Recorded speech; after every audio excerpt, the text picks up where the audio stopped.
Good evening and welcome to the June 2nd, 2022 meeting of Cohasset Conservation Commission.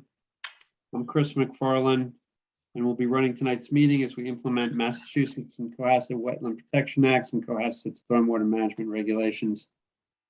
We'll be operating tonight's meeting using the Zoom platform and ask the public who wish to speak to enter your questions, comments, or concerns into the chat box. Please include your name and address. Only those who include their name and address will be recognized. I'll now take a roll call of commissioners and associate commissioners. Please respond by repeating your name and saying present. William Ashton. William Ashton, present. Tom Bell. Tom Bell, present. Kathy Berrigan, not present. Eric Eisenhower. Eric Eisenhower, present. Trish Grady, not present. Jay Pampari, not present. Chris McFarland, present. And Chris McIntyre. Present. Chris McIntyre, present. Trish should be joining within the next 2 minutes, but you know. All right, well, that's Yep. fine. We currently have a quorum of 4 commissioners. When she joins, we'll have 5. I'll just take care of a few little items quickly. We have 3 hearings, which I'm going to open and then continue. The first is for 221 Hull Street. This was continued at our last meeting. I'm going to open that hearing and now continue that until June the 16th. We also have the hearing for Stormwater Permit 22-13 Situate Hill, which was continued at our last meeting and now is continued again until June the 30th. And lastly, we have 46 Border Street, which was continued at our last meeting. We are now, I'm going to open that hearing and then continue that until June the 16th as well. So those 3 hearings are officially continued and now off our list for tonight.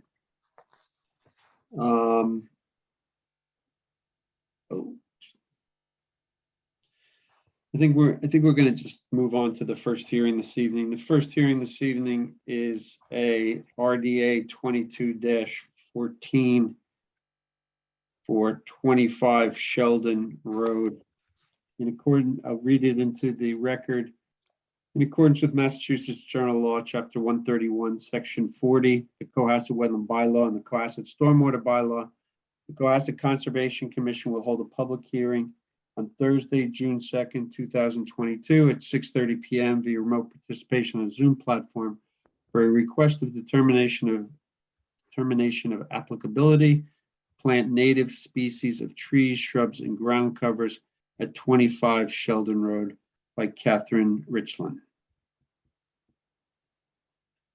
Trish is in the audience and I'm promoting her. And then I'm trying to promote Matthew Bilbo, who is the current landscape architect. I think I just promoted him. There we go.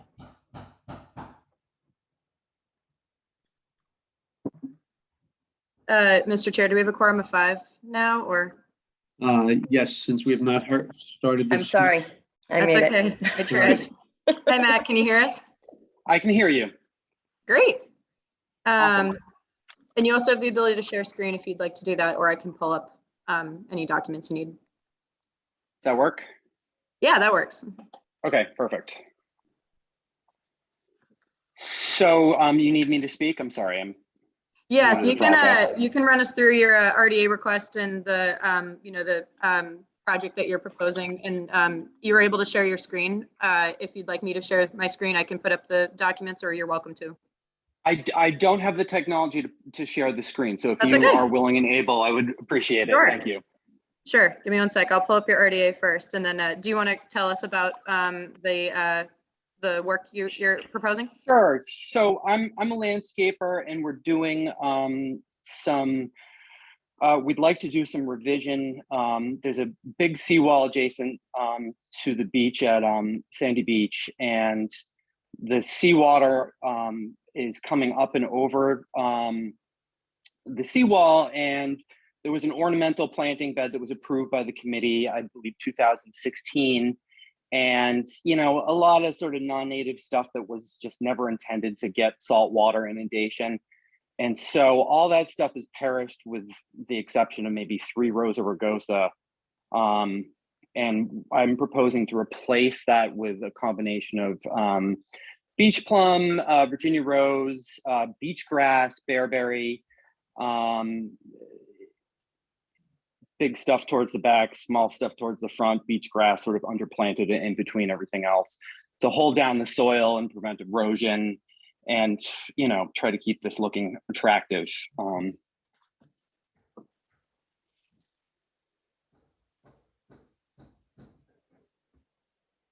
So those are pictures of the current conditions, and I will pull up your site plan, Matt, if you'd like to run through that in a little bit more detail. So this is just for everyone's clarification. We met on site to discuss some of the final plantings. This work is actually a part of a 2015 order of conditions that has since expired. This is NOI 15-07. So this is the original site plan that was submitted with the order of conditions. And since the order of conditions expired in 2018, you know, we just need an open permit to finish the rest of the plantings. So I did recommend an RDA submission since everything else is completed with the exception of the plantings. And, you know, this area right here is where we're proposing, or Matt is proposing some of the, you know, native species to help stabilize that area. So this is the old site plan for reference. And then it's a little hard to see, but this was the original landscaping plan that we approved. And so Matt has marked this up with the proposed species changes. Does anyone need me to blow this up a little bit or? No. No, okay. That's okay the way it is, I think. I wouldn't mind it going up. Maybe my eyes are getting worse, you guys. I'm moving this over a bit. So I'll zoom to the other side too. How's that, Trish? Yeah, they're good. Okay. And Matt, do you have anything else to add for, you know, any No, not really. I think it's just a matter of replacing the stuff that just hasn't survived because, you know, whether it's been sea level rise or, you know, just that lack of proper understanding of the site when the whole thing was designed. There were also there's an additional 3 trees that were also, yeah, it says right there. It says there are 3 trees that were mentioned there. They were planted, they were ornamental pear, and they did not survive. It's just the conditions out there are too brutal.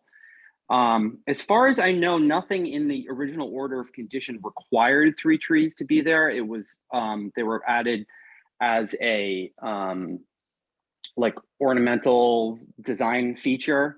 You know, if I need to replace them with native trees from the state list of trees that will work in this area, that's awesome.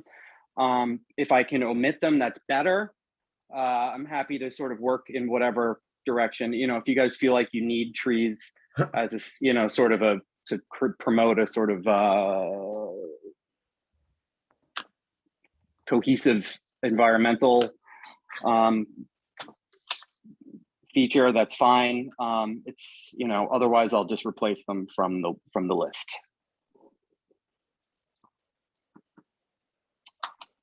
Is that You were who decided to put in ornamental pears in that position?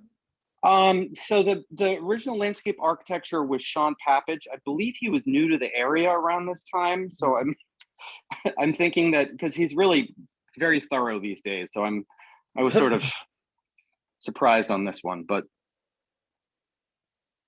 Tell me, have you analyzed the soil up there? And could you maybe talk about the type of soil you have in terms of the organic content and the ability to retain moisture?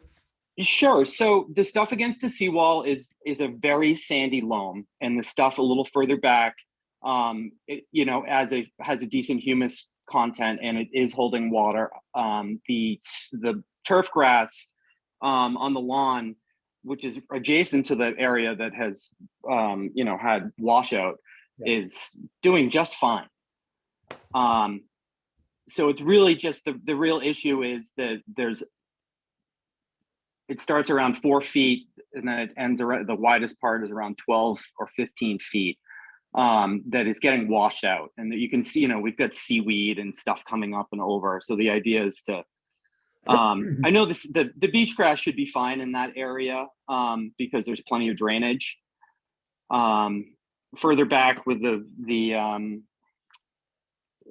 ornamental pear tree, I think it was just a bad call. They tolerate a little bit of wind and some conditions, but I don't think they really want salt spray. And unfortunately, we're getting a bit of salt spray here. There is a list, which I'm sure you're aware of, by what's it, the Coastal Zone Management. Yep. For plants that will survive on coastal conditions like this. And I think my suggestion would be to combine that list with our list of authorized plantings within a buffer zone and make your selection from those two, because what the Coastal Zone Management does has some really tough species in there. And some of the things you have are already on the list, like your grass and your, Prunus maritima, and a number of things like that. So I've lived in a very similar condition. The pear would never survive there. The wind would probably blow it over within a few months.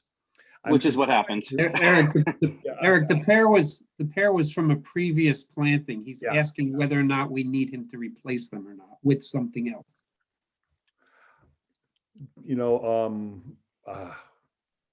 I'm trying to think, Chris, what you put in there. It's a very hostile environment for a tree. So it would be like a pitch pine, or it'd be like a one of the native plum species that I believe it's Prunus virginiana. It works there. I don't love either one of them for their aesthetics, but if I need to pick something, we're going to roll with it. Chris, I mean, it's my opinion that this is not something we should force on the applicant. If they want to put a tree in, good luck. But I can see no logical reason why, overlooking the Atlantic Ocean, nor'easters and everything included, you'd want to have a tree in that position, because it's extremely windy and hostile. But I'd just soon forego the tree and put in some lower shrubs that are much more hardy in those conditions. I'm amenable to that. Is that workable, Chris? Yeah, I mean, I agree. I mean, the original position of those three trees, it's really not, it doesn't seem that there's really improvement to the overall environment of the site. So I'm fine whether they plant these trees or not. And I think that the other species that he's actually proposing out by the seawall are they all, I think they're all from our list, and they all seem acceptable. Yeah. That's fine. Well, the neighbors would certainly appreciate a lack of trees blocking their view of the Atlantic, in addition to the logistics of it. So, okay, those trees couldn't have been there very long. I'm looking back through the historic imagery, and they weren't there in 2021, and they weren't there in 2020. When were they planted? So they were planted mid 2016, and I believe they perished within the first year and a half or 2 years.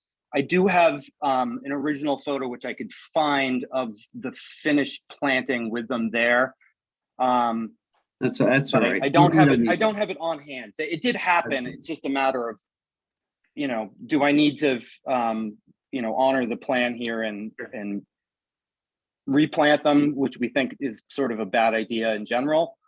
And if you're amenable to shrubs, I'm happy to work within the list, the native list from the town. And I'm happy with what you're proposing at the wall. I don't think these add much to the overall. I agree. Okay. Any other commissioner have comment? All right. Now, is this heading towards a what is it, a COC? Is that what this is? So the Yes. plantings would need to be established, and then we have our template special conditions that the plantings must survive at least 3 full growing seasons. That is a type of condition that could be issued with the COC as a monitoring condition, but yes, in the future, they will have to put together an as-built for the closing out the order of conditions. We just need an open permit to finish the rest of the plantings. Okay. So Charlotte, you can mark up this drawing to say that, that the commission has approved the not to plant the 3 larger trees that are shown on this Okay. plan. Yeah, all right. Okay. Okay, Yeah, it doesn't seem like we have any, so this would be a negative, wait, is this a no, this is a, what do we go with this? We're doing no conditions, it would be -2. -2? If we are doing conditions, it would be -3. Yeah, I don't think we have conditions. I think Nope. the plants are acceptable. Well, unless you want to make the condition that they do not replace those trees, and then it's in the kind of the findings. Yeah, I think we can say like the 3 trees do not need to, be replaced, unless the owner would like to. So we can make it optional. Okay, Chris McFarland is going to close the public hearing and make a motion to issue a -3 determination with the condition that the 3 pear trees that were originally shown on the planting plan will not be considered part of the kind of the final planting. Do I have a second? Second. Having a motion second to issue a -3 determination for RDA 22-14. We'll take a roll call vote. Will Ashton, Will Ashton, aye. Tom Bell, Tom Bell, aye. Eric Eisenhower, Eric Eisenhower, aye. Trish Grady, Trish Grady, aye. Chris McFarland, aye. That vote passes 5-0-0. Thank you. Thank you much. Thank you. Chris, you have a quorum now. I'm going to recuse myself and I'll be back at 9 o'clock. I'll check in, okay? Okay, I'll catch you later. thank you. So Commissioner Eric Eisenhower has left the meeting. Commissioner Kathy Berrigan has joined the meeting. We continue to have a quorum of 5 commissioners. Our next hearing this evening is a show cause hearing for 22 Parker Avenue. Has to do with this, I'm sorry, this 22 Parker, is that correct? Yes, 22 Parker Ave. The 22 Parker Ave was a, the 22 Parker Ave was a shed. Yes. No? Yeah, Okay. 22 Parker Ave is sorry, that might be a typo. It's a shed that was built.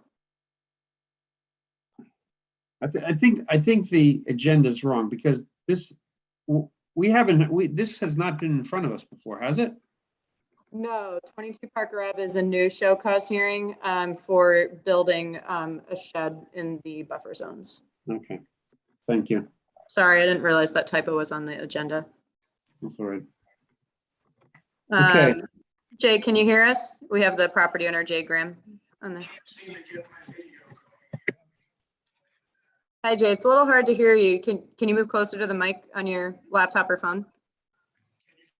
It's a Barely. little better.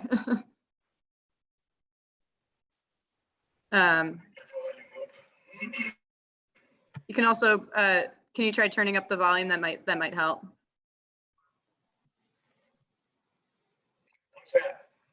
No, not good. Well, I can hear him.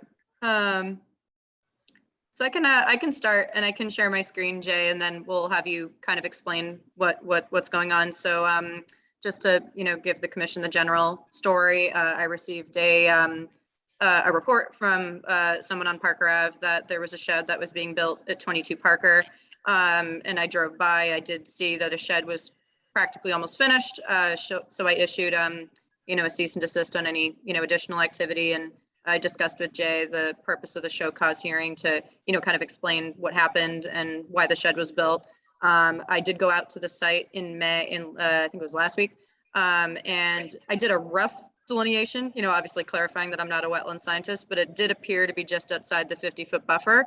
I recommended obviously having the property delineated. So Jay reached out to Kevin Arrow Consulting and they made an existing conditions plan. I believe the delineation, and Jay, correct me if I'm wrong, is here, I will show my screen as well. The delineation was done within the last year, so it is still accurate. Sorry, let me just pull it up real quick. And so, yeah, just the purpose of the show cause hearing is just to discuss that and what the next steps are for the property owner. Sorry, I have a lot of documents open. There it is. So yeah, Jay, do you have a little bit more to add for this? There's really, excuse me, not that much to talk about. We needed some space for a garden shed to hold the, potting bench and tools, et cetera, So we went ahead and built an 8x12 shed. And I didn't realize that we needed, because of the size, I didn't realize we needed permission to do that. So it went up quickly, and then we got a cease and desist, and obviously it was a big mistake on my part. So after receiving the cease and desist, I got a hold of Charlotte, and she was good enough to come out and look at the situation and suggest we get a hold of Cavanero and delineate the bank and its proximity of the shed to the wetlands. So I did that, and that's where we are today. So I don't know where we go at this point. All right. So Tom, this happened to be where my question arose. I see that it has a FEMA zone AE with elevation 10. I understand that elevation varies as you move through Cohasset. And that's why I was asking you whether or not this was in fact a AE elevation 10 or not. Yeah, let me take a quick look at that.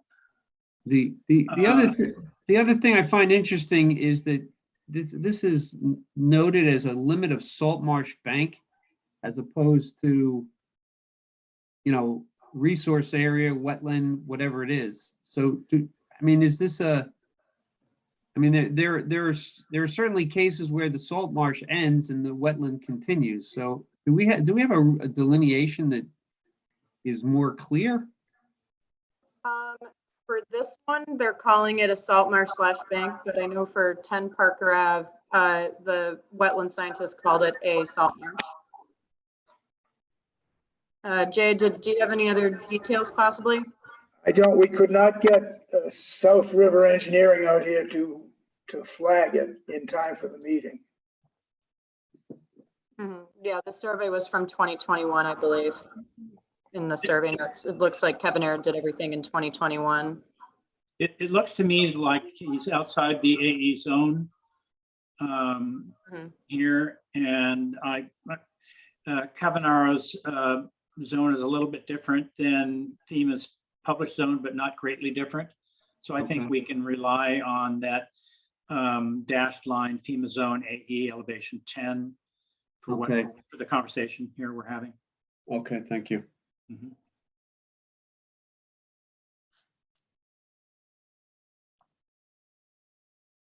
So I guess the real question here is one, do we accept what's labeled as the salt marsh / bank as the edge of the resource area, and the 50-foot buffer? I assume since it's labeled that way that it has some kind of standing, and then the shed would be in between the 50 and the 100. So Yeah, I can also confirm that too, that 50-foot buffer zone that is drawn in the dotted green line is approximately correct. Okay. It's pretty clear where the salt marsh ends there from the air photos. Yeah, I guess, Tom, my concern is, I mean, we've had other properties where you have salt marsh, but the wetland continues well beyond the edge of where the salt marsh is, so. I Right. just want to make sure that, because, I mean, it's not often that we see something labeled limit of salt marsh. I You know, think they, salt marsh slash edge of bank, that grade drops off significantly right at that point and goes down into a flatter area as it approaches the creek. And Okay. that's what we thought was the marshy area. okay, fair enough. Sorry, I was gonna pull up a photo if that's helpful. Sorry, give me one sec. There we go. Yeah, it looks like that coastal bank could be somewhere in the order of approximately, let's see here, about 8 feet west of that white wall or white fence that's back there. Mhm. Okay. So that would advance to 50 by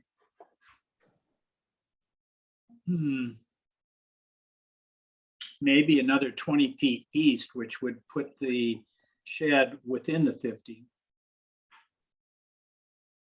So it seems to me that the question that, at least the question I have is, Chris, is actually the same one you raised, is where's the coastal bank and where's the wetland here?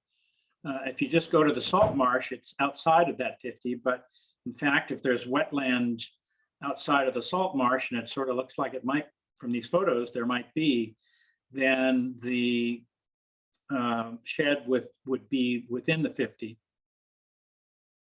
So maybe we need to have a new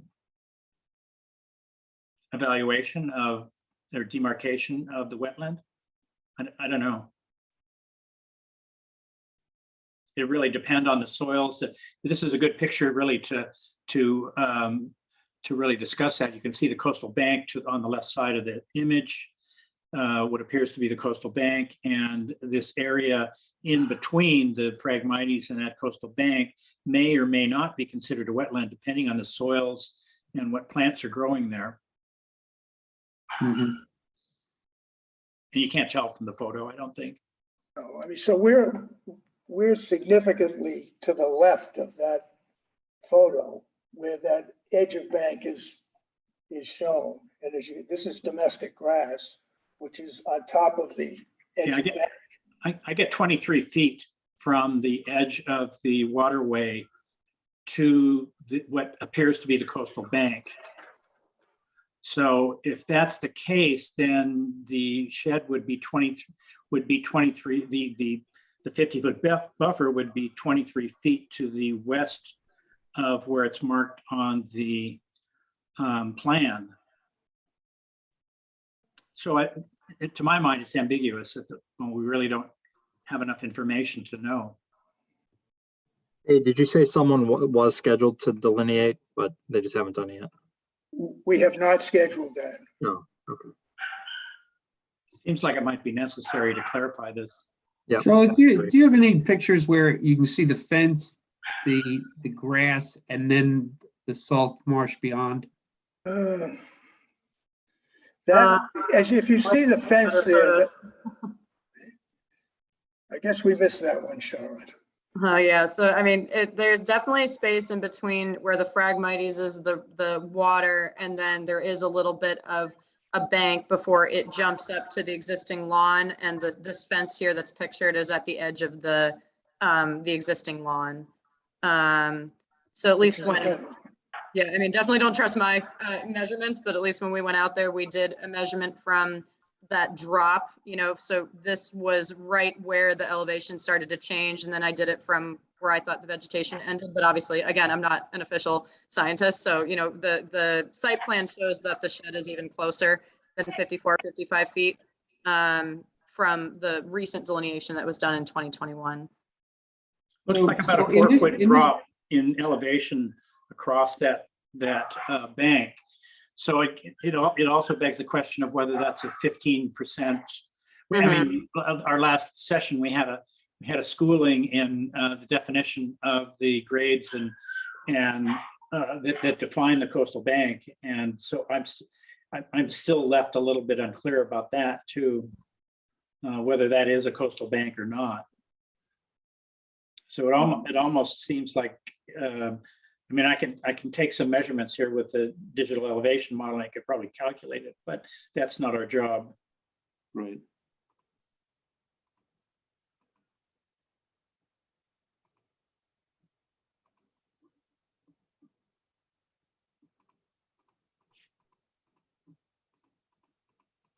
So Charlotte, go back to that photograph, please. And you're muted. Sorry, I was gonna open up the site plan again, but I'll reshare the photo. So in this photograph, is your starting point for your measurement visible? Not with this photo, sorry, because my photos are poorly timed, but the measurements that I took were from this edge of where you stop seeing like the drop off, and that was about 54 feet. And then I did a foot up from that where the vegetation seemed to change, and that was like about 55 feet. Oh, I'm sorry, that's reversed. Yeah, so like where the bank kind of changed, that was 54, and then a foot back where the vegetation was different was 55. So, you know, obviously, again, this is not accurate, but it was mostly to try and get like an idea.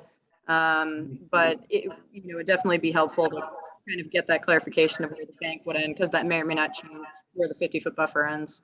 Well, there might be two, if it's a salt marsh and a coastal bank. I mean, that might get complicated. Yeah. Well, I guess the other question is here is, you know, what is the impact of that shed on that buffer? Right.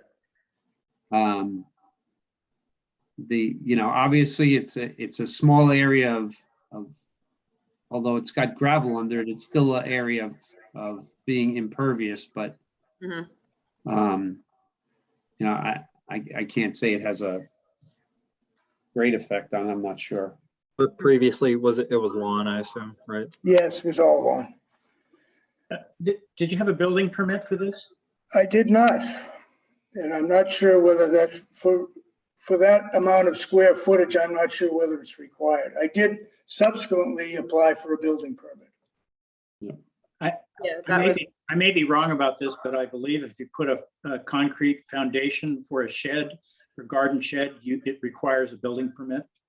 You could set it on blocks without a building permit, but I think if you put and I could be wrong, but it's my understanding that if you build a concrete foundation, a building permit is required.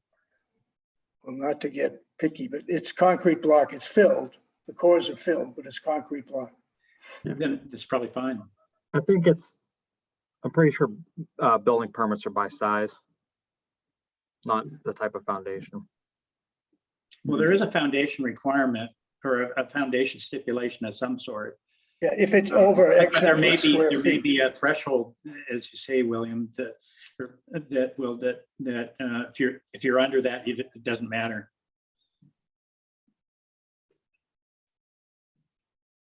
That's not our jurisdiction anyway. So Yeah, true. good point. Yeah.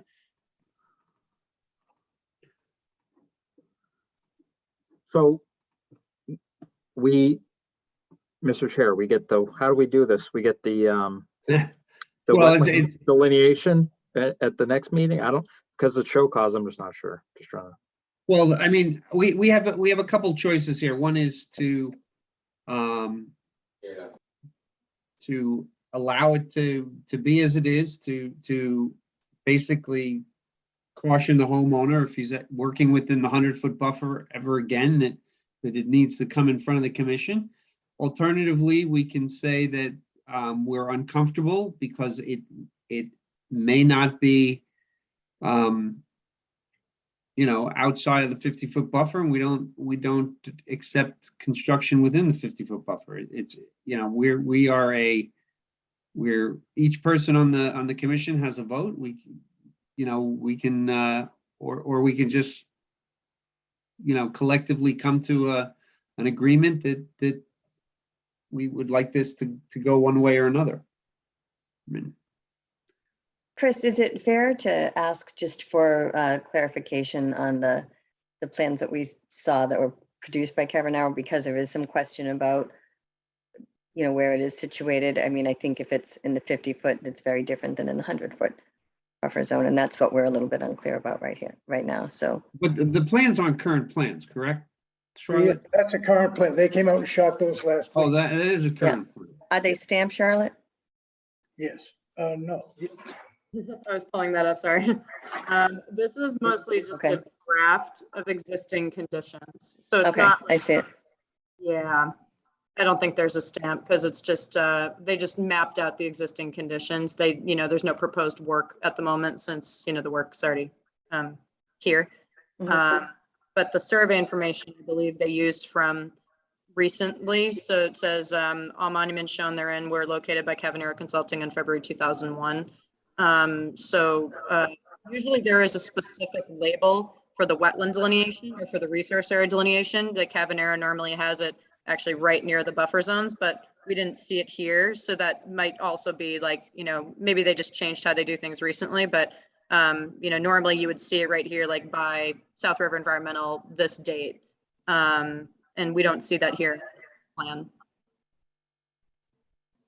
Right, they were just trying to Just to show where the 50-foot buffer is. Yeah. So that's why we, an approximation. yeah, reached out to Cavernaro to try and get these existing conditions for the hearing tonight. So I just point out that I'm looking more carefully at this, and it looks to me as if they do have the limit of the bank right there, and it's in approximately the right position from what I can see in the air photos. So I'd be inclined to think that this is fairly accurate. Okay. So Well, from what I I'm can see, I think it's outside the 50, but okay. Well, if it's not, it's probably within a very small area, and being that it was a lawn already, it probably will not have a tremendous detrimental effect on that buffer zone, which has already obviously been disturbed already. So I'm inclined to just ask the owner to please, in the future, if you're going to do work from the back of your house towards the wetland, to please be in touch with our conservation agent and talk about opportunities and what should happen ahead of time. Charlotte, was there any additional conversation with, you said you were notified by a neighbor?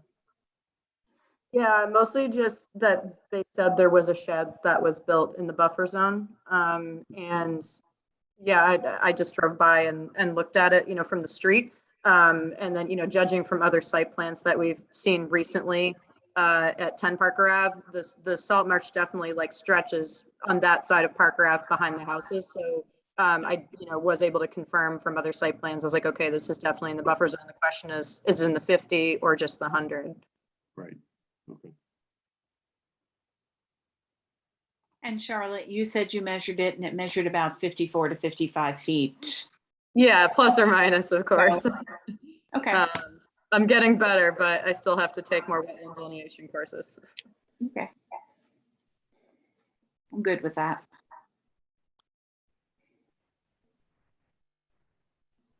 So I think unless anyone else has any comments, I think if anyone wants, well, why don't I ask this?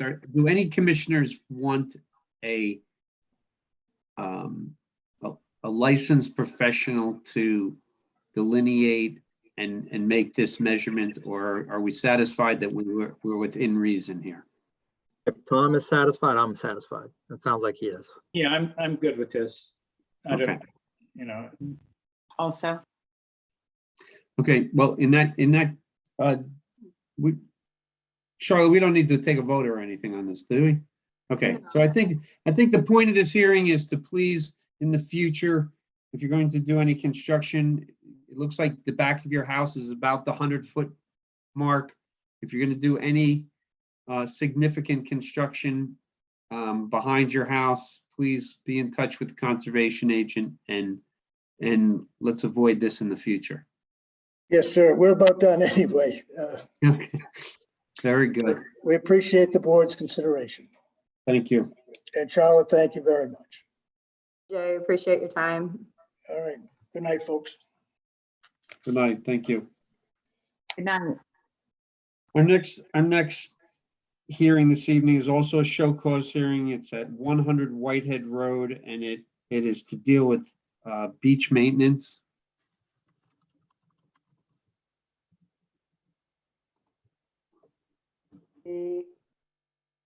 Charlotte, how did you find out about this project? Sure, yeah, let me just confirm, the property owner, Scott, is calling in. I just want to make sure. Scott, is that you on the phone? Is it Scott Brandt? Yes. He's under the panel. He's in the attendees list. Oh, he is? Okay. Third from the bottom. Oh, there we go. I'm sorry. My list is very long.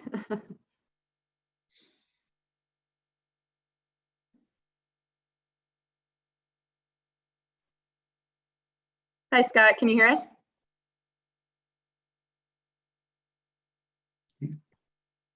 Hi, Scott. Can you hear us? You're muted, sir. Unmute, please. There we go. Hi, Scott. Hello, can you hear me? Hi, about that? Hi, Scott. Yes, we can hear you. So I can. have terrible sound quality on my computer. Okay, yeah, no problem. We Is can hear there- you now, but if anything changes, we'll let you know. So Okay, I can get started here. I'll just share my screen. So I was notified of this by a Whitehead Road resident. They said that there was some beach cleaning activity that was happening in April. So I did not visit the site at the time, but I looked at near map imagery. So this is from October 21 that you guys can see right here. This is the beach. And then in it looks like around April 12th, you can see that there definitely is some, activity that was going on the beach. And then you can see that there is a beach cleaning, device tractor with a hopper attached, that's making its way around the beach. And so, notified the commission, and, I talked to Scott. We visited the site May 23rd, so I can pull up photos of that and discuss that typically these activities in the resource area require a notice of intent in most cases.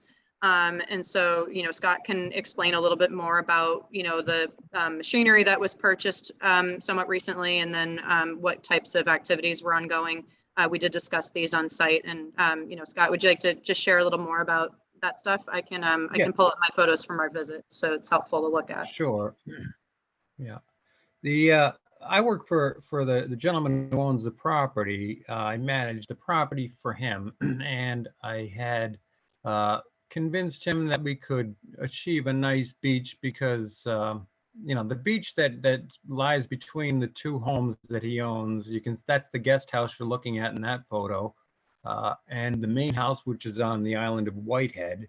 That we could, remove the shells and the rocks and clean up the beach and make it a sandy beach for him. And, that was the goal. So I have not removed any product from the beach. I've moved it to one side or the other.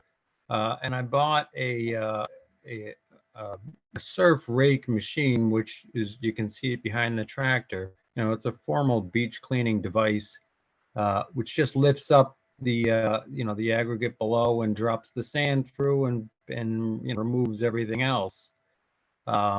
So this area, if you look at this photo right here, behind the tractor, I've been here for 5 years, and behind that tractor, a great deal of that beachhead area had been slammed away by storms. In any event, that's what you're looking at behind the tractor now is basically the gravel and shell dump area. There's seaweed in there also, just to kind of shore up that area of the upper beach, it precludes the lawn.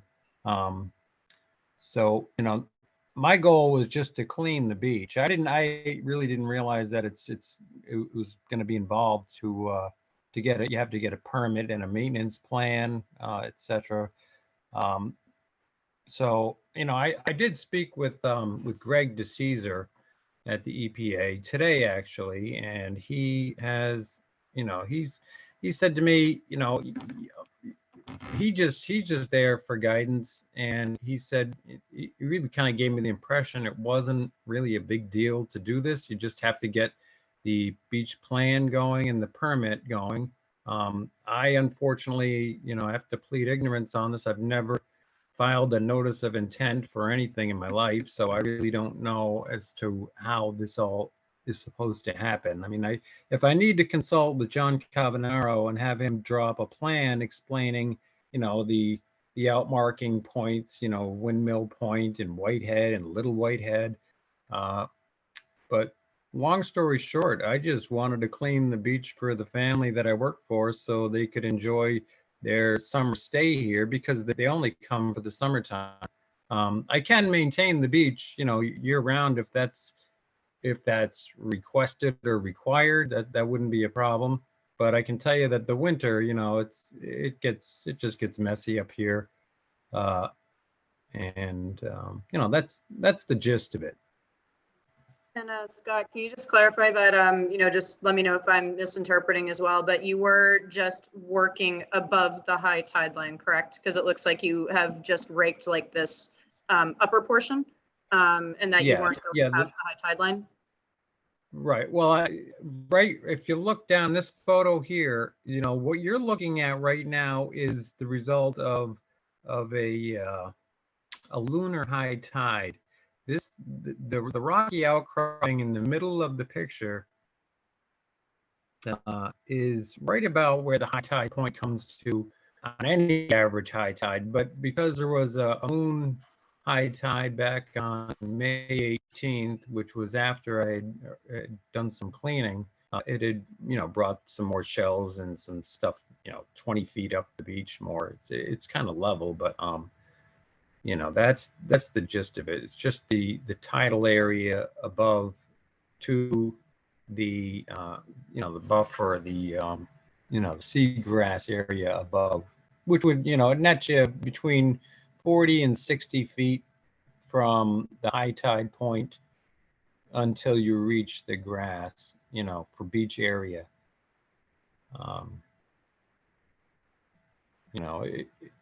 The machine does a really nice job. It cleans it up, and it just makes it a nice beachy beach. And like I said, the gentleman I work for, he's a great guy, and this was my idea. It was not his. I just wanted to give him a nice beach for he and his family. That's the gist of it. That's the long and the short of it. Now I need to do whatever I need to do if it's possible to achieve a permit to keep the beach clean. Then I'll do whatever I need to do. But again, I haven't done any of this sort of thing before. I'm more of a hands-on guy. I like to make this property beautiful. That's my forte. But I can learn. I can learn whatever you need me to learn and process whatever you need me to process as far as getting a permit applied for. But I really would appreciate if I could give it to him when he arrives the first week of July as a nice, pretty beach for him. And that's it. That's my case. Well, Mr. Brandt, the job of the Conservation Commission is to protect buffer zones, and this in effect is a buffer zone. The buffer zone extends from the high tide mark 100 feet beyond that, and depending on what literature you read, all those shells, all those rocks are actually contributing back to the overall system, which is the ocean. Now, I'm only one member of this commission. Other people might feel differently, but the truth of the matter is that to do this work, not only do you need a a permit or an approval from the town, but you also need, Charlotte, correct me if I'm not wrong, there's a DEP permit for this, is there not? Yes, depending on the level of activity and where that activity starts and ends, additional permitting from DEP may or may not be required in some of these cases. It kind of depends on the beach and the, frequency and the types of methods that you're using, especially of whether or not you're going below the high tide line as well. So a lot of those definitely play into factor here of whether or not additional state permitting would be required in addition to an order of conditions. Right. So, your property is one of a number that are along the coast that have beaches. You've got Sandy Beach, you've got Sandy Cove, you've got this beach. I'm sure there's others, all of which really do require a notice of intent to be filed and then an approval by the Conservation Commission, just so that it's understood exactly what's being done and giving each commissioner an opportunity to state their opinion and create conditions for how the work should be done and when it should be done. Sure. And so we have a very similar situation at other beaches, and this is just something that needs to happen going forward. Is that you have to well, Charlotte can tell you exactly what the process is for getting approval and kind of moving ahead from there. And if someone can remind me, I remember a former or an interim agent who actually had he had a suggestion for a notice of intent that basically never expired. You do it once, and then with very simple notification to the conservation agent, the work can proceed kind of on an annual basis. I don't remember the term for that, but I don't know if anyone else does. But. Just looking at the coastal Cohasset wetlands regulations, it's pretty clear for coastal beaches and tidal flats, rocky intertidal shores, removal of cobblestones. No cobblestones shall be removed from a coastal beach.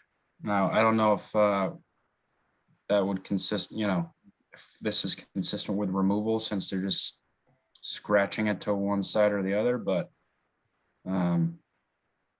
I mean, it's certainly altering the resource area here.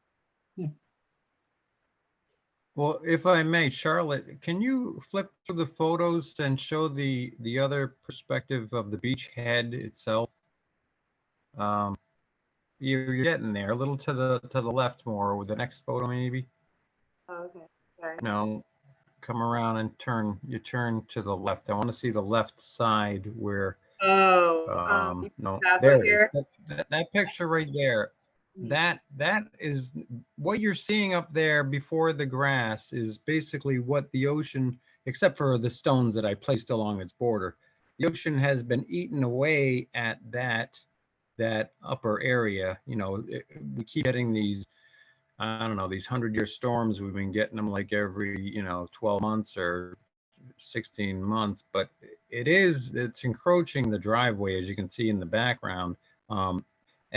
My feeling is if I can just, whatever rock I take off the sand, if I can put it up there, I know that this, a major storm is certainly not the stone would not stop a major storm, but it certainly gives the storm something else to chew on for at least a number of hours, and possibly preventing, because it has been flooded. We've had, a couple of years ago, down the driveway, it was a river. I mean, water was pouring over there. And, to me, any stone that you put up there is gonna kind of protect that upper buffer area. And to me, that's kind of important to keep that background area kind of protected wherever you can. I just think that it makes sense if the storms are going to take the land apart, if you want to maintain the land, something's got to be done. And I'm not bringing in any outside product or anything. I'm just using what's there and just basically putting it back where it was. All the while cleaning the sand underfoot. I'd point out that mean high water, which is the one of our boundaries, lies almost to the tree line there. So we're not even talking about the buffer. We're talking about the beach resource itself. And yeah, you're treating it like it's a lawn or something that you can mow. This is a natural habitat. There's shellfish that live there. There's birds that inhabit it and feed there. This is not a lawn. This is not landscaping. This is the natural No, I environment. understand that. And this is one of the resources that the state charges us with protecting. I'm a little surprised to hear that the EPA, at least by your telling, was so casual about this.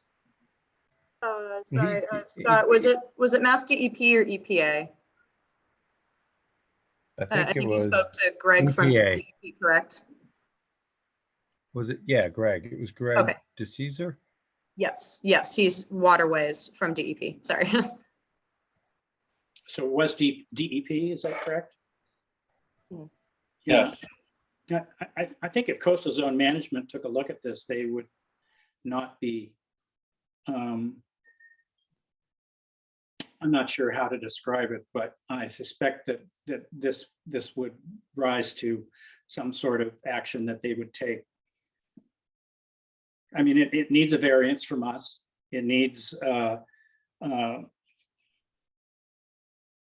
order of conditions.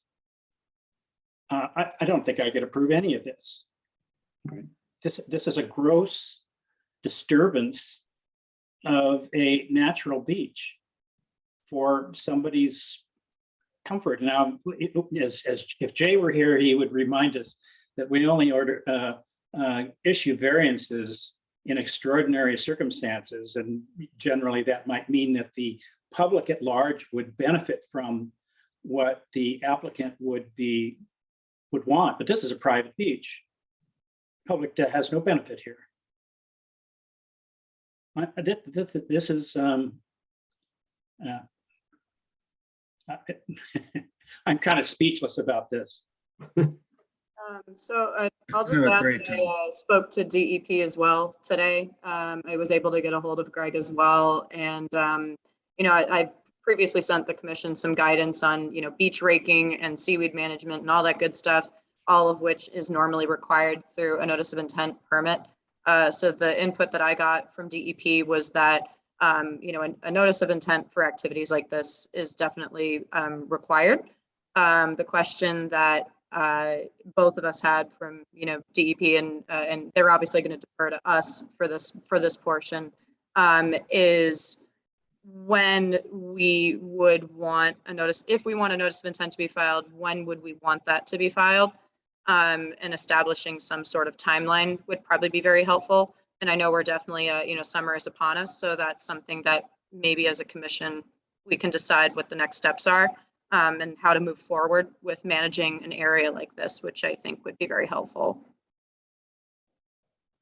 Well, I think Tom's, has voiced his opinion, and it really should be the opinion of the whole commission. I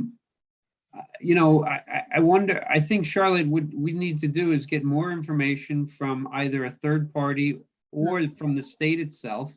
Okay. Because they must have even more stringent rules than we do. But it's pretty clear in our bylaws that this gravel and shells and everything else are really contributing back to the resource area. So by altering it, that's one of the key words in the Protection Act is alter. And so there's no doubt that's what's going on here. So, this is a situation where, professional, if they want to explore it, then, they have to get the right parties involved to apply properly and then, allow the commission to determine whether or not we're in agreement or not. I think what we're hearing is obviously we need an NOI to actually review the project and to debate on it. And ultimately, it's going to be a challenging NOI because it's kind of I don't want to say unheard of, but it isn't something we would normally be considering. So if you want to move forward with this, we have to do it the right way and know that it might be a big challenge to be able to move forward with this at all. Can I just ask a question? Yes. If any, I just want to make sure I'm understanding this correctly. If you own a home on the ocean and there's a beach there, it's frowned upon to maintain a beach that you own on the ocean? I'm having a problem understanding why it would be difficult, just to, I mean, I don't know. It just seems a little odd to me. I mean, again, I'm new at this. I just think that to maintain a beach and healthy, clean beach, I know that it contributes to the resource, but there's lots of bacteria and other things that are unhealthy in the people that use the beach. So Brett, may I just sorry to interrupt. It is the resource. It doesn't just contribute to you're considering, I think, the ocean, the resource. The beach is the rocky intertidal shore is the resource. And it's not, it's different from a coastal beach, which is what you're trying to create here, I think, by raking up the stones. The rocky intertidal is a different habitat. It's a different resource. And if you're going to be working on this property, I think you need to get familiar with the regulations. Yeah, I agree. I completely agree. I certainly would want to do this correctly, if it's doable at all. I certainly don't want to hurt anything. I honestly don't want to hurt any resource. It's certainly not my intent whatsoever. I think there is a middle ground that could be achieved here where, I'm not really taking anything and I'm not adding anything. I'm not adding, chemicals or waste or anything. It promotes, I think, to me, a healthier environment for just that little stretch. And again, it's just a small beach. It's not like, I'm redefining the eastern seaboard. I don't know. it just seems odd to me that it could need this much concern to just tidy something up, for lack of a better word. Again, I just defer to my ignorance, but like you said, you're exactly correct. I have to learn more about this myself to better approach it in the future, I guess. I think we're trying to explain to you that there's a procedure here, a process, and that you need to follow. And I think we've delivered that message. And sure. I think the next time we see you, you probably will have a full-fledged notice of intent and some expertise rather than aesthetic judgments that you might make. And we can get down to the facts of the case and consider it. And I think that's where you need to go. Very good. I will. And I just like to add one other thing. That, depending on the type of deed this property has, and the majority of properties along the coast of Massachusetts have a more standard deed as opposed to one that goes back to, you know, Tom, help me here, what, 1600s when they had king's deeds? But basically your property ends at the high tide line. So for most cases. So, you know, even though it just seems like you're tidying up the beach, you may not be tidying up your beach. Actually, Chris, the property ends at mean low water. Mean high water. No, mean low water is where the property, many of the properties end. However, Chapter 91, which dates to about 1640, I think, defines other rights that the public has on these beaches. So, for example, were I to land my boat on that beach, I would be perfectly within my rights as long as I was carrying a shotgun or landing my Binoculars. boat or carrying my fishing rod. Yeah. Or surveying. Right.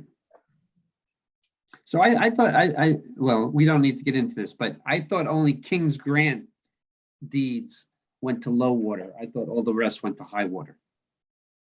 And well, if you look at our assessor's map, you'll see that particularly in this neighborhood, a number of these properties do actually extend out even a bit beyond mean low water, but their rights are diminished past mean high water. Mean high water is like I couldn't cross private property to get to mean high water where I could start fishing, for example. But if I came in by boat, then it's perfectly legitimate for me to walk anywhere on that beach and fish or shoot ducks for that matter. It's a very archaic law, but it's been affirmed by the courts for centuries now. So there's really no controversy about any of that. Really the point here is that this is a natural environment. It can't be altered without a notice of intent and a plan and a variance. The beach, the beauty is in the eye of the beholder, as we say, right? And what Mr. Brandt sees as a healthy beach, an ecologist would be appalled to hear that, because he's stripped the fertilizer off the beach, which is the dead seaweed.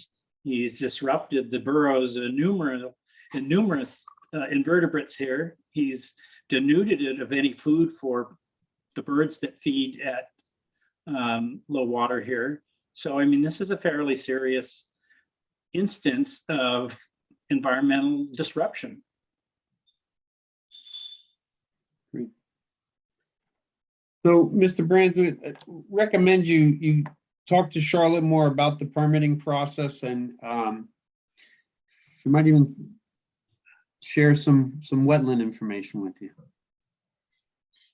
Okay, would you advise me to consult with Cavanaro regarding an engineering site plan on this?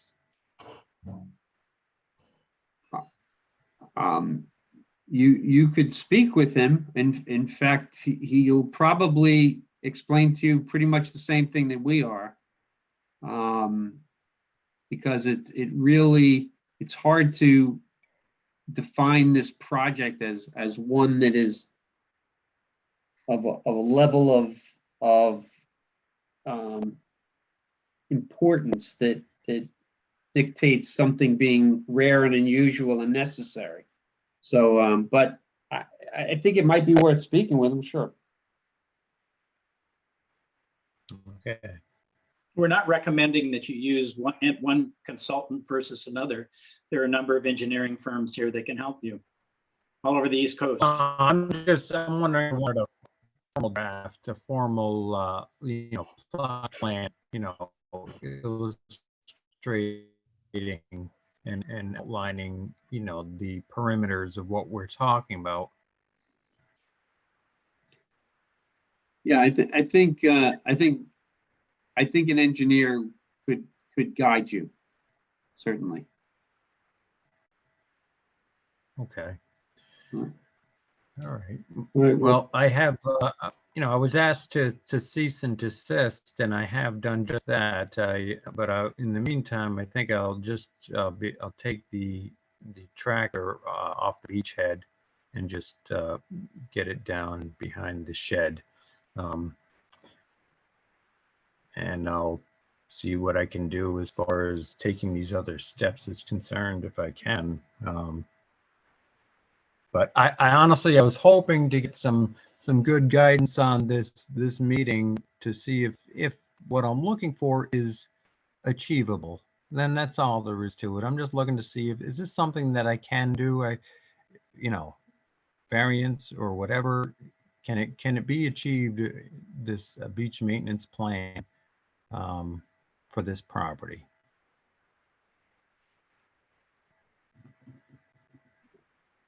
I think you should, I think you've heard people's opinions here today. I think maybe talk with Charlotte and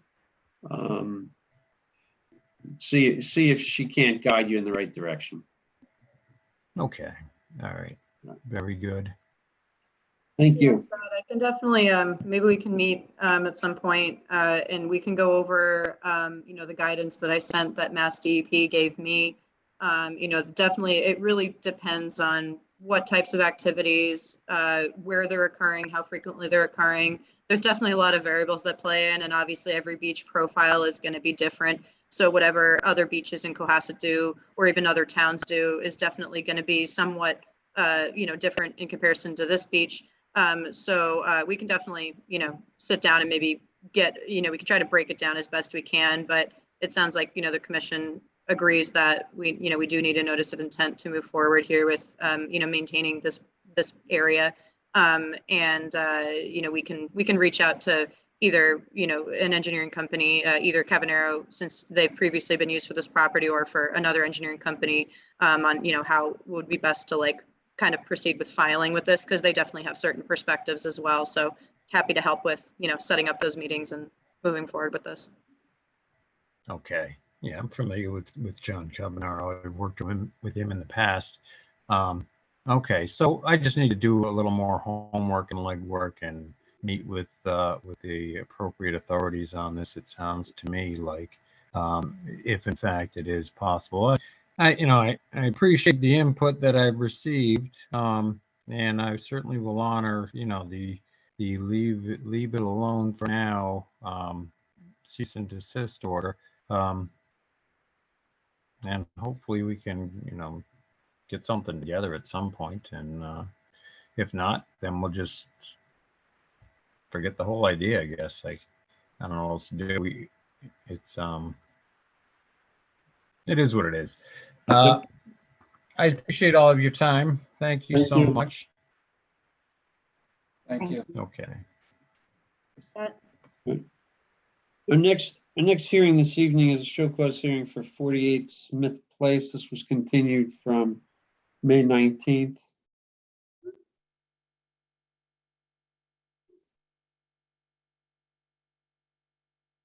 Sorry, promoting Elizabeth Kirkpatrick. She is the property owner. Did I accidentally move a commissioner? 2, 3, 4, 5. Nope, oh, we're still good. Hi, Elizabeth, can you hear us? I can hear you. Can you hear me? Yes. Okay, great. Thanks for having me on here tonight. No problem. My husband's hiding around the corner. He's here. Hi, Will. Hi there.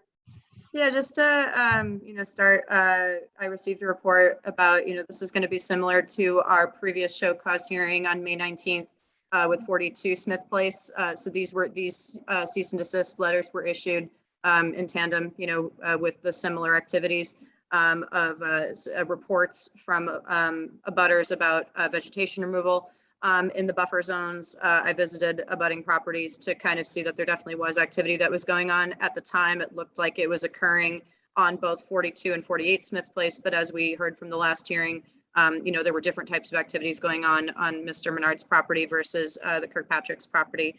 So Elizabeth, I'm happy to share my screen with the photos we took today, but I guess, would you like to kind of walk us through, what was going on in your backyard, since this is in the 50-foot buffer? Certainly. So we have, am I still there? Okay. Hi. We have a man-made channel that runs through the middle of our backyard. Our backyard is not big. Our entire property is only 0.3 acres. That includes up to the main street and our backyard.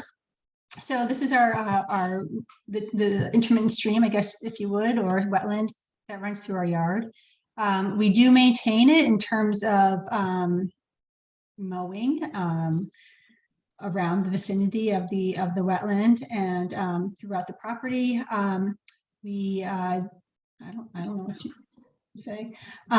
So you can see the back wall there. We do have, so to the south of this, so I guess on the left-hand side, there is the wetland that's quite overgrown with knotweed that does encroach onto our yard. And you can see we keep it behind that rock wall, which, yeah.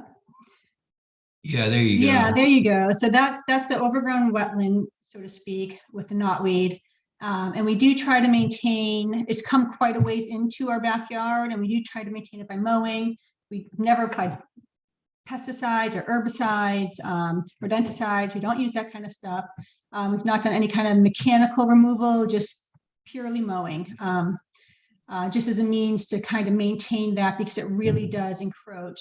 You can see where that tree is in the back. It used to be, the knotweed used to be much further back, where you could see that tree and another tree that I can't even see at this point from the knotweed. So, but that's how we maintain it in terms of our lawn space, just mowing. And so I think what did happen with this particular instance is that I did crack some of the dead brush from last year, or the dead knotweed from last year, and made a pile in the 50-foot buffer, which is all my fault. I should not have done that. It was a bad placement.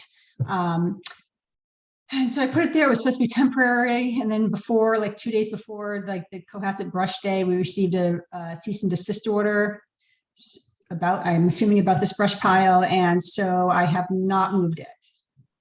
And there it is. But it's all the dead knotweed. Again, I just cracked it off at the base of the old dead. I did not remove any of the Roots. the root system at all. And this was all knotweed that was behind the wall also? Yeah, so that pile of the dead brush really came from the dead knotweed at the beginning of the spring, where I just cracked it off so the fresh knotweed could come back up. And I do actually kind of like it, because it gives us like a buffer between our neighbors in terms of privacy. So yeah, I didn't remove the root system at all. I just made a pile of the dead brush that we intended to move like promptly, that hasn't been removed because of the cease and desist order. And we do mow, like you can see up in front of the rock, this old beautiful rock wall, that we do mow it. I mean, there's a lot of baby knotweed down there. We haven't grassed it. We haven't moved the roots or the stumps or anything. We just maintain it by mowing. We have not used herbicides to kill it off or anything like that. And how long have you lived at this property? Since 2010. And there was lawn when you moved in? Yeah, so when we moved in, there was actually a dead tree, or a tree on its side in front of that rock wall. And I mean, I don't know if it was alive or dead. It was a tree on its side. It was not upright. And we did at one point have that tree removed. And you can see where there's a difference in vegetation, right? So that's where that tree was. It was completely laying on its side. We had it removed. I had no idea at that point we needed a permit. I just thought it was I thought it was a man-made channel. I didn't realize this was all a wet stream situation, or a wetland situation at the time. So we didn't remove any stumps. We had that tree cut flush and pulled out of there, cut into chunks and pulled out. Yeah, the yard has really changed, because we had a bunch of really big Norwegian maples in the backyard, and we really liked them. We love having all those trees, but we slowly learned that they grow fast and tend to fall over during storms. Yeah, we've lost a lot of trees. So yeah, there's one sort of big one left that you can see in this picture on the back left, and there's a cedar on the back right. You know, and obviously we learned from Charlotte today that if a tree comes down, we should, we should talk to all of you to make sure that we're handling it correctly. But But yeah, there's been a lot of change in this backyard as these trees have come down. And the, who built the channel that's in the middle of the yard? My understanding it was a town of Cohasset. It predates us. And when we bought the property, we were told that at least once a town had come through and cleared it out, but that's never happened since we've lived here. It's clearly made. It's like straight as an arrow through several properties. Charlotte, do you know anything about that? I'm not sure about the town's history with this, but I believe this is the connecting intermittent stream that we saw previously at the 42 Smith Place hearing. And it's just, as we clarified, I believe there's only one wetland that's further down on, this left side. So the intermittent stream crossing from this property from right to left, if you're facing the stream from the backyard, towards the left end on the other side, it eventually ends.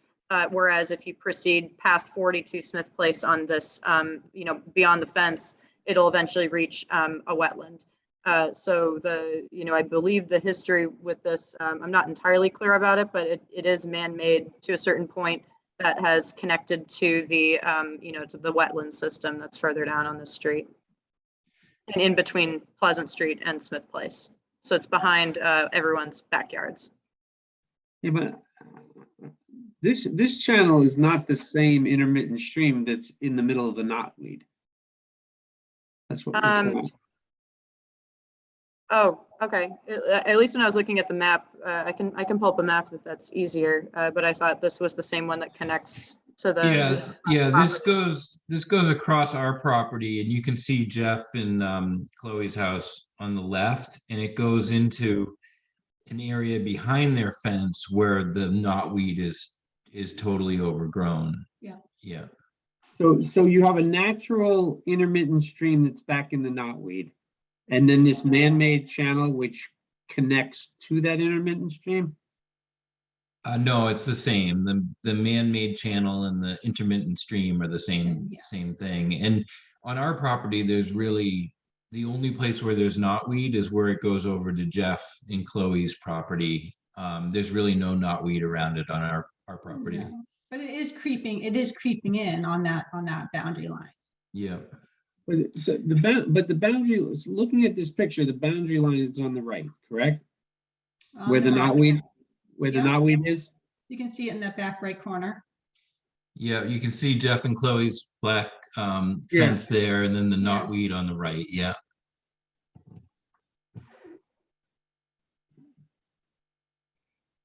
Okay. Yeah, this stream has been really interesting for us because when we renovated, we obviously needed to do a lot of work to make sure that we weren't impacting it. And then there was a development at the, I think it was One Smith Place, that went through this committee. It was like a 30-unit apartment building that was within the 50-foot zone that the Conservation Commission determined that it was really funny because our engineer told us this was an intermittent stream and required us to take all these measures, and many of our neighbors.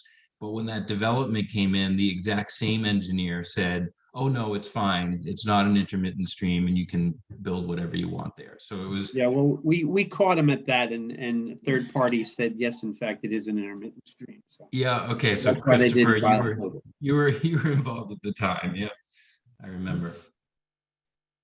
Oh, okay. Yeah, so there is that wetland that's like on the National Wetland Inventory that's upstream of us. Right there, yeah. Okay. Interesting.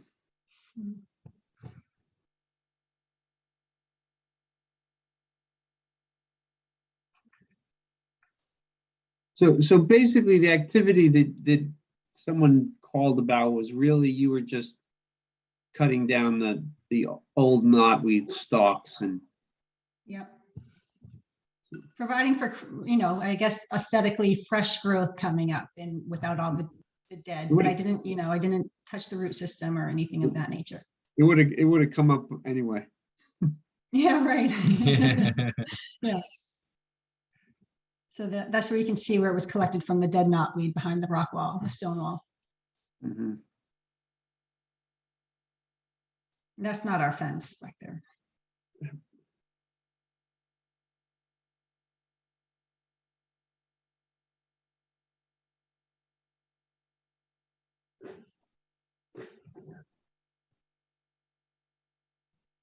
Well, I mean, obviously, this knotweed is being fed by that wetland area.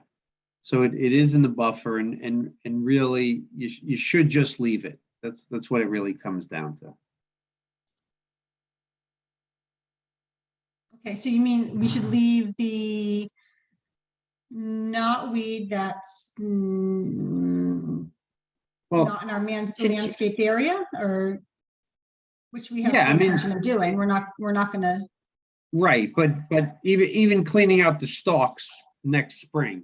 I mean, they Okay, Yeah. yeah, just let the wetland be. That's basically a wetland and its buffer be, Yeah. and you know, the lawn is the lawn, the lawn is the lawn, and you can, there's nothing to stop you from mowing it. It's in that condition right now, and just, you know, just honor the wetland. That's what, and its buffers. That's what it's all about. So. absolutely. So, like we did a notice of intent for our stormwater construction or for our addition, and from looking at that, it appears that rock wall, the stone wall, is actually outside of the 50-foot buffer, which is where I snipped the knotweed from. So I guess my question would be to you then, can I still kind of clean that up in the spring and, you know, not removing any roots or anything? Or do I really, since we're still now, I guess, in the 100-foot buffer, have to just, because if I let it overgrow, like it's going to come right through the stone wall, it's going to come right into our yard. And the Right. stone wall is so beautiful and historic that Yeah, so I guess that's the question. If the and this is a good picture because the stone wall is on the right here, and you can see the bamboo behind it. If that's outside of 50 but inside of 100, could we clean out the stalks in the spring?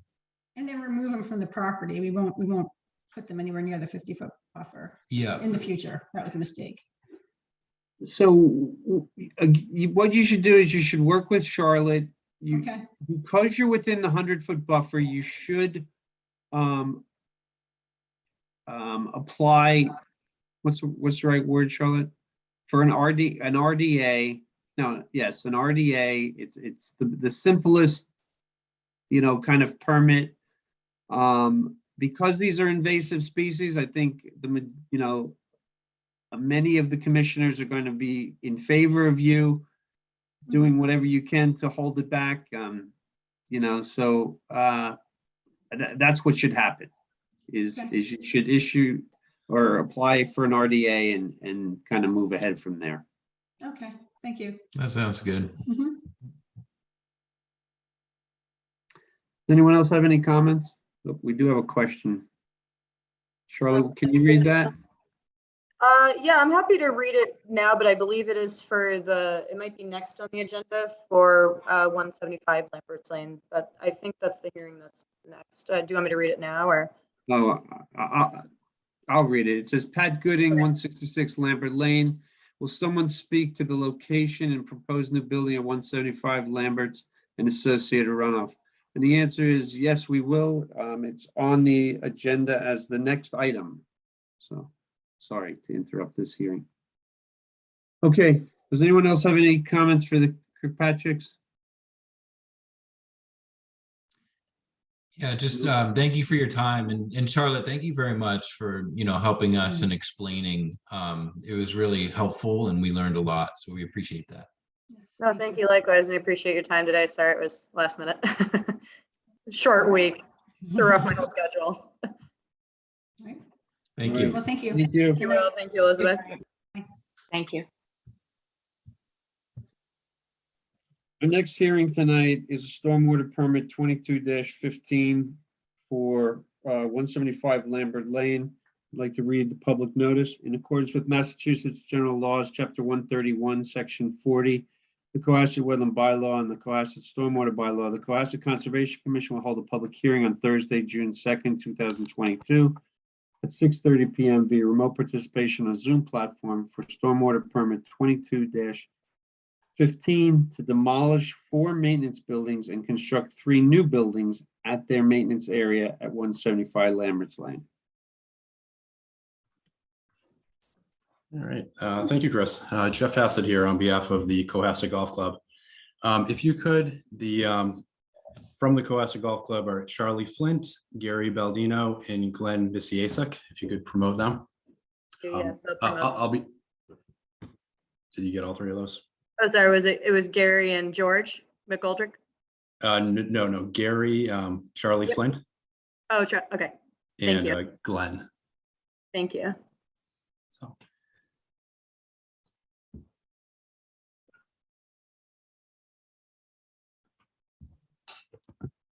So I see Gary and Glenn trying to promote Charlie, but my request is still pending.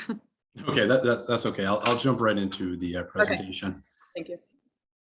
So the Cohasset Golf Club, the mailing address and the clubhouse is located on Lambert's Lane, located here on the map. And the maintenance building is located down here off of Cedar Street. And the only abutter to it is the town-owned property, which this building next door is the recycle center. So we have filed a stormwater permit for new maintenance buildings. And I'll dive into the plans. So on Cedar Street, you have the town building here. The 3 relatively new elevated paddle tennis courts are located here. And then the entrance to the maintenance area is right here. And when you first pull in, there's a gas I'm pump. sorry to interrupt you, Jess. Can you make it bigger? It's really hard for me to follow you. I apologize. Yeah, of course. Thank you very much.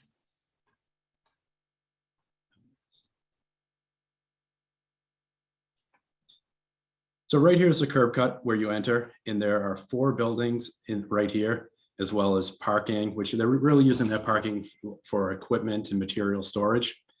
And these 4 buildings will be demolished. Then you come back to the larger and more recently constructed maintenance building, which is your primary building with parking around it. And then the proposed maintenance building will be out back in for the most part, a wooded area. So the next plan, sheet number 3, is the erosion control plan. And down gradient of the work will be, well, the limit of work is shown as the dashed line, and the down gradient side of the work in the direction of wetland resource areas will be a 12-inch diameter mulch sock.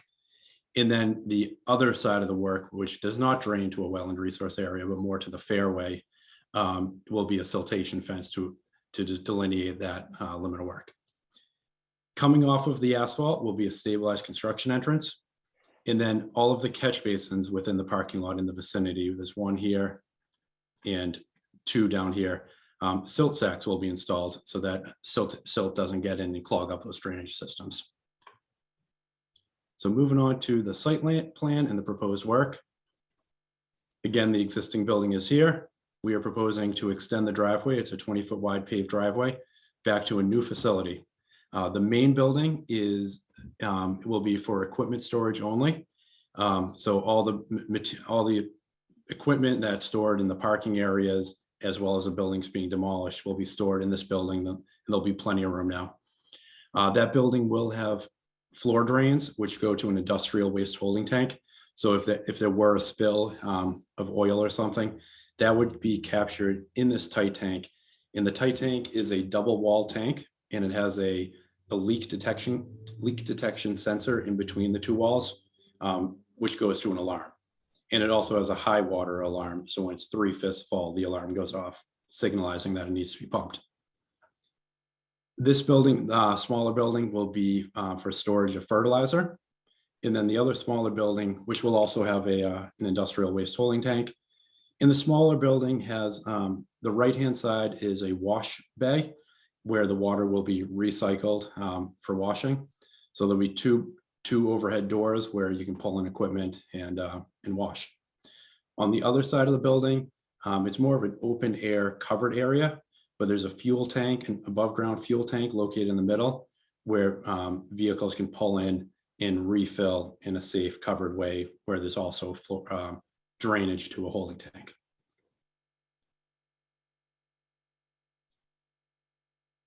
We are proposing trees along the driveway throughout the parking lot, as well as screening behind the buildings in the direction of the golf course, and also at the corner of the parking lot. This building really should not be visible from Cedar Street because this is all a wooded area in between. And then the grading plan shows a little more detail as far as the the grading drainage. This area here is showing that that area is ledge, but we're designing the site in a way that we don't want to remove all of that ledge. We'd rather fill over it. It's less impact, also cheaper, to be honest. So we are removing the highest outcrops of ledge, which are here, here, and here, and then bringing in fill in the other areas. We are extending a water main from Cedar Street, and then electric and gas will go from the existing building into the new buildings. Drainage will be captured in catch basins. There's 1, 2, 3, 4 catch basins in the parking lot, with piping and manholes directing it back to an infiltration basin. And also the roof runoff similarly is piped into the manholes and the same drainage piping system back to the infiltration basin. We did a full drainage report for this. There's basically 2 design points. One would be the portion of the runoff going to the fairway, and the other portion would be the runoff going to the IVW. And we're reducing the rates and the volumes of runoff by 48 and 14% to those design points. And that's designing for up to a 100-year storm event. I don't know if I'm missing anything there. The final two sheets give you construction details, which I'll skip over for the most part. And then just to note, we did receive some comments from Charlotte, which we still do need to address. We just received peer review comments from the planning board engineer yesterday, and we have a planning board hearing coming up on June 15th. So the goal for this evening would be to get the feedback from you as a commission, and then continue this project for a period of a month. Jeff, could you zoom into the lower parking lot? That's part of the project as well? It is, yes. So what's the current parking lot's construction? That current area, what's it made of? So this is the limit of the asphalt here. It's paved. Yeah. And this ends up being a reduction in impervious. So this area here, they're storing material on the asphalt. They won't need to store material there anymore. So that will be restriped as parking. And then the edge of pavement will be reconfigured, cut as necessary, paved where necessary, to create this edge of pavement to the rear. Now, all the area beyond that, which is currently the portions of the buildings, will be loamed and seeded, as will this area. This building will be loamed and seeded. And who's going to use that parking? The people using the tennis courts primarily. Mm-hmm.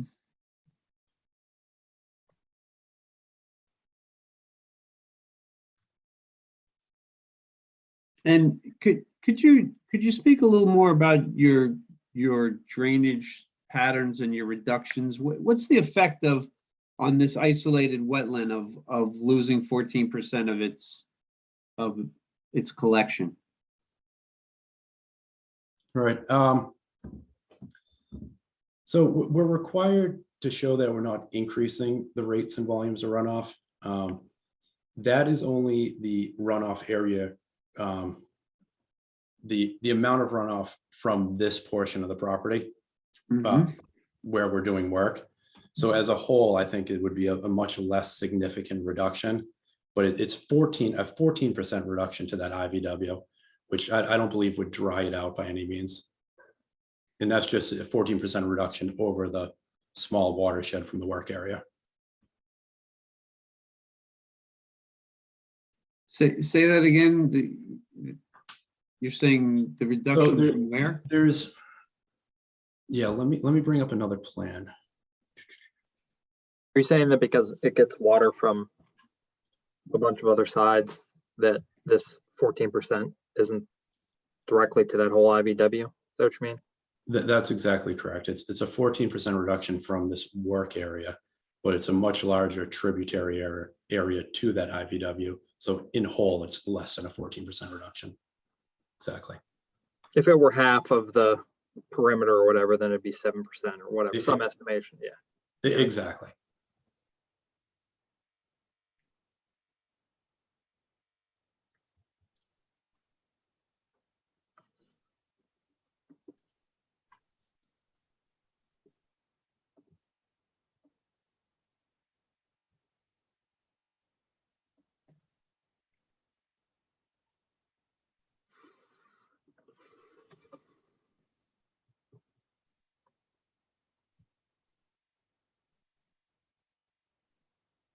So, I have a couple questions, that's right.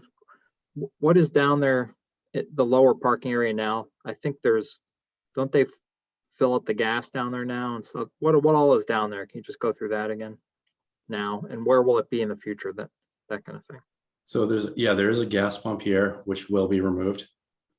They'll be refueling in the back of the property now. The parking area will remain, but be reconfigured slightly. In the 4 buildings, well, 3 buildings plus more of a shed will be gone. And those areas will be loamed and seeded. Got it.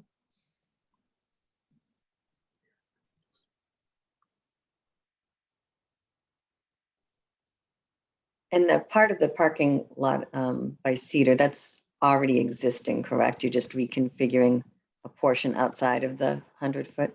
That's correct.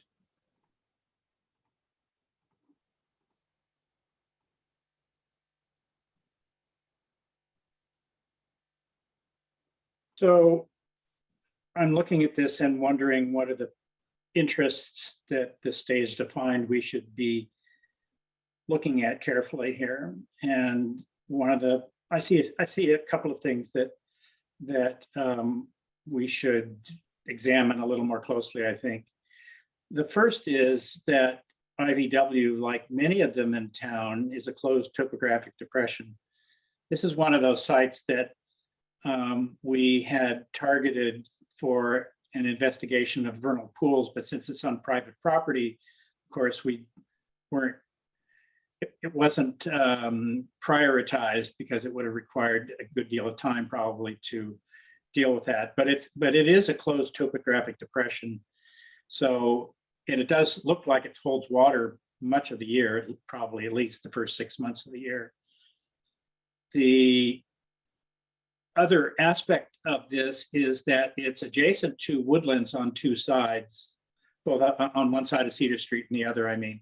So there seems like there's quite a lot of habitat for amphibians that might use it as a breeding site.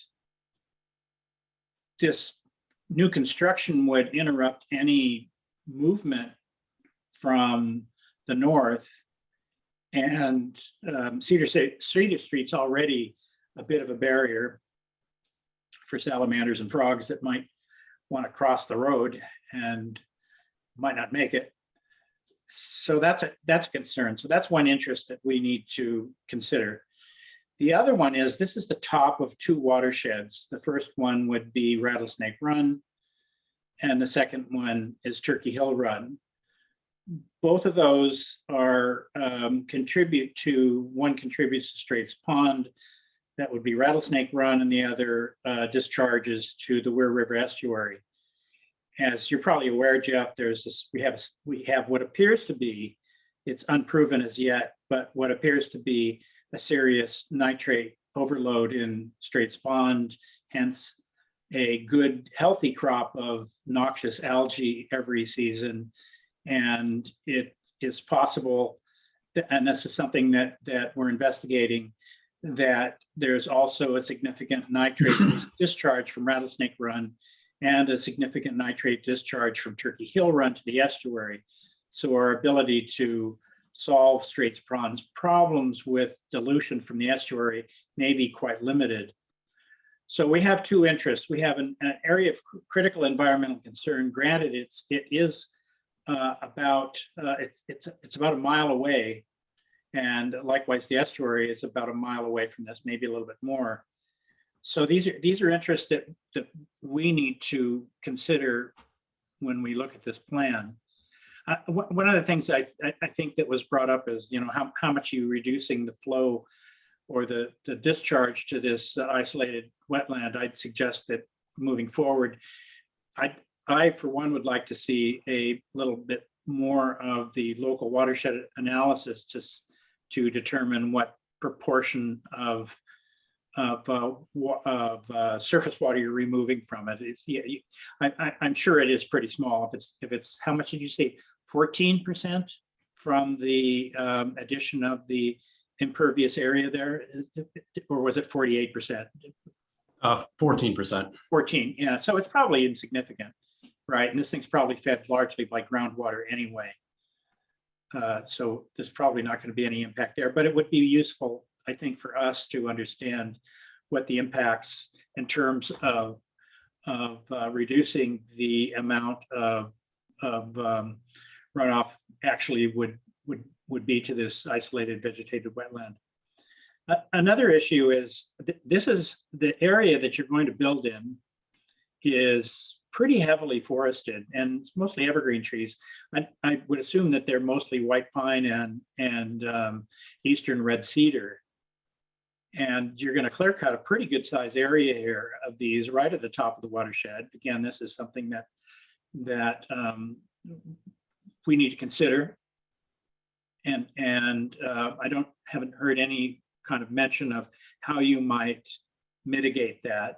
You are taking out some impervious area in the old parking lot, not that much, but and I heard you mention that you're going to landscape with turf, which this is a golf course. Let's face it, they're going to fertilize it, which is not really very helpful for any efforts that any of the local conservation groups are trying to make to reduce the amount of nitrate going into either of these two watersheds.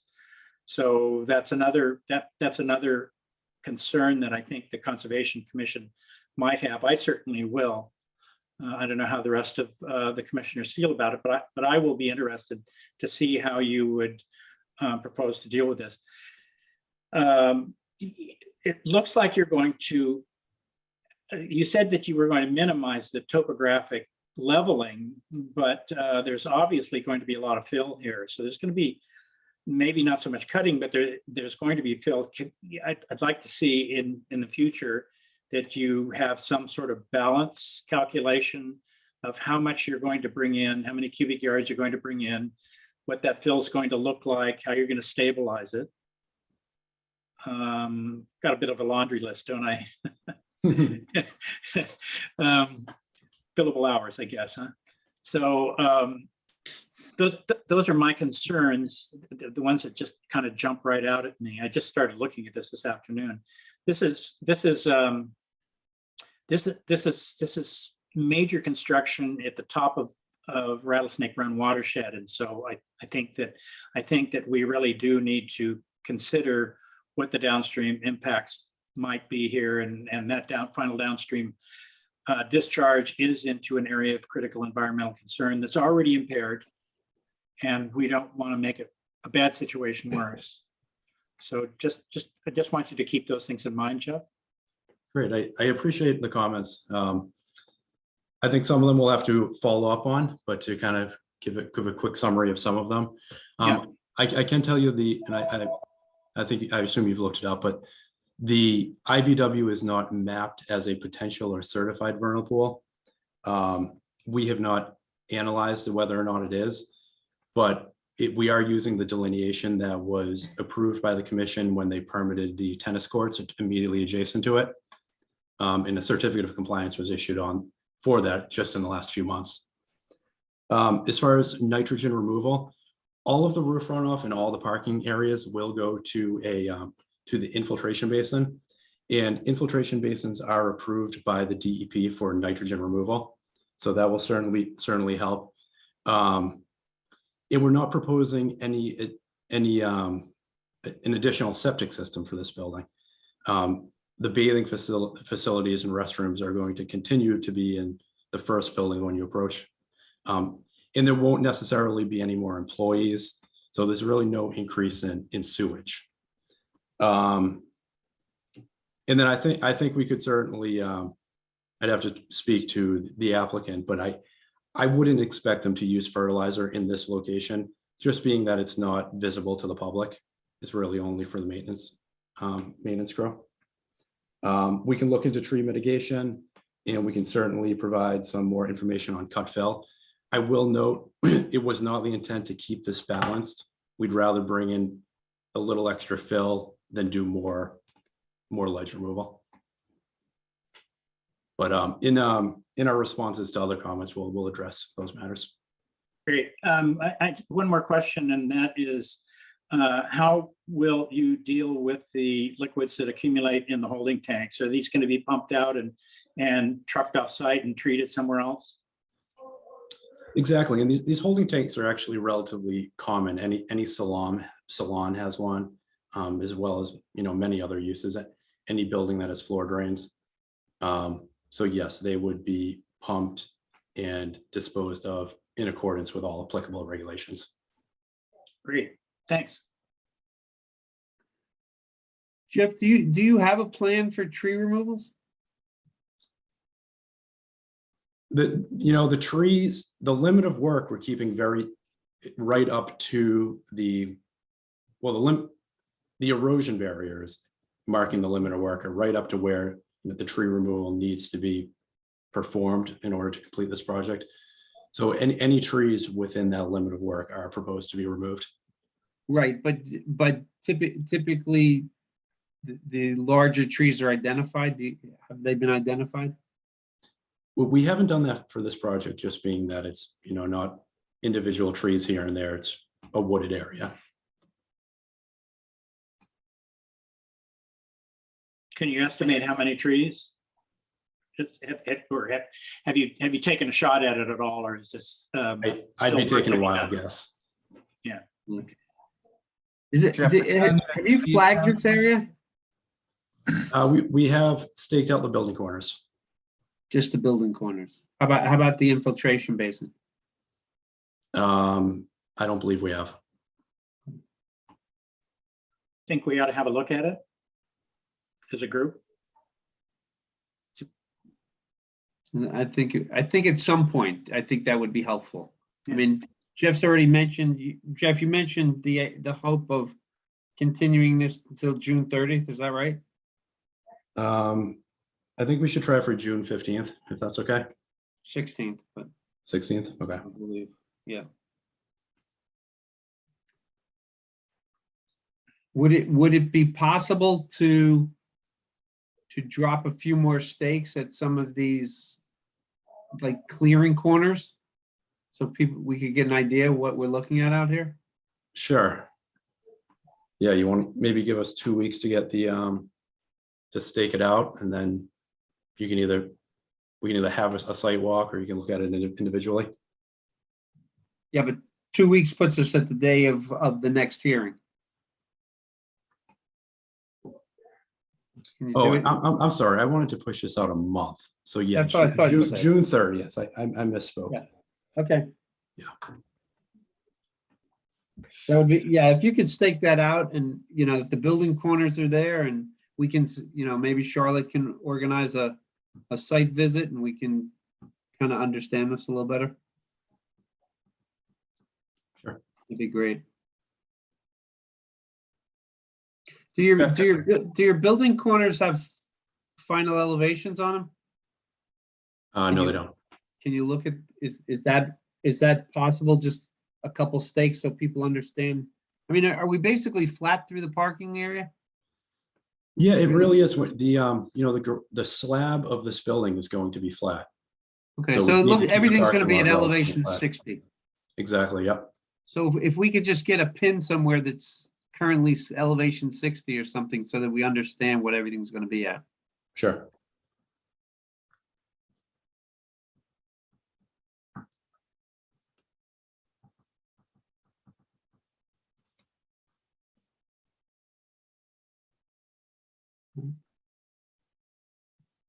Any other comments, concerns, thoughts?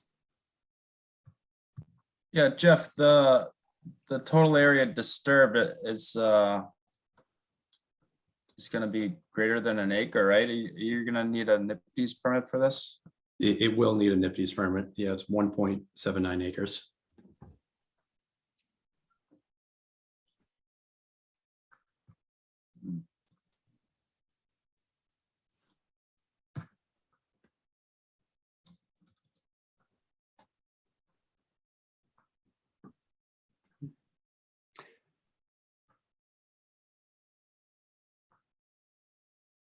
Anything else? Jeff, anything you want to add? No? No, not that I can think of. I guess I would add, you know, the intent of this is to get all of the existing equipment under cover in a contained area. Mhm. So, Okay. All right, so if there's no other comments, we'll continue this hearing until June the 30th. All right, great, thank you. thank you very much. And you'll work with Charlotte we'll set up a site visit after you get it staked out. Sure. Great, thank you. Charlotte. Okay. My next hearing this evening is NOI 21-07. I'll read it into the record. It's for 99 Border Street. In accordance with Massachusetts General Laws, Chapter 131, Section 40, the Cohasset Wetland Bylaw, and the Cohasset Stormwater Bylaw, the Cohasset Conservation Commission will hold a public hearing on Thursday, June 2nd, 2022 at 6:30 p.m. via remote participation on a Zoom platform for notice of intent 21-07 for a request for an amended order of conditions to construct a deck, bluestone patio, and stairs at 99 Border Street by Oak Development and Design. So Charlotte, before we address this, could you, this is more than just a amended order of conditions, is it not? Yeah, so this will have a couple parts, and I can jump in just with a basic, timeline here. So I got some reports in March about a potential alteration of the stairs leading down to the dock from the previously permitted plan. This is from NOI 2107. And so, I worked with PJ to, look at it during a site visit at the time in March when the stairs were half completed. Just given the location of, the plans up right now. So, sorry, Jeff, would you be able to zoom in just a tad so we can see the site plan a little bit bigger? Thank you. So yeah, given the location of where these stairs were, I recommended at the time an amended notice of intent, just maybe not necessarily in the change itself, but also just because of where the change was occurring, not just in a buffer zone, but directly within the resource area. So following up in May, they had submitted an amended notice of intent, although, given a pending housing sale that's expected to close soon, they filed for, after discussing with Jeff and the property owner, I believe he's on the call, Bill, we, agreed to, and whether or not, a COC should be filed at this time. So right now, how it's going to go is with the show cause hearing, we'll discuss, the changes, and the commission can decide on whether or not a COC can be issued based on these changes in the as-built. And then the amended NOI at this time, we've kept it for now as a backup. If the commission does not issue a COC, an amended order of conditions could potentially be issued as an option with any sort of, conditions in addition to the previous order of anything that the commission would want to entertain. But I guess, to start it off, I don't know if it's helpful to discuss the changes first. And Jeff, PJ, Tom, feel free to jump in if I left anything out. No, I think that was a really good summary. Thank you, Charlotte. Would you like me to jump into the plan and explain the changes? Yes, please. Yes, please. Okay. So this portion of the project was permitted about a year ago. We were in front of you, and the work that was permitted was the deck, the patio, the steps down to the pier, landscaping, and then a dock as well. At this point, the work is substantially completed, as you can see in the photos at the bottom of this page. And we have noted 2 deviations. The main one is that the steps were permitted to take more of a 90-degree turn here, heading down to the existing pier. The way they were constructed is they favor running along the ledge. We feel that this is something that can be approved under a certificate of compliance because they're further away from the resource area than what was permitted. And they're also in the location of where the old steps ran to that these are replacing. There's no need for a walkway to the pier. It's going to be a very low traffic area. It'll be similar to what was before, where the steps came down to that location, and it's very low traffic, just walk across the lawn to the pier on occasion. And then the second change that we were is that we're noting that the dock portion of this project is not proposed anymore. It's no longer part of the project. So with that, I'll scroll down, show you the pictures, and turn it back to you. Jeff, before you scroll down, I'd like to just point out for the other commissioners that there are some other changes here. The deck as presented to the commission was actually you walked out of the house, you walked down at least 2, if not 3 stairs, so the deck was lower, which obviously added stairs going down to the patio as well as down to the dock. The patio itself was smaller than what's actually been built, and that includes a walkway which goes down in between the left, I don't know which way you want to call it, the south side of the house. This also shows a gravel driveway, which is perhaps one of the bigger concerns because I'm not sure how it impacts your stormwater calculations. This driveway's been paved. It's a pretty substantial amount of pavement that's been added. So, between the pavement at the patio and the pavement at the parking, it's pretty substantial. I think Charlotte has pretty much inventoried the vegetation that was part of the plan. I think that pretty much meets what was approved, but there's quite a few changes. Also, there was no outdoor shower on the earlier plan. I don't know how much impact that has, but I think it's important to note that there is an outdoor shower. It does not have any, it's going to surface drain is what it's going to do.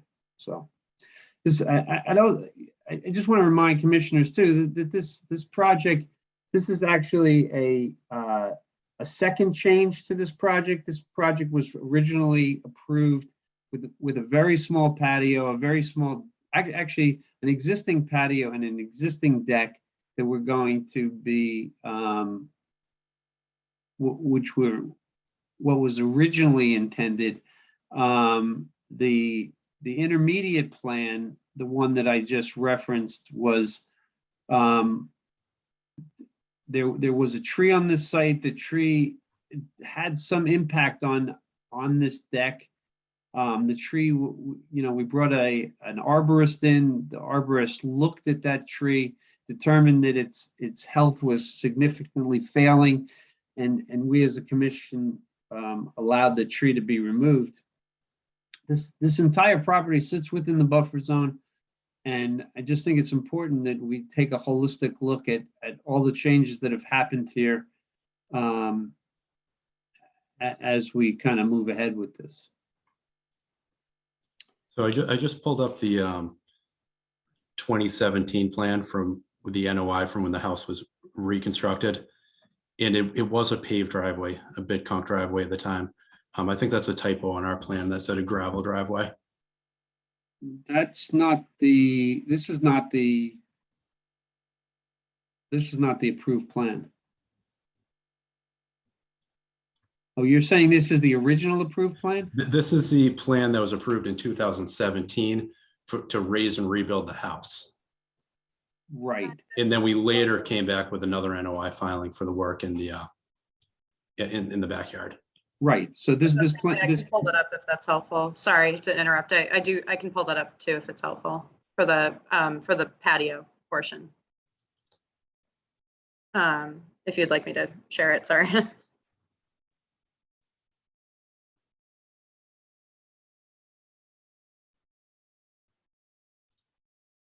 Sorry.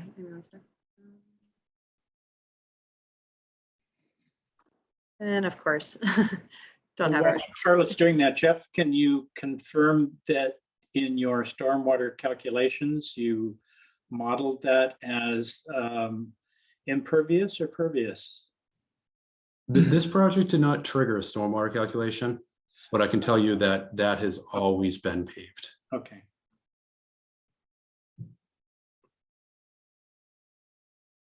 Sorry, I might have been the wrong screen. I'm sorry, Jeff, when you say it's always been paved, it's always been an existing paved driveway? That's correct. But it's, if you look, I mean, this is the intermediate plan that was brought back for a new NOI because of the modifications that were requested. So, and as you can see, it says gravel drive under construction. I mean, it suggests, I mean, it's a pretty big area. I mean, you can see that the limit of it is all the way over on the, to the left of that leader that says house under construction. I mean, it's an enormous area. I can't imagine that alone wouldn't have triggered a stormwater permit if that was intended to be asphalt. Well, what I'm saying is that was intended to be paved. When, we filed in 2021, the work only pertained to the backyard. The bigger project was the reconstruction of the home permitted in 2017. And on that plan, it was shown to be a paved driveway. So I don't recall back in 2021, if that was truly gravel, and maybe we know that it was under construction. So maybe they were repaving it at the time and that's why it was gravel, or maybe it was a typo. I don't recall, but either way, that was permitted to be paved. When you look at the 2018 satellite view here, the pavement was on the south side, and it went about as far as if you look at your drawing here, where that vertex of the 50-foot buffer is, and then you look down at, directly below that, there's a little nick in the outline of the house. That's about the width of the paved portion. The rest of it looks like it was landscaped from the satellite view. So about 2/3 of, or in fact, only about, now I'm really getting a little too wild here. Just if you just consider the protuberance of the house towards the street as the area that might or might not have been paved, only about half of it was paved. Yeah, there you go. Everything to the right of that was paved. Everything to the left was not. At least that's the way it looks. That's the way it looks on the air photo. And I believe that's what it is today. I mean, I might be a little further, but yeah. Well, I'm looking at a street view from 2017, and everything is paved up front. So before any of this was ever approved, the whole thing was paved. Looks like there may be some planters out there that look like plants from the aerial. And yeah, I see something red there. It's not clear. The resolution is not that great. I mean, the driveway is black. It's pretty unmistakable. Yeah. And there's something sort of reddish. There's a different color pavement there. And there's a wall there of some sort, it looks like, that hems in the driveway. Driveway looks like it's about 15 or 16 feet wide at the curb cut. And then there's wall, it's flanked by two walls by the looks of things. And so that's all paved. But on the north side of that wall, it's not paved at all. It doesn't look like here. It's hard to say what it is, but it's red. It's certainly not black or gray. Yeah. Maybe a Well, planter with some plants in it. Let me look at another photo. Maybe there's a little better one there. It's really hard to interpret. And I would agree just with the, where it says gravel drive under construction, that if this is a survey, that would be the condition on the ground at the time, not anything that was ever intended. Yeah, to I'm be built. looking all the way back to 2015 and I still see the same, more or less the same thing. Okay, well then that's what they have today, so. 16 is very clear. 17 is about the same. 18 looks about the same. And then in 19, everything is paved. It's paved across the entire property in the front. So sometime between May of 19 and April of 18, it was paved. The whole front of that property was paved in that 13-month period. Yeah, but can you tell if it was paved or just, gravel? Probably not from an aerial image. Well, I don't know why they would. yeah, if it sure wasn't looks paved like it's before, paved. why would they pave it and then remove half the pavement? Yeah, you're right, Jeff. I mean, it's really, you can't say for sure because the resolution isn't that good, but that would be the street view that Will has been looking at. And maybe that street view is a little clearer. Will, can you tell whether it's pavement or gravel from the street view? In 17, it was paved. In 19, it was under construction gravel. And I don't know what it looks like today. I assume they paved over top of it, right? So I think that answers my uncertainty of, that at the time when we did the survey, it was under construction. And based on, I'm looking at, from being out of the site and comparing that to the 2017 plan for the full rebuild project, it looks like they generally did build that driveway in the right location, the right size. Exactly. If you had taken into account this area here and the patio as it is today, which is, out here, and comes down this entire side of the property, would you not have triggered a stormwater permit at that point? So the area where you put the X, Yeah, that was considered to be paved driveway. In the area in the rear, it is a bluestone on a pervious base. it's not a pervious patio. It's got minimal joints, and I'm sure it doesn't have a reservoir to permeate groundwater. I mean, it's going to flow, it's going to run off is what it's going to do. It's not going to infiltrate. Do we have a photo of that, Charlotte? Of the, like the previous conditions or the current ones? No, the new patio that's not pervious now. Yeah, I can pull those up.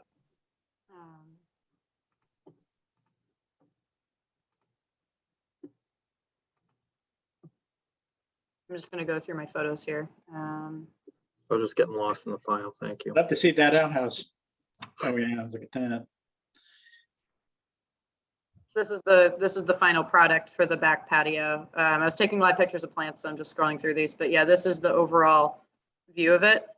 And then at least from what we noted, and Jeff, I believe you noted this as well, there is the slight increase in the bluestone. It was originally permitted for 281 square feet. I didn't see it on the as-built, but do you have an estimate of how large the patio is now? Yeah, I estimated it to be about 70 square feet larger. Okay, And that was under construction when we filed for the amended order of conditions, right. which is And why then it it was was, noted at the time. okay. So where do those downspouts go? Is that a direct shot into the Gulf River? I'll have to get back to you on that unless PJ, do you have an answer on Yeah, that? I can, there is a large dry well underneath the patio right outside the shower here that we brought the downspouts to. It's a large patio, it's a large dry well of gravel. These 3 downspouts go to there to avoid any runoff of the patio. And is that where the shower goes to? That is correct. There is a drain under the shower that also goes to the same dry well.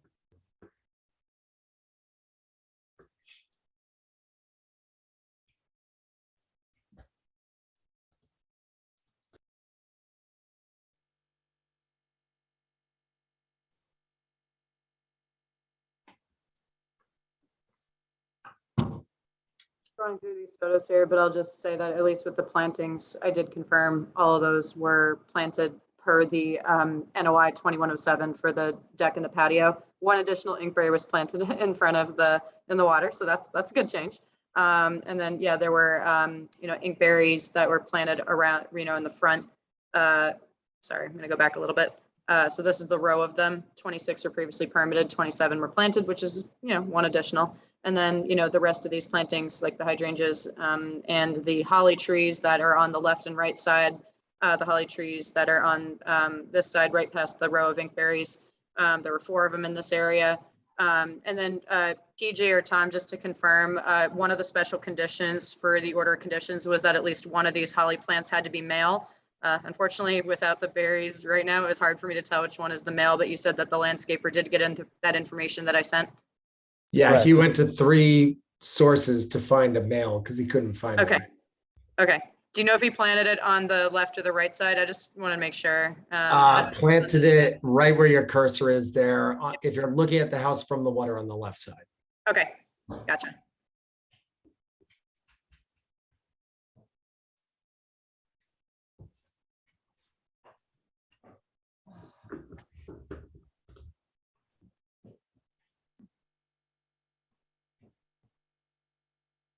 So how is the patio sloped? Is it sloped towards that? Is that a fire ring in the middle of it?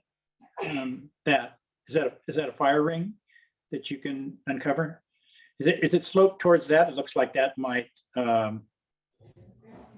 capture water if that bluestone was graded so that's where it went. But other than that, it seems like it, as Chris pointed out, I think it might be a stretch to call this pervious. I can't really comment on the slope. I didn't really study how they installed it as far as the slope is concerned. Customarily, when we put patios in, the landscaper, I hire pitches it away from the house because of building code, because we don't want the water going toward the house. So if I had to make an assumption, I would say it's headed toward the wall. But again, we have mulch along there where the plantings are to collect the water in the event the water does run off. So is the base for this, what is the base? The base is sand with just stone dust underneath it. And was it compacted? To the best of my knowledge, it was, because otherwise the patio stones will move. Correct. Right. The sand typically is not compacted, but the stone dust is a sub base. Yep. And then the sand is just put in by hand. Yeah. So it seems unlikely that this would be pervious. I mean, compacted stone dust is pretty dense stuff. Yeah, we don't use for the so I really don't like, what do you call that stuff? The gator sand, the I'm blanking on the name of the stuff that people put in the joints that hardens up. Grout? No, not grout. There's a term for it, but Yeah. I'm not a fan of it because number one, it falls out over time and doesn't look good. And number two, it doesn't allow for water to get through. And I made it very clear I didn't want to use that. It's called gator sand is like the term for it. Polymeric sand. That's it. Yeah. I hate that stuff. I actually don't recall exactly what Jared used. Jared Curtis Landscape out of Norwell did this. He's really familiar with conditions on the ocean and in areas like this. So he knew I didn't want to use that. So I would say that, yes, I think you can make the assumption that it might not be very pervious, but we did not intentionally fill the gaps to make it non-pervious. So these are all straight cuts. So, and they did a great job of making those gaps as small as possible by the looks of it, which of course that's what you'd want to do. You don't want too many weeds growing through all of those joints. So I would conclude that it's not very pervious at all. I might agree with you, but I will say that the entire patio left and right and over on the side, which you can see by the shower, does have the plantings with the mulch. So if there was any runoff, it would end up going in that and therefore go into the ground. It would not run over the wall into the resource area. And PJ, I'll just step in. My name's Tom. I'm the project manager on this project. There are gaps on this bluestone. It's the angle that it was taken. And I know Charlotte was there with me for roughly an hour and a half, 2 hours checking out the property. There are gaps. We did not fill them in. I think it's the angles of the photos that were taken. So to PJ's point, it's definitely pervious. It might not be as pervious to the standards that the commission would like, but that's a good photo there of that gap right there. Roughly all the gaps are large enough to fit. You could fit quarter or 3/8, something like that. Yes, they were not run tight to each other, and we did not fill the gaps, as you can see. And if it helps, in the earlier conversation with the front driveway, it did not eat up the whole front of the house. We're talking about 16 feet wide for roughly a double garage. As the plan has shown, it did say gravel, and then in parentheses, it said driveway under construction. So the gravel was not within the parentheses, meaning current conditions are gravel. The driveway is under construction to come. And we kept it as minimal as possible, that 16 feet wide, just to cover the width of the garage doors itself, and basically built to the conditions of every other home that are on Border Street. I don't believe there's a single home on Border Street that has a gravel driveway. So we built with the conditions around us. We built to the conditions of the plan, and try to keep it as on plan as possible with, keeping all concerns of the commission in regards. So, Mr. O'Brien, let me just clarify something. What we are looking for is not something that the commission desires. I mean, we're not here to say what our desires are. We're here to see whether or not the project requires certain permits and whether or not we feel that it's in compliance with the application that was submitted and the permit that was given. The original conversation about whether or not this patio is pervious and whether or not the driveway is of a particular material is called into question because the plan that was presented to the Conservation Commission is suggestive of certain things. One of which was presented to us that because there was not a certain amount of impervious surface, there was no need for a stormwater permit. And I'm questioning whether or not the newest plan might in fact require that. Understood. Now it's up to the engineer to determine what the permeability of this patio is so that his calculations can then,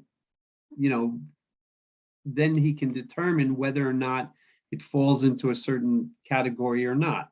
But by definition, this has a certain permeability, whether it's, you know, a permeable paving, whether it's somewhat pervious, you know, that's, I mean, these are words that are kind of thrown around loosely, but a permeable pavement is a pavement system where joints are left open, they're filled with a graded material which allows water to pass through to a reservoir below. This is not permeable paving.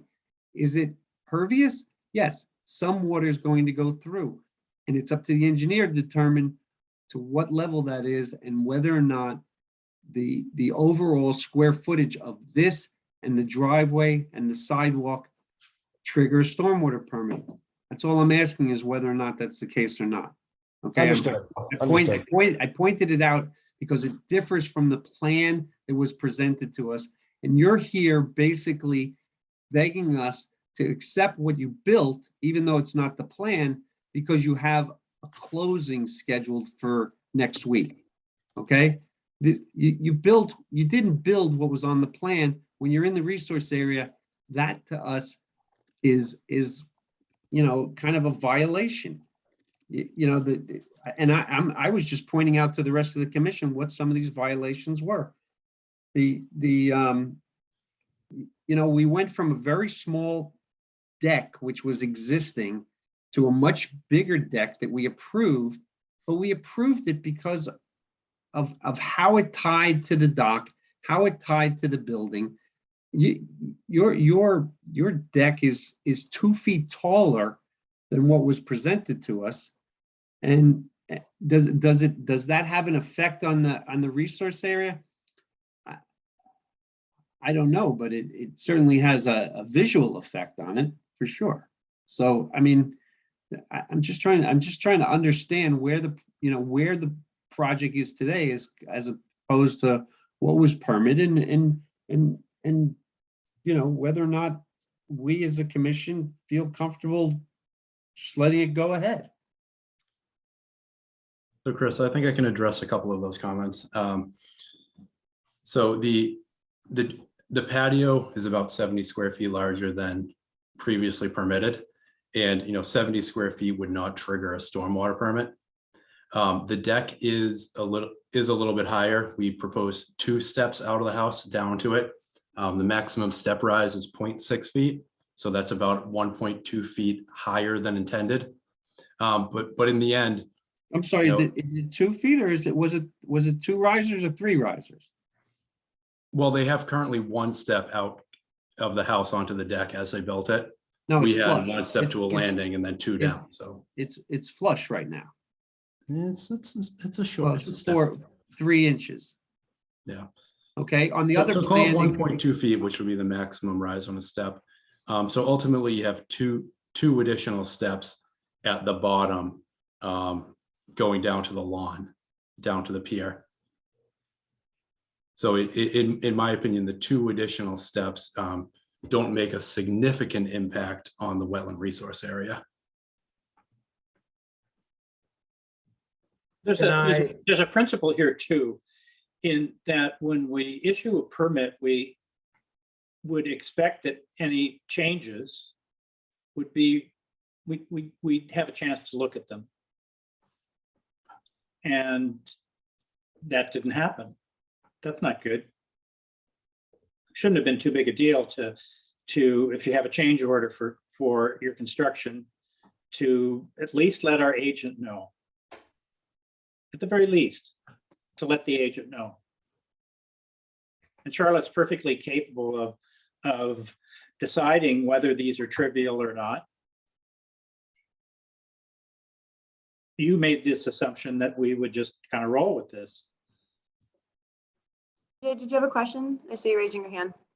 Yeah, so first off, by no means did I ever make any assumptions. In fact, we thought we were doing what was right by the plan. To be honest, the plan was very hard to read, and I never even actually saw the footings underneath that cantilever section of the deck.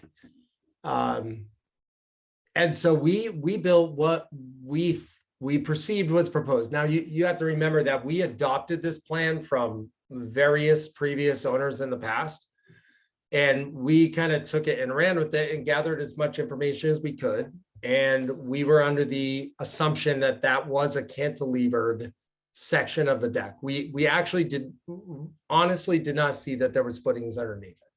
So we built a steel girt structure that overhangs. And in order to get that to clear, we had to be at a certain height, regardless of how it all worked out. So we had one step out, and then this cantilever that goes over, which, if you think about it, we have now avoided several footings in the resource area, disrupting less and doing less damage to the resource area. So I actually thought that I would never think that that would be opposed because we would have less impact. We've Well, also it might had not this be, here- it might not be opposed. The point is, I understand what you're saying, Tom. and there's no excuse for saying, well, we didn't understand the plan. That doesn't sound very good to me. Okay, well, Tom, you can decipher it how you want. I guess my point is, we were rolling forward as if maybe I was misled, but I was under the impression it was a cantilever deck. So we built the deck accordingly, and we pulled a separate permit with the town of Situate for this deck showing the cantilever. With Cohasset, and it was approved. So at no point through that approval process was I led to believe that it was not going to be sufficient. And so once we got our approval through the building department, I assumed that we were good to go. So I built it per the approved permit, which again was a separate building permit to the original permit. We created That's a something different plan. I wasn't aware of. So So can you say if you can pull your building permit and nobody says anything, that puts us in a kind of an awkward position, but it sounds like you did the right thing. Yeah, I mean, I pulled a separate permit because it wasn't part of the original building permit that Chris McKenna had originally pulled.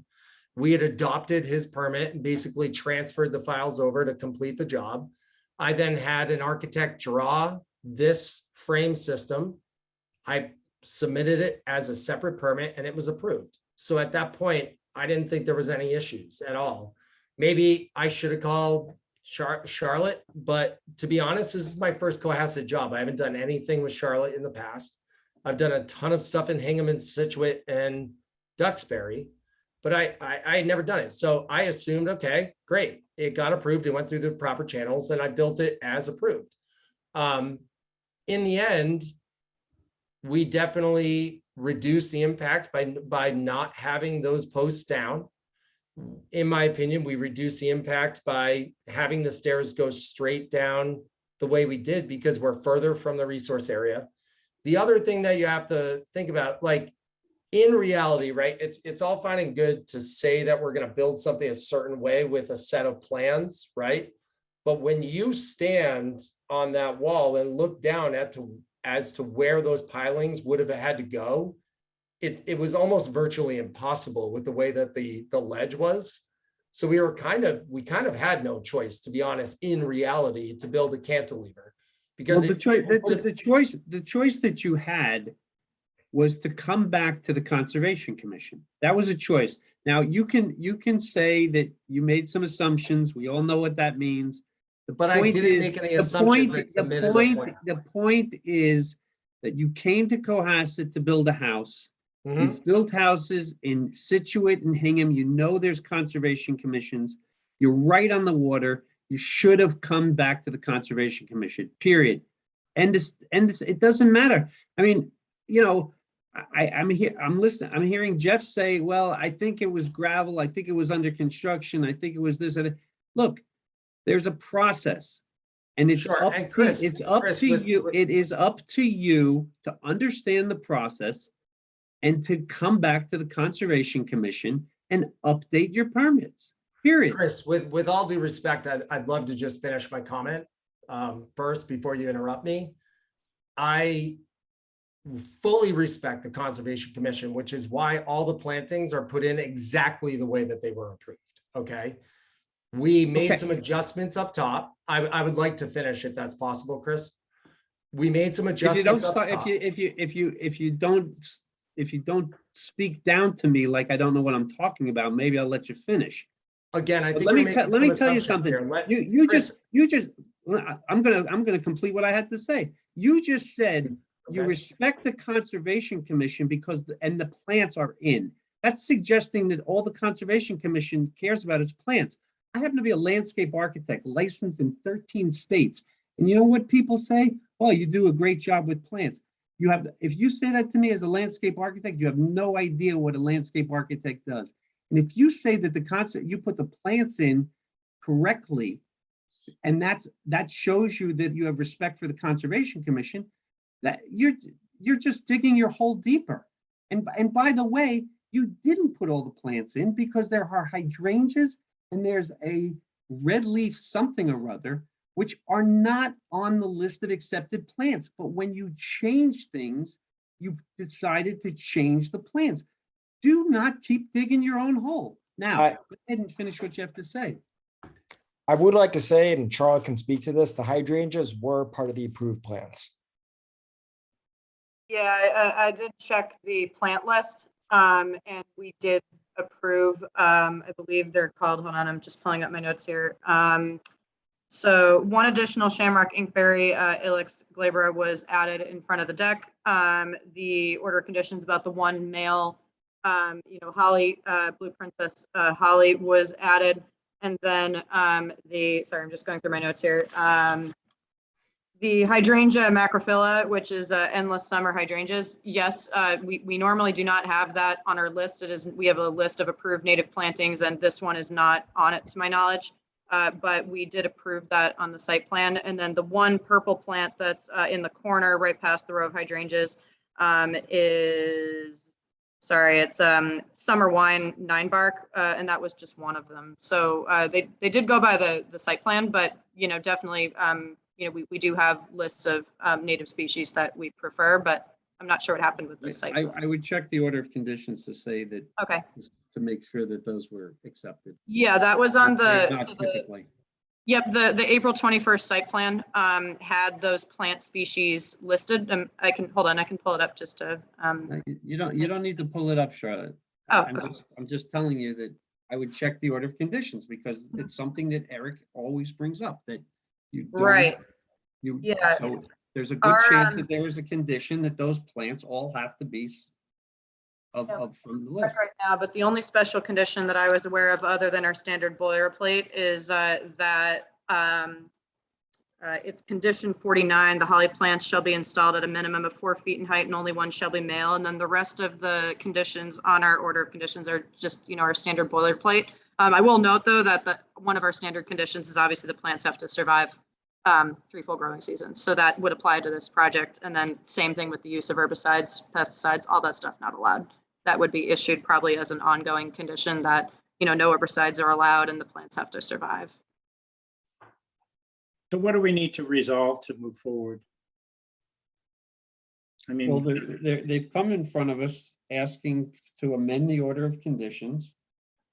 And basically, and then to give them a certificate of compliance. and are we happy with the, do we accept, point by point, this, do they need a stormwater permit or don't they? I mean, that seems like one of the things that we talked a bit about, but we didn't quite resolve.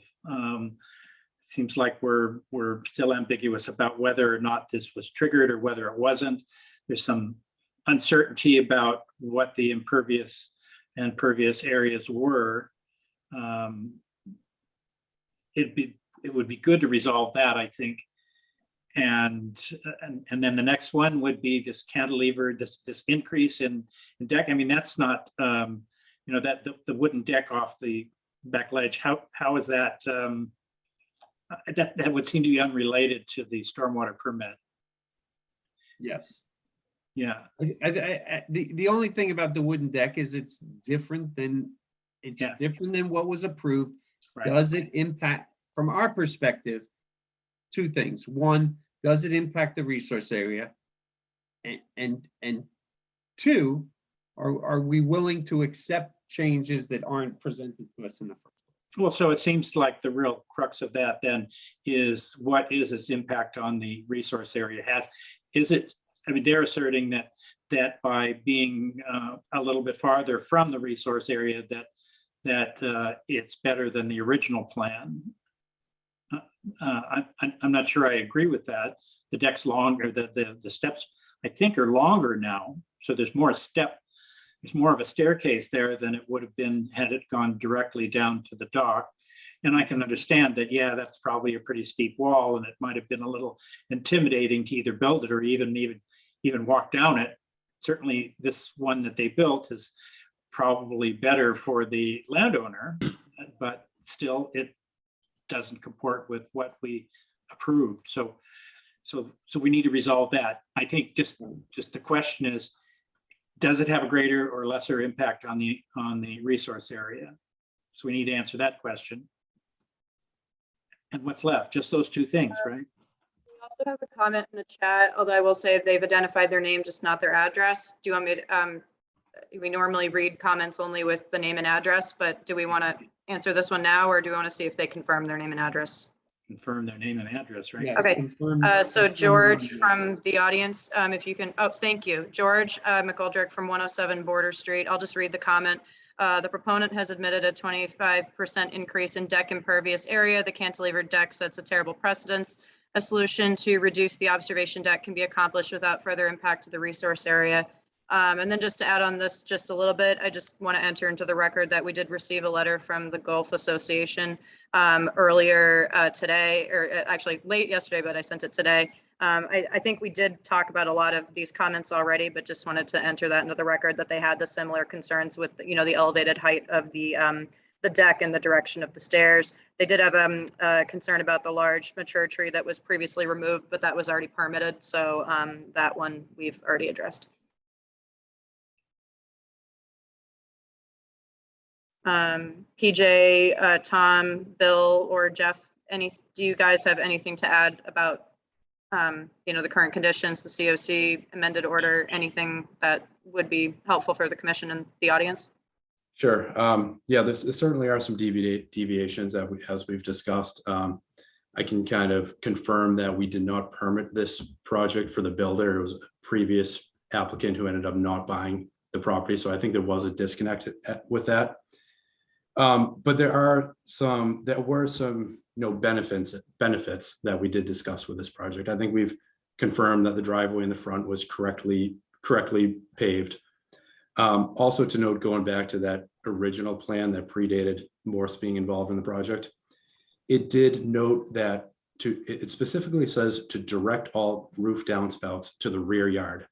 And it didn't have any dry wells or any mitigation for that. They were just running off over the surface. So the fact that Mr. Antonic put in roof drywall is certainly an improvement. He noted that there are less footings because they cantilevered the top portion of the deck. That would have been 4 additional footings right down directly adjacent to the water. So I see that as an improvement as well. And then I think he had a valid point too with the runoff from that patio is going to get collected in that raised mulch bed that surrounds the perimeter. It appeared to me that that water would infiltrate and not run over the side. So I think that that's kind of a little conclusion of some of the positive changes. Hey, Charlotte, this is Bill Allen. I'm the owner of the property. Hi, Bill. And I just wanted to say, my spouse and I, we purchased this beautiful property last summer. And we look forward to moving in, and becoming residents at the completion of the construction. We have grandchildren and children in the area in Hingham and in Cohasset, and they're excited about our arrival as well. And I think we were highly recommended to use PJ or Oak Design and for this project, and we are completely happy and satisfied with his professionalism and his workmanship. And from the beginning, when we saw this property, I think we knew that it was going to be a challenge. It's very limited outside. There's not much you can do. We wanted to make it as beautiful to the neighborhood as we possibly could. And I think our goals from the beginning were this. It was basically to conform to the beauty of the neighborhood, respect the environment, respect the neighbors, and adhere to all codes and processes. And from talking to PJ and talking through things, I think we did I think we did just that. And and one of the other things is, with the 7 grandkids we have, we want, the stairs going down to the dock as safe as possible and so forth. And we just thought of everything with regards to the neighbors, to the environment, and to our grandchildren and so forth. And, we just think we did the right thing for everyone. We really do.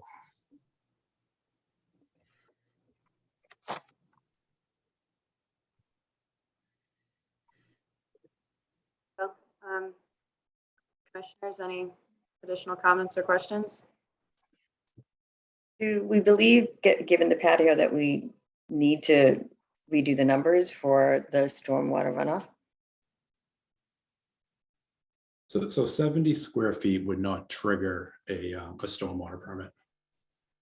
And if it did change numbers or trigger it, it runs off to a tidal resource area. And in those situations, you are not required to reduce the peak rates and volumes of runoff, with the theory that the ocean has infinite storage.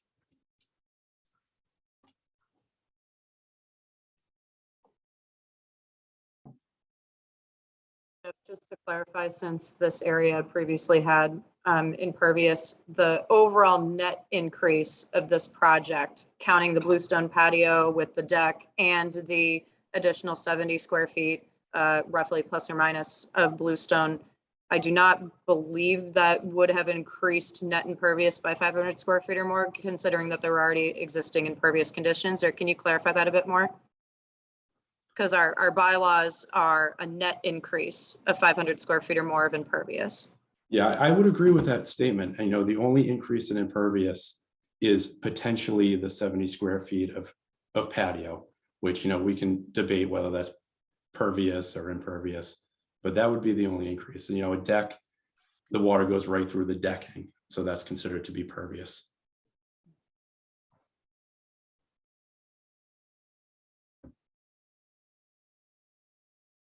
My only question is regarding this 517 plan, that is this intended to be the existing conditions or as-built plan? Is that the intent with the green steps? Or is there going to be another as-built plan? The 524 plan is the as-built plan. He presented the 524 plan.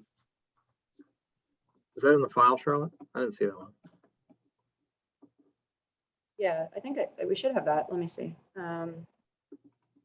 It's The only reason I ask is because it's still one of the big things that everybody's discussing is this cantilever, and this one still shows timber piles under the landing of the stairs. So just make sure that was accurate on that plan. Yeah, the 517 plan was filed with the request for an amended order of conditions. And then due to timelines, we filed another plan dated the 24th, which is the as-built plan. And it is different. And I can bring that plan up if you'd like. Why don't I do that? Great. Yeah, I think I just got the wrong one. While you're pulling it up, we have another comment from George from 107 Border. Would the board please take the time to confirm the figures Mr. Cohasset is speaking of? This should be in regards to the stormwater calculations. I can speak a little bit based off of the previous conditions that were in that area.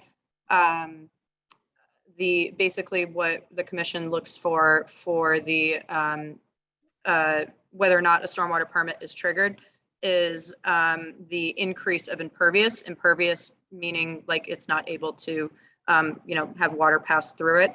And again, bluestone, there's definitely some debate of whether or not that is truly considered pervious or impervious, depending on how you look at it. Same thing with the deck. Sometimes decks, depending on how they're built, are also considered impervious if there are no spaces or things in between them or no pervious features to have water pass through them. And so what's evaluated is the net increase. And so based off of the existing conditions that were previously existing before this project was permitted and approved, there is an evaluation usually at that time of whether or not the changes meet those stormwater standards. Engineers like Jeff from Morse are familiar with our bylaws. So, I mean, I can try to look back at the minutes while we're discussing this, but I would assume at the time, back in 2021, that those numbers were considered and might have even been mentioned in the notice of intent, but I'm happy to try and look through that as best I can right now. Does anyone else have anything to add? Or if anyone remembers this hearing? No? Okay.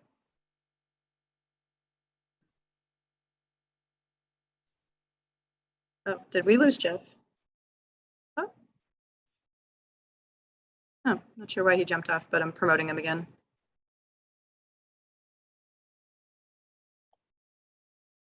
Sorry, Jeff, not sure what happened there. No, I was disconnected. It was on my end. Oh, okay. Would you still like me to bring the plan up? Yes, please. That'd be great.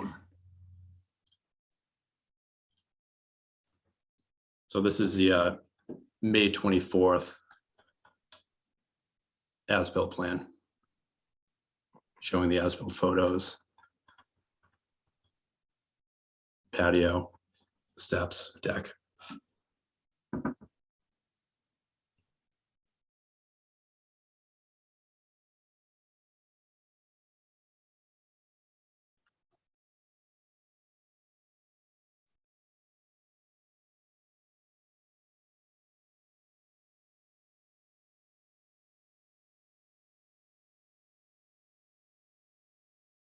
Any other comments by commissioners?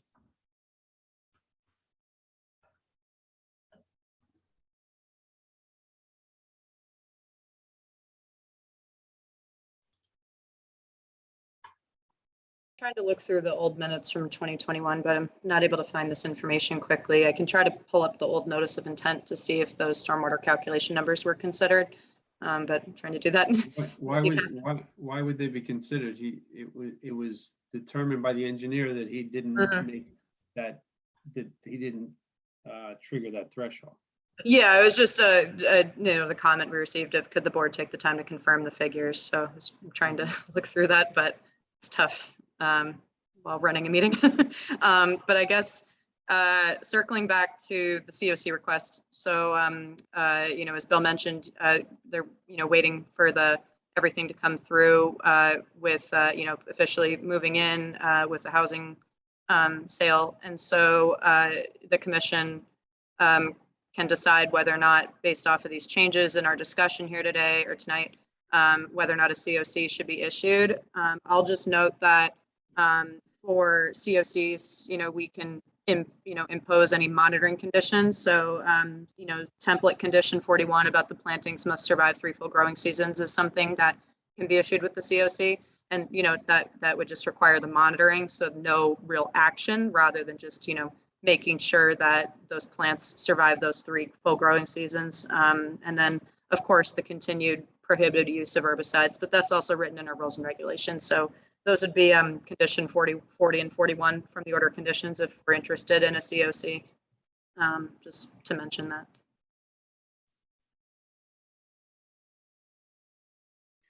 Well, it sounds like I think we've resolved the trigger for the stormwater permit was not exceeded. So we can put that to rest. Yes. I think it's a matter of opinion that whether the stairs are an improvement or not. It's unfortunate that they weren't brought back to us to look at it, but if the town had issued a building permit for them, then it seems reasonable that PJ would have thought that he's good to go through it. So I don't see any fault that he's committed. Yeah, I agree. I do question the building permit. Yeah. National code suggests that 12 is the maximum number of risers. There's 14 on that bottom layer, so it's and it should have been cleared with us before one was issued. That's more of an internal dispute then. Exactly. And then the final question is on that little peninsula. you know, is the introduction of human activity onto that, is it detrimental to the resource, to the buffer and the resource area? There's always been steps down to that landing. But they went directly onto the deck. No, they went right down, they went down to the grass. They landed in just about the same location where the steps go now. Okay. I thought it was a continuous run. Jeff, We proposed them to be a continuous run down to the pier, but the steps that were in place before that were removed went down to the same location. Yes, but that's not the permit that we approved. I understand that. I misheard you. The permit we approved had you go from the upper deck to the dock. Right. I'm just making the point that Okay. we're not introducing pedestrian traffic through an area where there wasn't traffic before.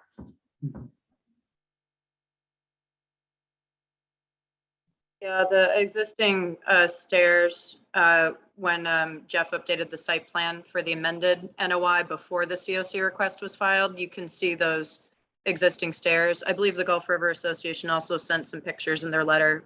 Does anybody want me to pull those up for reference just so we can see? Or no? Okay. So Charlotte, this is more just to help me understand that, you know, a certificate of compliance we would issue when the work has been done according to what we had permitted, which is obviously not what this is. So would we have to first amend the NOI? Yes. In order to do that? It can be done either or both. So the commission can choose to issue a COC based off of this as-built dated 5/24 with the deviations that we've discussed. And the amended order would either be withdrawn or approved at the same time, so they can be issued together, one or the other. Or if we do not approve a COC, we could choose whether or not to issue an amended order of conditions with any possible additional conditions on things to clarify, to fix, whatever it is. So that's, yeah, there's definitely multiple options. I've never seen multiple submissions reviewed at once before, so this is definitely a first for me. But the way I see it is we can issue a COC, ignore the amended NOI, or issue a COC and an amended NOI at the same time that would revise the order and close out the permit with any monitoring conditions, or we can approve so we can deny the COC request and or approve the amended order with any potential additional conditions. So it kind of depends on how we all think as a commission of whether or not this project met the order of conditions, not counting the amended, the current one that was previously permitted. And after discussion here, if those changes are acceptable or if they need further clarification. Sorry, Trish, if that was a long. Yeah, I'm still confused personally, like how I feel about all of it, to tell you the truth. Charlotte, would you promote George McGoldrick to address the commission, please? Yes.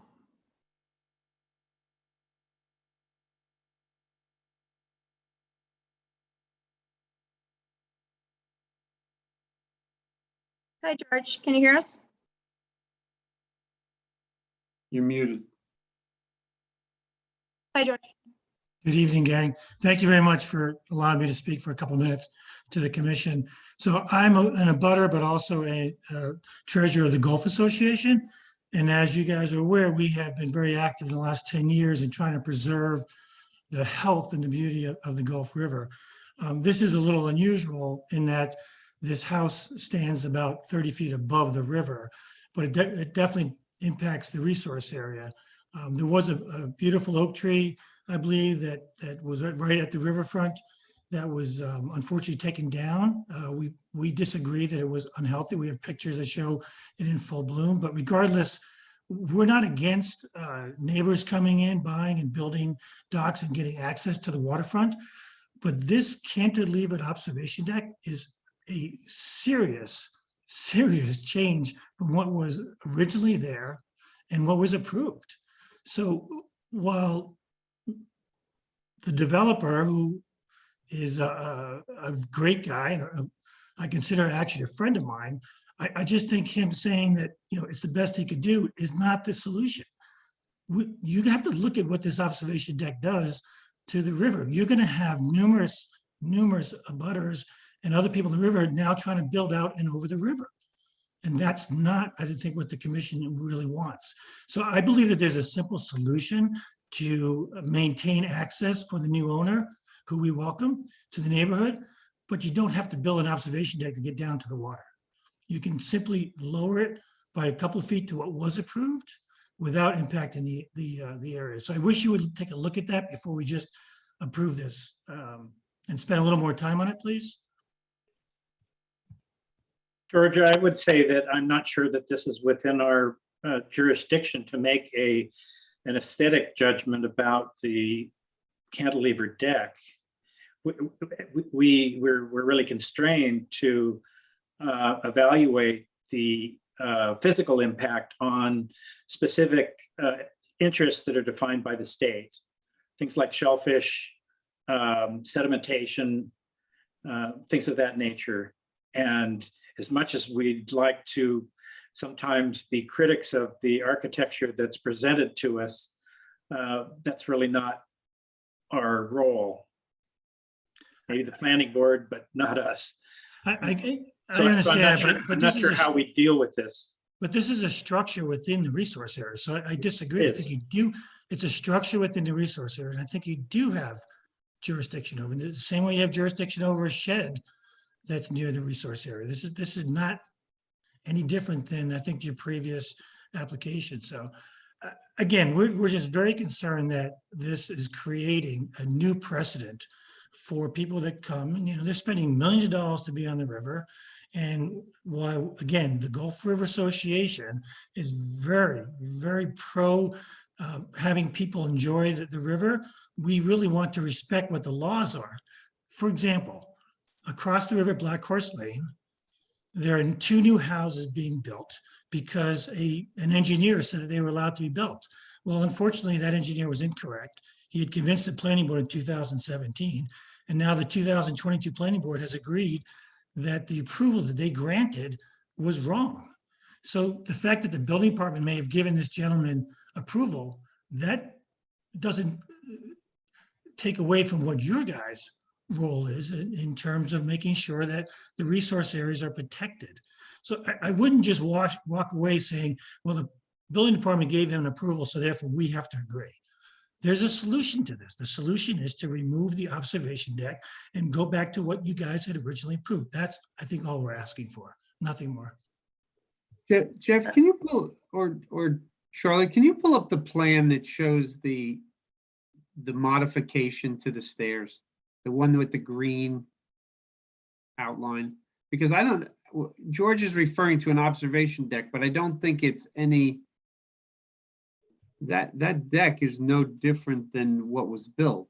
Is that correct? The observation portion we're describing is right here on the approved plan. So the real, and it's not an observation, it was really a landing. Exactly.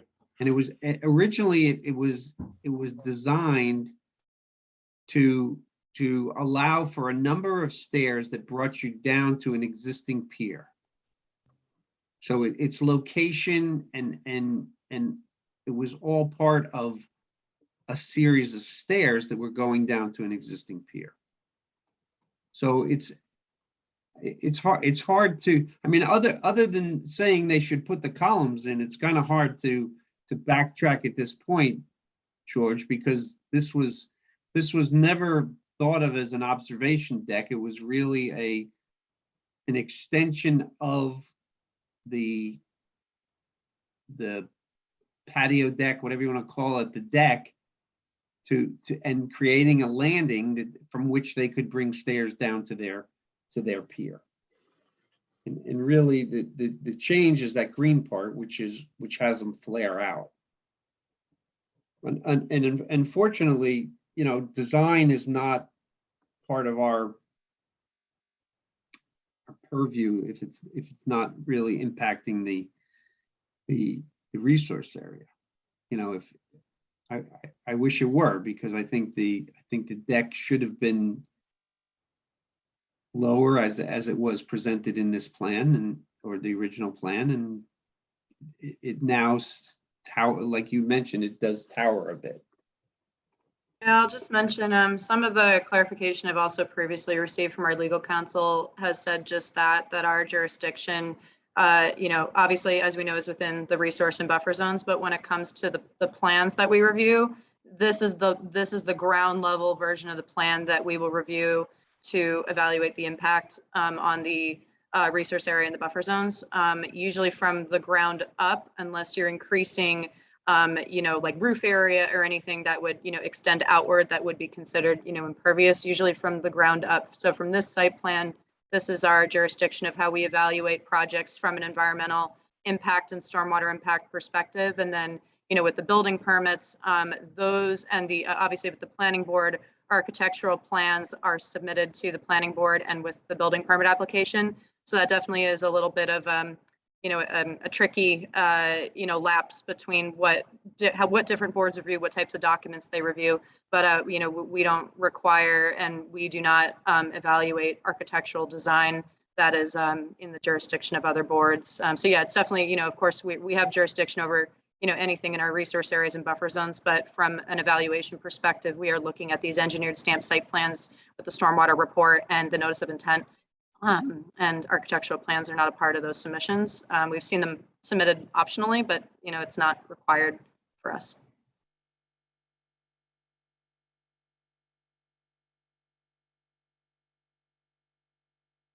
I'm not sure if it's actually worth me adding any further comment on this other than for Mr. McGoldrick, just to remind folks, we did actually have a third party arborist check out that tree because we too were very upset that the tree was essentially damaged and ultimately was in bad shape. But we did question it as well because we also, I remember this project well, so. We had a long conversation about that I recall too. We reviewed the aerial photos that indicated that tree was first to lose its leaves and last to leaf out, which seemed to be consistent with what the arborist told us that there was a problem. So, yeah. But I appreciate the frustration. Yeah. Mm-hmm.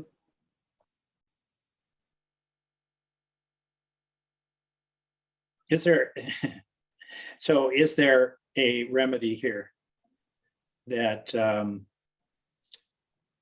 doesn't increase the impact?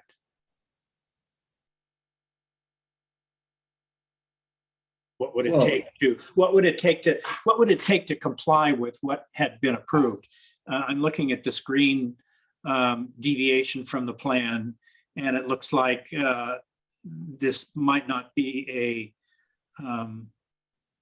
big project to actually just complete those stairs as approved.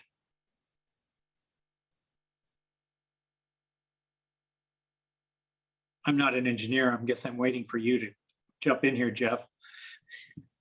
Tell us, can you fix this? Is it feasible to fix this, Jeff? I know you don't want to, but is it feasible? Thank you. The problem would be that because you need 2 additional steps, they would extend beyond the pier and out over the resource area. So I don't think that's an option, just to rotate it and go back to the location where it was permitted. You don't have to have 2 extra steps. You could put the steps between the deck and the observation deck that are sitting on posts there on the ledge. But so it is feasible. That what we're calling the observation deck, that's supported by steel beams that go all the way back to the foundation and under the foundation of the house. So you'd have to rebuild because you couldn't put in the timber piles, you're saying, because there's no way.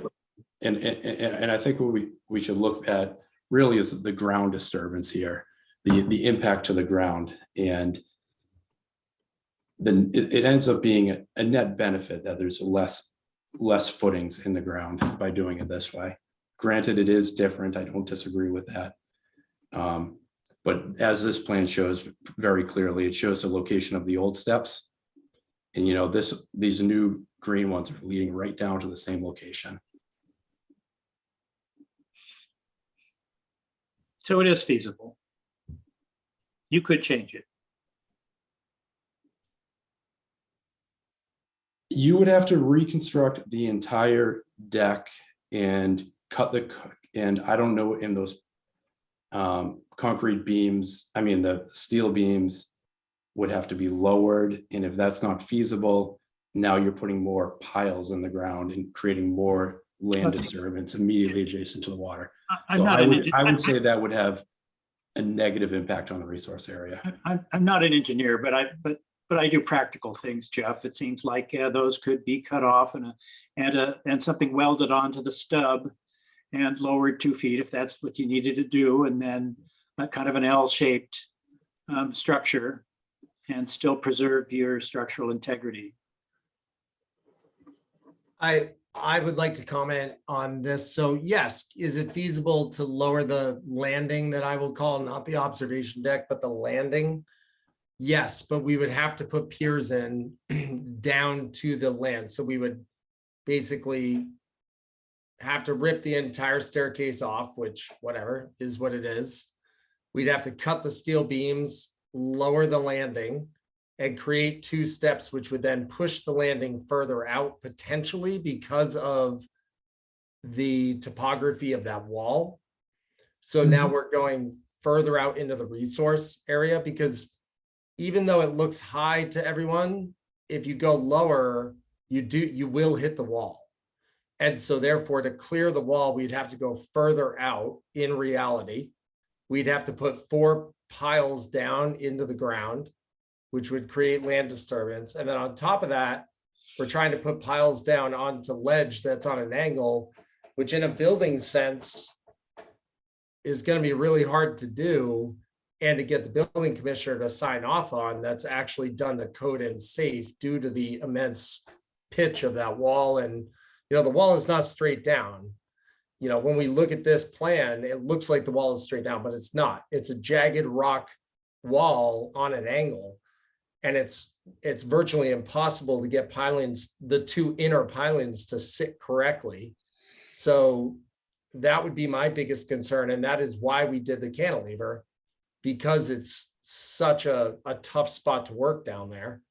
And so by doing the cantilever, we didn't think we were doing anything malicious, right? Like, we actually thought we were doing the right thing by not trying to force footings in an area that really shouldn't be there and causing problems with the building inspector, and also creating more problems to the resource area. So we did the cantilever purposely to avoid all of those issues.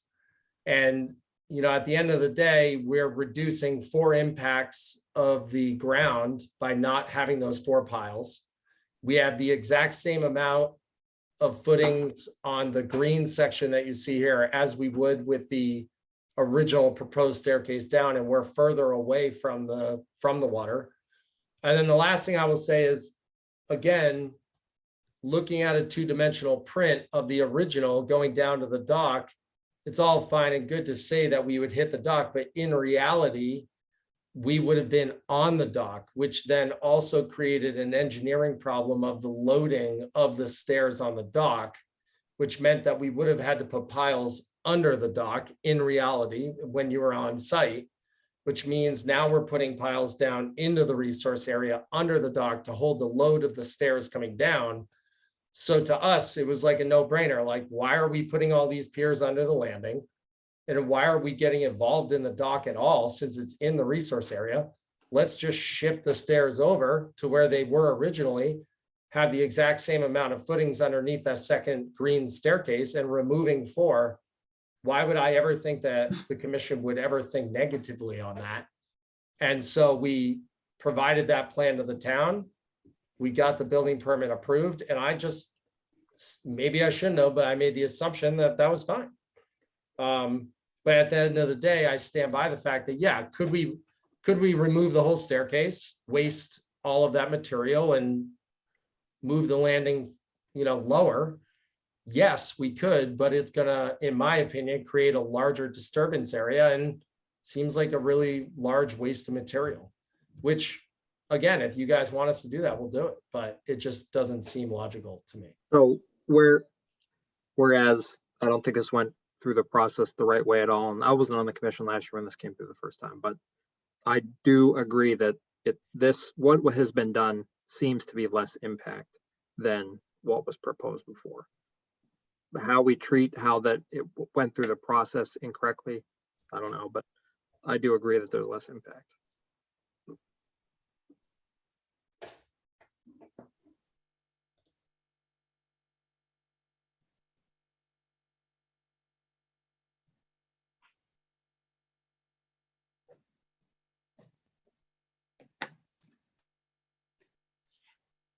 Charlotte? Yes. Lost you here.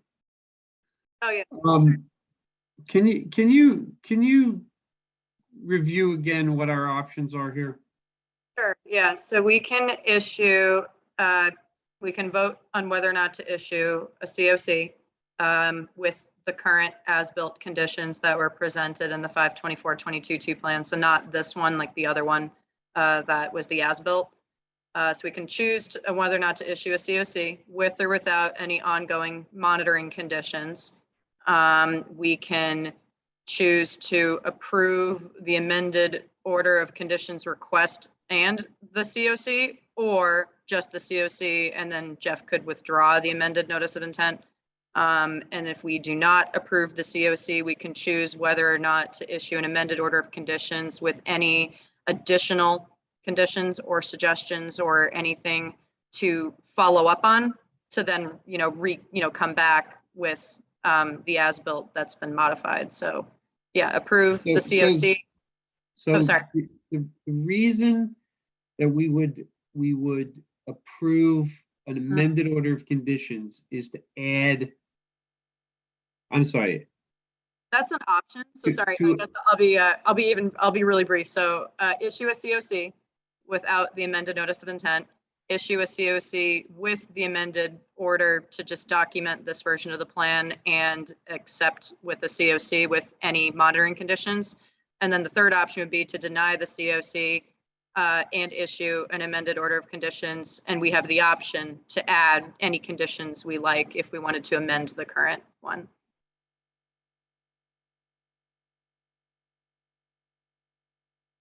Or not approve anything until any changes are made, but those are the 3/4 options. So approve the COC with or without the NOI, approve both, or deny the COC and approve the amended order with any additional conditions, or approve nothing.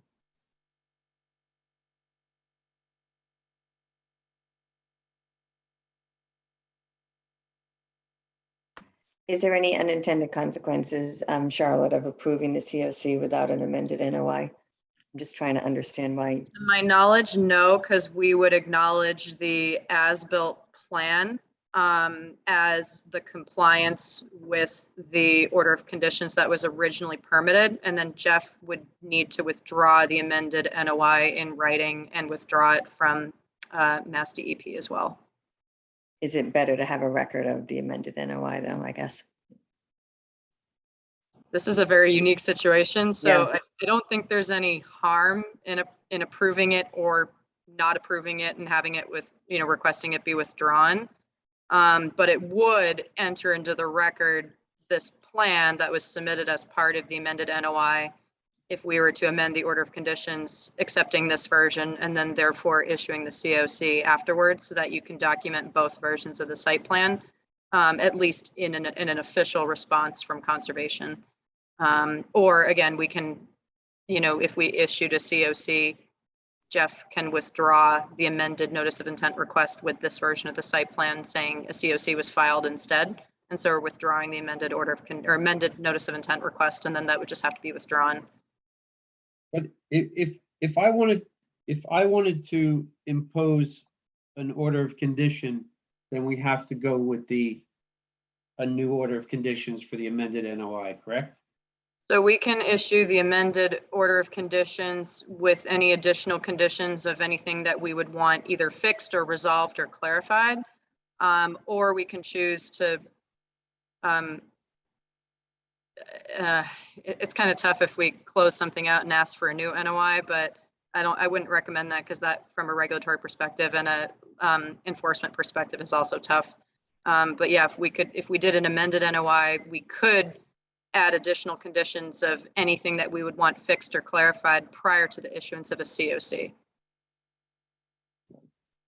Mr. Chair, my only comment on that whole process is or question, I guess, that they're on the amended plan, the 517 that went with the new NOI, there's still the landing and aluminum gangway and dock addition that's not on the as-built. So I don't know if once we give a COC, then this permit's completely closed out. Could they come back and build that in the future? So they would need to, great question, Will, sorry, I thought I mentioned this, but I guess it got lost in all the conversations. So the dock is not built, and after talking to Bill, he is willing to file a new notice of intent for the dock. So he would have to refile all over again. So we would close out, if we were to issue a COC, we would close the permit for the work that's already been done. The dock would not be counted with that, and a new notice of intent would have to be refiled with the commission, new, updated site plan with the dock, and then a refiling, obviously, with Chapter 91 if that hasn't already been done. So a new notice of intent would definitely need to be, if this permit is closed out, you cannot continue anything on this plan, without a permit that's open. So does the 524 plan actually even show the gangway? I do not think so, no. So this plan does show that the dock was still a part of it, but the as-built does not show that the Right. dock has been built or being built. Right. Yeah, that's a really good point. So that we would, if we were to issue a COC, this would be the plan that we approved with compliance with the order. And then the dock is not accounted for, which was also noted in Jeff's COC request. And then the dock, in order to be completed, we need a brand new notice of intent. Chris, do you think that and it could be because this is complicated for me and I'm trying to figure out the best course. Do you think it may make sense to talk with council to determine what the best way is to look at this and make sure that we're documenting everything in the right way for the future in terms of what we end up approving with, I think we had 3 different options of ways to potentially allow this, the completion.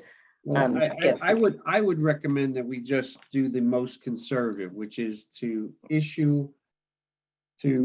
entertain the amended order of conditions. Okay. I mean, the amended NOI, and to issue a new order of conditions, which are supplemental to the original order of conditions. Oh, sorry, Chris, it would be an amended order, not a new order. Right, I'm sorry, amended order of conditions. Mm-hmm. And then if that goes through, then at that time we could issue a certificate of compliance. Okay. That's what I would, yeah. I agree. So I guess I hadn't really considered that the dock wasn't part of this. I missed the fact that the dock hadn't been applied for. And so it kind of throws a wrench into my own thinking about how this is all going to go down. If Eric were here, of course, we'd hear all about there's already too many docks, but how are these linked? It sounds like they aren't to me. That if we approve this and then they come back with a dock that it's almost like a whole other property. I mean, we're talking about the dock and we're no longer have any concerns about how you get to it. Correct. So I mean, this was sort of an integrated plan to some extent, and now that integration has been broken. Yes. We don't normally do this. There were assumptions about how that dock would be constructed and where and how big and all that. That's my recollection from when this when we dealt with this before. And so now the dock has been severed from the larger plan. So where does that leave us? Something that we don't normally do this because our rules and regulations highly discourage it, but another option would be a partial COC for the work done so far, and issuing a full COC when the dock is built, if that is still the intention of the property owner.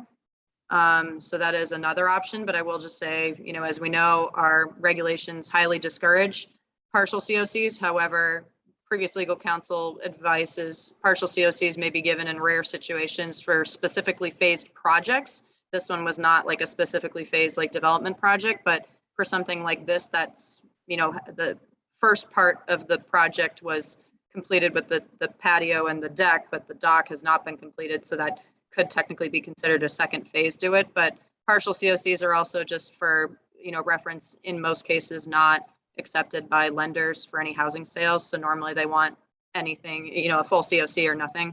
And, you know, full COCs would need to be recorded. Partial COCs would also need to be recorded with the registry to close out any portions of, you know, previously issued permits. But that is technically another option. It's just very messy and we normally don't do that. So my understanding is that the property owner needs to close out the order of conditions for financing. Right. And he understands as part of that, because the dock hasn't been constructed, that he's basically losing his permit for it. If he ever wants to build that in the future, he'll have to come back in front of you for a new notice of intent, and it'll be, you know, reviewed like a brand new project at that point. Hey, Charlotte, this is Bill Allingham, the owner. When I was talking about, when I was thinking about the dock, I had spoken to Lori, the harbor master, and Andy down at the at Steamboat, who builds the docks and so forth, and we kind of presented this challenge to them. And I know Lori kind of scoped it out, and she said if you put the pier going out on the southwest type of a basis and do that, you know, and then there was some kind of regulation about it had to be so many feet off the property line or whatever. So she came back and said that why don't you leave the existing pier as it is and put the gangplank like to the right of it. In other words, you know, put like a little ramp going from like toward the shoreline of the pier, with a little ramp down and having the gangplank like parallel to the pier. And she said that may work the best, where it wouldn't go out too far into the water and obstruct the waterway. So I know Andy and Lori have been working through that, and I know Andy had drawn up plans. And I think rather than to complicate it at this point, just to get to an as-is basis, you know, that's an ongoing discussion, which we would basically file a new permit and have a discussion in the future about that. I mean, the intent is to get on the water with the pier, but again, do that in the most, you know, environmentally friendly way, with the harbor master's blessing and the neighbor's blessing and everything else to do that. But you know, that's something that we feel that will, as you had pointed out, that will file a new permit for, and possibly have to do the new chapter 91 for it. We understand that, but we feel this is the best place for us to be in our situation at this time. Thank you, Bill. Yeah, that's really helpful. And yes, that would definitely need to be considered from a design perspective with, like, you know, everyone that you just mentioned, in addition to the commission, with a new notice of intent filing if this were to be closed out. You know, so right now you have an open order of conditions issued in 2021 that expires in 2024. But if you were to close this out with the COC, then, you know, everything that was previously approved on this plan, or the 4/6/2021 version, would all be closed out as well, as you know. So you would need a new notice to submit for the dock. But yeah, no, that's really good to know that you spoke to them. Yep. Charlotte, would you do me a favor, please? Would you bring up pictures again? Yes. I'd like to see a picture where, looking down, where the stairs end up. You have something that looks down. Yes. Hold on.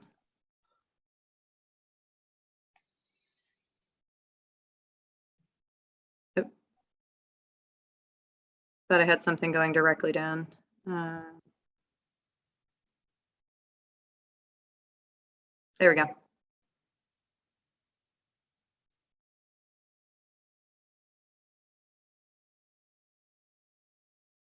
So here's my concern. This peninsula was, in the original plan, was basically not kind of a non-entity. It just, you know, it got some new trees planted there, and it was going to just be. Because the stairs were taking you out to the pier. So now what it's doing, it's inviting people onto that peninsula. And I see a couple things. One is you'd, over time, depending on how much activity it got, the vegetation could suffer. You could end up with rocks and gravel and whatever people want to throw into the water because it's there. But that's just speculation. If you know, if it becomes another patio is what it does. It wants to be mowed, it wants to be, you know, trimmed, whatever, and it just seems a little, it doesn't, it certainly is different than what we had thought. My biggest fear, however, is that 2 months from now, there could be a permit in front of us that says they want to put a rail there. And I don't know if we'd be able to stop it because the rail is the rail a fence? We don't have jurisdiction over fences. Or does the building department say, well, it's a dangerous fall, so they should have a rail there? So, I mean, that's, I mean, I was sitting here writing up an order of conditions saying, okay, that it can't have a rail, but we could easily get overridden by that because it's a safety issue. And then I could say, well, you can't mow it. Well, you're not gonna bring a mower down, but you can bring a weed whacker down. It's gonna you're gonna end up with a bunch of grass in the river. I don't know. I just wanted to mention those things, that it's very different than how it was presented previously. I think what that's done is it's opened up a whole new patio area. It's really what was thought to be kind of a little bit of a little oasis that wasn't going to be disturbed or bothered. It was just going to grow up with some new trees and whatever vegetation. It's now going to be impacted by use. It's concerning to me. So. Yeah, and while there's the number of piers that have changed, the amount of shaded area has increased substantially. So nothing's going to grow out of those stairs for the most part. Well, luckily it gets the western sun. Yeah. You know, it'll get yeah. PJ, I see you raising your hand. Thank you. Did you have just a couple quick points? Most of what's underneath those stairs, to your last point, are rocks. And the plan is to create just grass down there that's maintained. I don't think the owners have any, and Bill, you can comment, but I don't think you necessarily need to. There's no real plan of usage down there other than enjoying the waterfront and going out on the dock. And the plan is to just plant grass and then maintain the trees that were planted down there.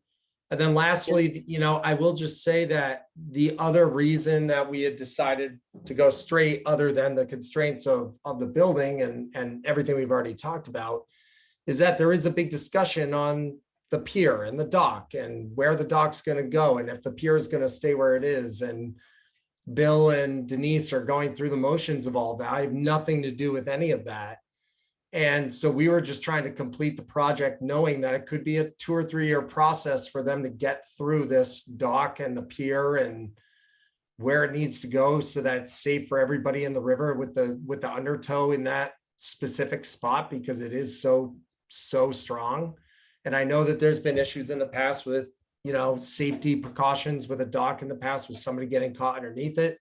So it was like a big question mark, like, where is this pier even going to be there in 2 years? Like, should we put the staircase down to it? Does it not make sense? Like, it was a big question mark. And so because we knew that Bill and Denise were going through the motions of, you know, the dock situation, and it was gonna be a 2 or 3 year haul, it was like, well, I don't feel like it's the right move to put the stairs down to it, because like it could not be approved as the final spot. And, you know, we just want to have them be able to have access down there. So that was another reason, is that we're not sure what's going to happen with all that, because we don't know what the state and the harbor master and the town and the neighbors are going to want to do with that dock, right? And Bill and Denise are very amenable to making any changes they need to, but our goal was to complete the project and just allow them access to the bottom. So that's why we had, you know, chose to do this, and we applied for the permit that way. Well, PJ, If I you could add to that too, you that- highlighted our dilemma as well. We don't know what's going to happen either. Yeah, and I respect that. I guess I'm just trying to give you insight as to why the decision was made. That's all. Yeah, I understand that, and I'm not criticizing you for making the decision. I'm just saying that we're in the same situation. We don't know what's going to happen next year. Yeah, unfortunately now we have this large staircase, considerably larger than we approved, and maybe a somewhat larger landing, and so it's really complicated things because you already built it. That's the problem. Yeah, and I appreciate Is this that. a fait That's why we're accompli? here. I mean, we don't want to be driven into this just because you guys have built it for whatever reasons, whatever assumptions you made, whether they're good assumptions or bad ones. You've built something now, and we're talking about a major change potentially here. We're also talking about the uncertainty that we're left with. Chris's points are really good. I mean, this is going to be a manicured part of the buffer zone. It's not exactly going to be look very native, is it? So already, the way the entry to the dock is set up, you're going to come down to the bottom of those stairs, and you're going to go across a lawn of some sort, or maybe they're going to propose that they put some stone steps or whatever, so there's no mud when you get over to where the dock is. So there's still a lot of unanswered questions here that are raised by essentially building something that has, for all your good intentions, has created quite a problem for us. I mean, we've been talking about this for a long time now, and it's hard to see our way out of it. I respect that, and I understand you guys have been working on this for a long time, and I appreciate the consideration, and I think all of us want just a positive outcome. Charlotte, would it be okay if I brought up a photograph? Yes, absolutely. Thank you.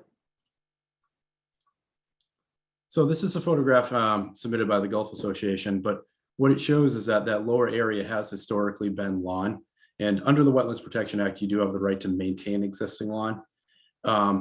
In the steps, historically, I was trying to explain this earlier, but they went down to that general area, not directly to the walkway. So we're not really, there's always been access to that lower area. I do believe any work in that area in the future would need a notice of intent filing. Whether it was a fence, I think it would certainly be under review, because you could do a fence, you could do hedges, you could do plantings. There's certainly plenty of options. In either way, though, they would require a notice of intent filing. What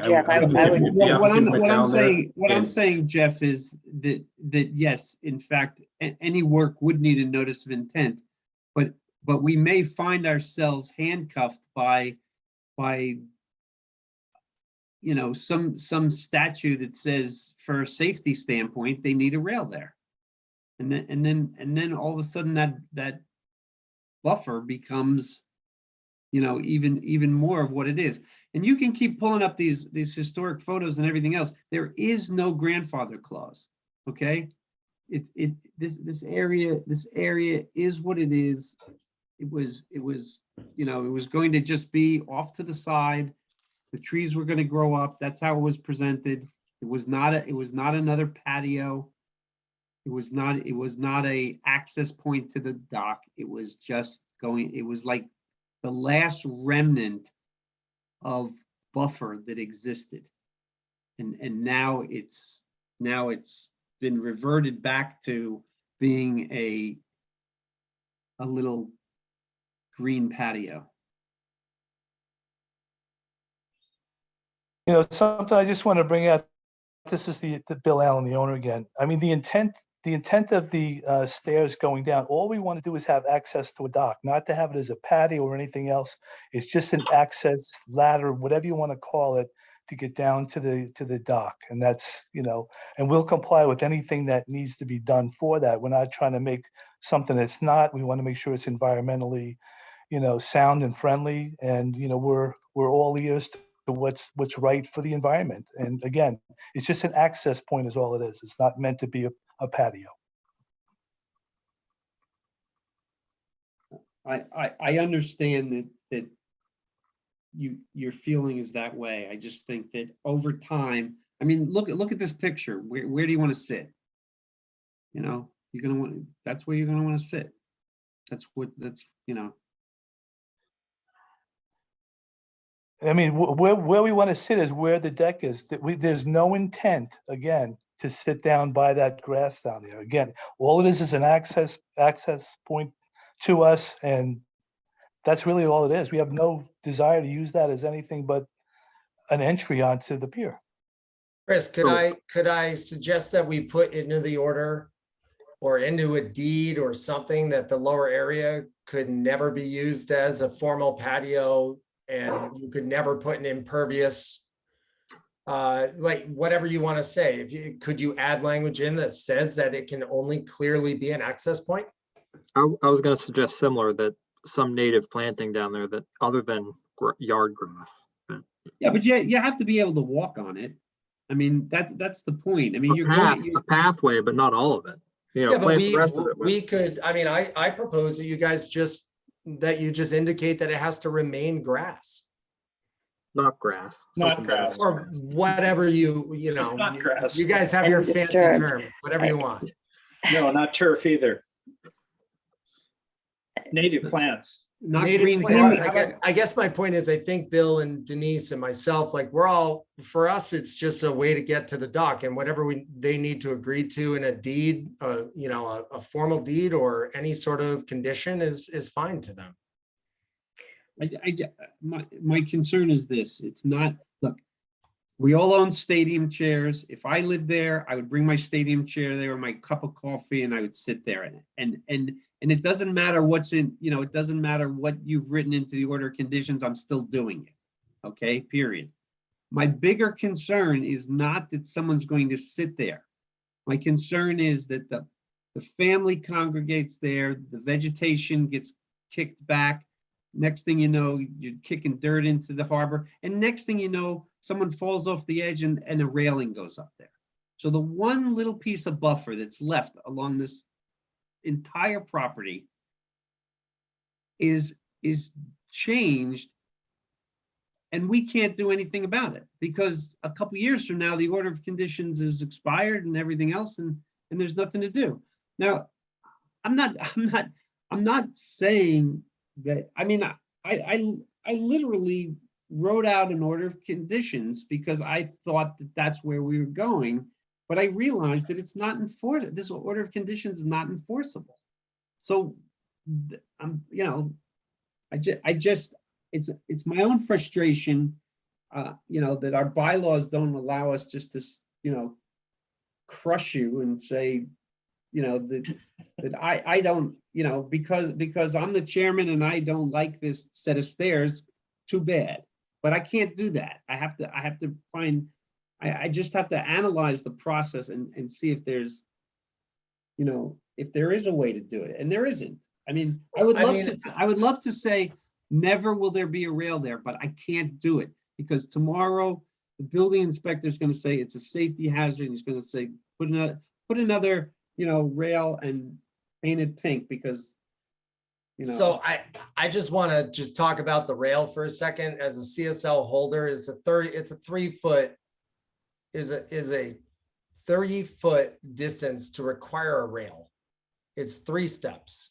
So to the high water mark, now I don't know what what's the rule? Is it to the mean water, the low, whatever it is, but you've got less than 3 feet there. So by no means is anyone gonna require us to put It's a ramp. 30, it's 30 inches, and when it's low tide, it's like a Sure. 7 foot. So 7 it's foot up to drop. interpretation. Are they gonna hold us to high water, low water? Who Right. knows, right? They might. I get it. I guess my point is that looking at this project, looking at historic pictures, looking at the use of that area down below in the past, at no point was I or Bill or Denise or Jeff or anybody under the assumption that we couldn't revert back to the way it was. And so that's what we did. And we applied for a permit that way, not really even questioning it, because that's the way it was forever. And so, I don't know, we got the permit approved and we thought we were okay. I mean, listen, we're willing to do whatever you guys want. Like, if you want to put any condition you want, that's fine.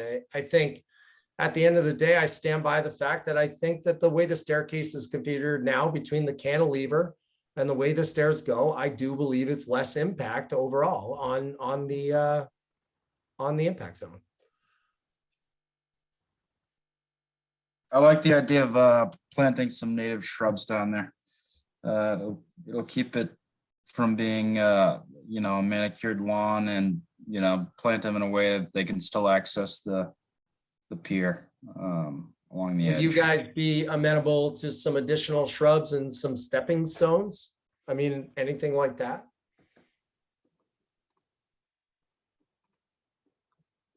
It's got to be practical that you can, I mean, if you come down onto that, what really is a ledge, not in the Massachusetts sense, I guess, but in the Webster's dictionary, that is a ledge.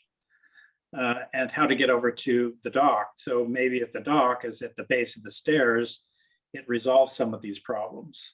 Yeah, we could do a series of, roughly 18 to 24 inch wide irregular stepping stones set in sand. You're missing my point. Oh, I'm sorry. I thought you were agreeing. Go on, Tom. Well, I'm not necessarily disagreeing, but what I'm saying is that instead of having a long path, you have a short path. That dock Sure. would abut the shore immediately at the base of the stairs. Right Yeah, now, again, though. it's offset by 10 or 15 feet. Yeah, but then we go Like back that. to, well, we could all agree with that now, but when the chapter 91 gets approved and the dock gets approved, it could move, right? Well, Like, we don't know. Maybe that precludes the dock if we have conditions that the dock must be there. But So then what that's if a roll the- of the dice for I get it. I Mr. totally Allen. get it, Tom, but what if the state says they won't allow it there, right? Like, Then Mr. Allen does not get a dock. yeah, I guess my point is like, I think the way that we have designed the stair, well, not designed, the way that we have built the stairs is less impact overall. And we're happy to do whatever you guys want on that, whatever we want to call it, the bottom, the landing zone where the two dogwoods are currently planted. Maybe we plant 6 more native shrubs and we do a simple, I don't know, irregular flagstones, stepping stones over to the dock or something, so that it ensures that it's not grass and they maintain it as a shrub garden. I don't think Denise and Bill really care either way. I think they just want access to the dock. I think that the historic photo that Jeff showed us was interesting because it wasn't exactly in the same place as the staircase down to the dock, but it was sort of the same nature. And that might have been what you would have built had you followed the plan. Was something to that be looked honest, more or less like that down to the dock. Well, unfortunately, to Chris's comment before, it's way too long of a run. So we would have had to have had some sort of landing with today's codes, and you would have had to make a turn in order to stay out of the resource area. It's similar to why we put the landing in the middle of the run of the current staircase. Yeah. So then we'd be arguing, well, now we have a landing with 4 more piers and we're going out the other, we'd be having the same discussion, right? So there's the only way we could have done what was there in the past was to keep the existing grandfather's staircase. And obviously that's gone. That was gone before my clients bought it. So you're arguing that this was infeasible? No, I'm arguing that we did the best we could in the current condition to get my clients down to the waterfront and have as least impact as we could. And I stand by the fact that I think we have less impact than what was proposed originally due to the location of the stairs and less piers and less ground disturbance. I truly do believe that. And I did that because that's what I felt was the best of interest to your committee, between the cantilever, eliminating those piers and getting it down so that it was in a reasonable spot for all parties. And I really honestly believe that.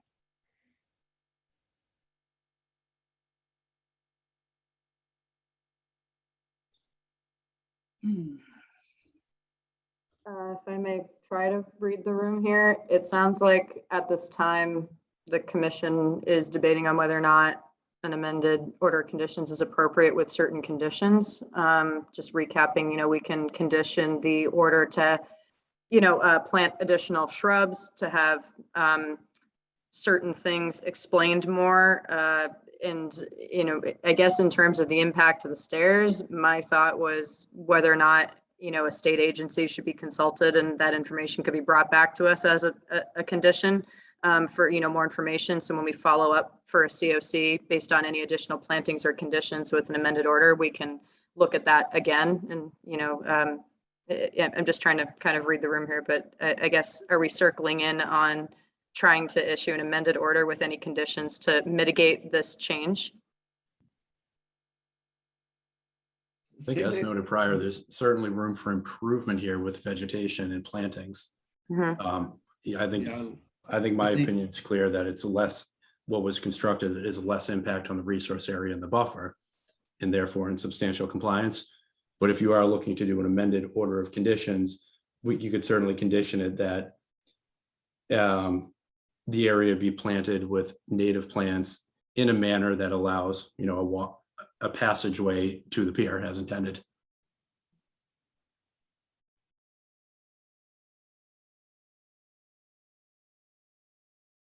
If the plantings were done in such a way, Chris, would that help alleviate your concern about needing a potential railing at some point? I know that's a theoretical question. Why? I don't even know why I'm asking. I'm just trying to come to a solution that I can't quite figure out. No, I think Chris McIntyre brought up the idea of the plants. I think it's a good one. Yeah. I think that I think it could be planted in a way that was a combination of woody shrubs and ground, a walkable ground cover, or even a turf that isn't mowed, a fescue or something like that, and that the condition is that the owner has got to maintain that area as a green spot. That if we go by it 6 months from now and it's all dirt, then he's in violation. Well, that's a good point. And then, in the future, if we were to issue a COC, that could be a condition. That's part of the ongoing conditions, that it has to be maintained as such, because that is an option in the COC form. We can approve it with ongoing conditions specifically from the order. So an amended order of conditions would give us that that wiggle room to add those conditions and, see those plantings through. And then a COC could have those ongoing conditions to maintain that area as it should be. Yeah, and if the pier is at some point switched, if they move the pier or whatever, we could carry some sort of condition that if the plantings need to be adjusted, they have to be maintained as, the same number or something like that. What I would like to propose is that we do the plantings like you've suggested, surrounded by a native mulch with No mulch, zero mulch. whatever you guys want, with just simple stepping stones so that their 7 grandkids have something smooth to walk on to get to the dock. That's all I care about. And whatever you want surrounded by the mulch. To be honest, I would have assumed you would like the native mulch, but whatever you suggest, I think they'd be fine with it. Yeah, no, we want a green, we want a continuous green mass there. So, we can spec a conservation seed mix throughout that area, with the exception of the walkway. It won't be a walkway, you know, but the path. Can't they walk in the grass? that would be fine. If it's a conservation seed mix of grass, I'm fine with that. Yeah, I mean, it would be better. Listen, we just want to move forward. And I'm happy We to do whatever understand, you we guys understand, want we us do to do, too, you we know? do too. So. And by the way, those trees aren't supposed to be dogwoods, they're supposed to be black gum. So you're going to have to. Don't even know the difference between the two, but I gave my landscaper the list and told him to plant it, and he did. Well, yeah, but you mentioned them a dogwood. Are they dogwoods or are they black gum? I don't know. I'm just talking. It's late. Let's get this over with. Well, it's a big difference. A dogwood. No, to be honest, Chris, I really honestly just said that because that's what I thought they were. But what the heck do I know? I build houses. All right. I don't plant plants, right? Based on the leaf identification, they looked like black gum, but also, again, I'm not an arborist, so. I did. When I first looked at them, I thought they were dogwoods. I gave Jared the list and said it has to be planted exactly like this.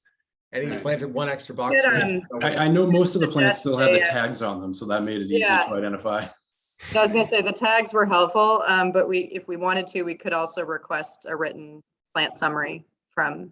We don't. No, I'll go check it. If it's not, Okay. then I think we have a way forward. Why don't we take it? all right. Would you like me to make a motion? Sure. Oh, okay. So, Chris McFarland, how do I say this? Chris McFarland closes the public hearing. Wait, let me make sure. Yep, closes the public hearing and would like to issue a amended order of conditions in response to the amended NOI 2021-07 at 99 Border Street, with the amendment to be number one, that the plan will be updated to show the current driveway.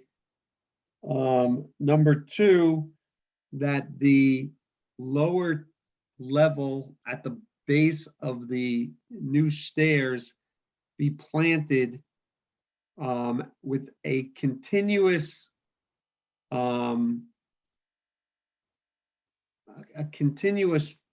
plant mix that includes at least one additional tree of 3-inch in caliper. And I'm gonna say 20 woody shrubs that will flourish in that area, and then the entire area to be covered with a what'd you call it? Conservation seed mix. Oh, conservation seed mix, also appropriate for that area. And that those plantings will be maintained by the owner to keep it as a kind of a green peninsula, just at the above high tide water edge. Do I have a second? Can we add another condition? Yes, please. Go ahead. Yeah, let's define a path width. Something the path needs to be defined, otherwise it's going to look like a cattle trail, right? Especially Right. with kids.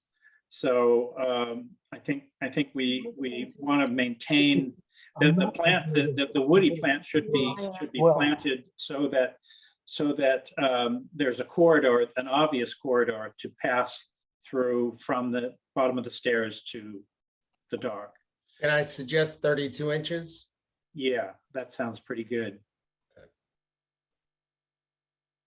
But a little randomness never hurt. Well, Now, rather than a actually, sea yeah, kill, yeah, a little randomness would actually, would Yeah. be good. I'm gonna do a 32-inch concrete pad. How's that sound? Yeah, that's. You can leave the concrete out. You got us close right now. You don't want to be joking. Come on, keep going, don't stop. All right. now, I think what that's- I about think what about a that's- peace zone walkway through there? Something to really No, define it, so no. you don't have to maintain weed whack the No. pathway. Actually, he does. You don't bring have up- to weed whack. You don't have to weed whack. The idea is not to weed whack. You could put clover in there. You never have to cut it. It's green and you can walk on it. I was gonna Yeah. suggest clover too. Over. Yeah. Okay. Clover's a good one. White clover. So is that what you guys want? 32 inches of white clover? I'm being serious. Chris, we need our landscape architect to weigh in on this. I don't know how the white clover is going to do right there with the water. I'm not- Yeah. Oh, with the salt, yeah. I think just There's no having, gravel. having a no defined peat. path that's defined by the woody shrubs Yep. is probably sufficient. Okay. And what's underneath the feet is going to be trashed anyway, probably during the Well, summer I mean, and if grow the back in the winter. conservation seed mix and I think if it takes and it's taken care of, I think it'll be all right. Okay, All right. Do I have a second? second. Having a motion and a second to issue a amended order of conditions for NOI 21-07 and 99 Border Street. We'll take a roll call vote. William Ashton, Will Ash and I. Tom Bell, Tom Bell line. Kathy Berrigan, Kathy Berrigan, aye. Trish Grady, Fish Grady, aye. and Chris McFarland. Aye. That vote passes 5-0-0. And now I'll make a motion to issue a certificate of compliance. How do we do that, Charlotte? Can we have like 48 hours to get them in?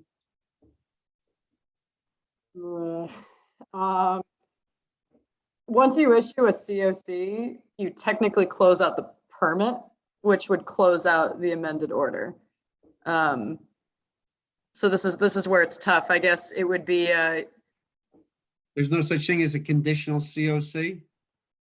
Weren't you saying ongoing conditions? Charlotte? ongoing conditions are,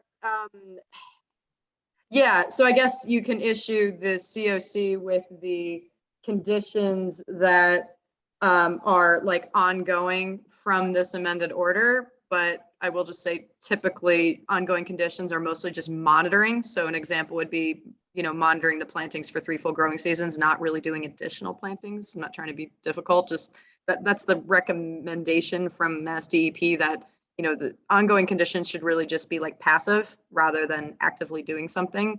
So I Could guess we- that Could we say ongoing conditions where we provide photos of the conditions in place within a week or something like that? Are the stairs complete? No, you know what we need to do? Have stadium seating down below with coffee while we observe the plantings. That's good. Are the stairs, is everything else complete? Yes, other than pouring the footings because we were stopped, which we did, of course, but we just got to pour the footings and then we're done. It's literally a half hour of work. And then smooth over the grounds and plant the plants. That's it. Next to my dogwoods. I don't know how feasible this is, but the 48-hour window, or maybe like by Monday end of day, but Well, again, so technically, with we really only with do the 6 weekend ahead of us, I don't, Yeah. to be honest, with nurseries, I just don't know if I can pull it off Yeah. that fast, but I would say within 1 week, I can definitely have it done. I hate to do this, but our next hearing is June 16th. Do you Mhm. think a 2-week turnaround time is more than feasible to follow up on the 16th and close it out if all that work is done?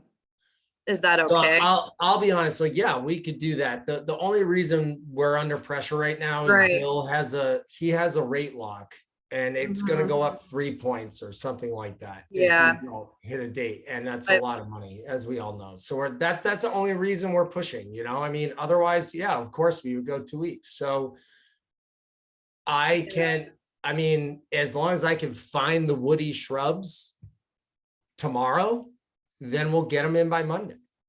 But the question is, can I find woody shrubs by tomorrow? Yes, you can. I can, okay. Well then, so we'll do our best to get it done by You can- Monday. You can go to the greenery because no one likes that place, so no one ever shops there, so they got plenty. All right, 20 woody shrubs and what did you call it? A conservation seed mix by Monday at end of day. I guarantee it will be done. And one more tree. And one more tree and a stadium seat. It'll Of be 3-inch caliper. 3-inch caliper. Trust me, I'm taking notes. One native tree. Yeah, we'll get it done for Monday. Hadley And I'll Mountain. send you pictures and a video and we'll put it on Instagram and our TV show. It'll be great. So what do we do then, Charlotte? So, I mean, Sounds like trust. Do you have to take a vote from us on Monday? This is a leap of faith. Listen, here. guys, this is my first, but not my last project in Cohasset. So my reputation is important and we will do what we say. I guarantee it. I'm Yeah, buying it. we're just gonna have to take a leap of faith here if that's what we want to do. A COC, we can vote to issue one officially on Monday by end of business if the work is completed. Well, that's fine. That's fine Okay. because, yeah. Okay, Okay. Yeah. So make a motion to issue a certificate of compliance for NOI 21-07 and its amended order of conditions that will go into effect on Monday, June the 6th. Assuming that the work is done, all work, the last bit of stairs and the planting of the lower terrace is completed and ready for Charlotte to inspect by 3 o'clock on Monday and the 6th. Do I have a second? Second. Having a motion in a second, take a roll call vote. Will Ashton, Will Ashton, aye. Tom Bell, Tom Bell, aye. Kathy Berrigan, Kathy Berrigan, aye. Trish Grady, Trish Grady, aye. Chris McFarland, aye. That vote passes 5-0. I hope we Thank you, don't find everybody. I ourselves in a appreciate it. situation like this again. Yeah. Next time I'm just gonna deny. I appreciate all the Guys. time you put into this tonight. Yeah, I appreciate it. Thanks, guys. Okay, you're welcome. Bye-bye. Bye. Okay. I know our next hearing this evening is NOI 21-26 for 12 Hobart Lane. This was continued for a number of times. My understanding, Charlotte, that we did not receive drawings.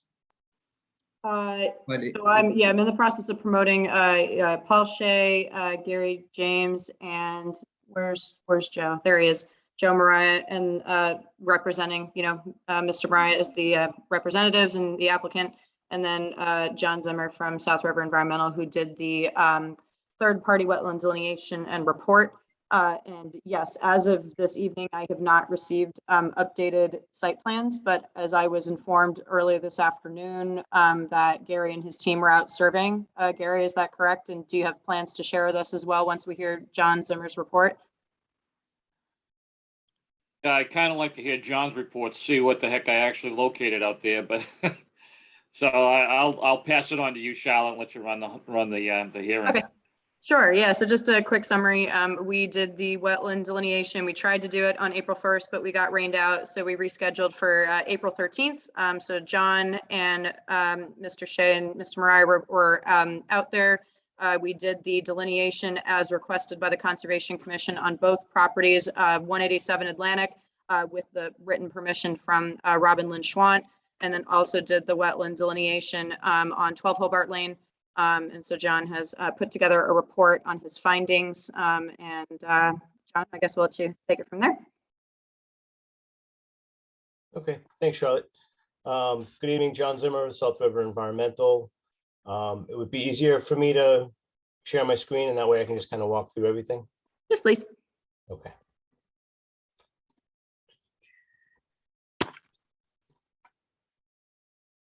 Okay, can everybody see that okay? Yes, we can. Okay, great.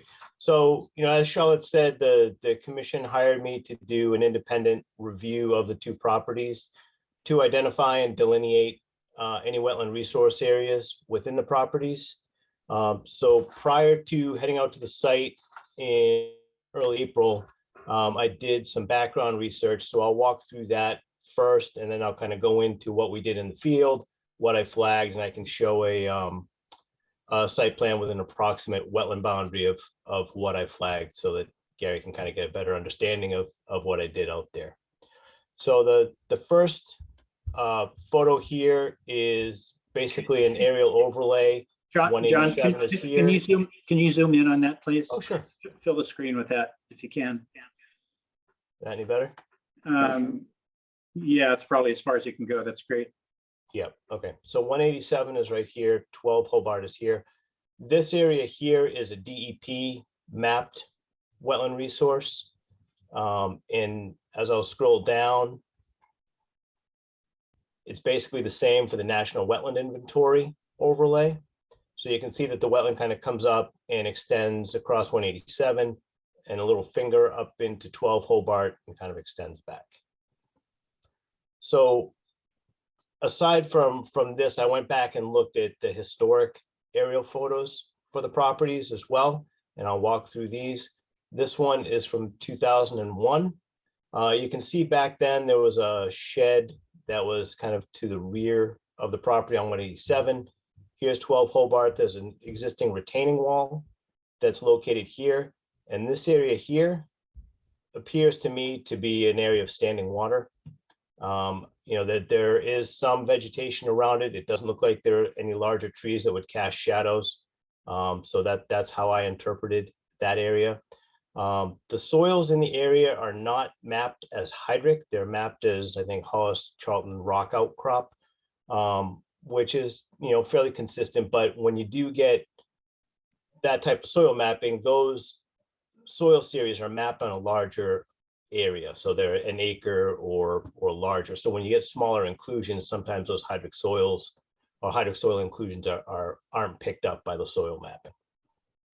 So that's just, kind of an important thing to keep in mind as we continue to walk through it. So now this one is from 2010.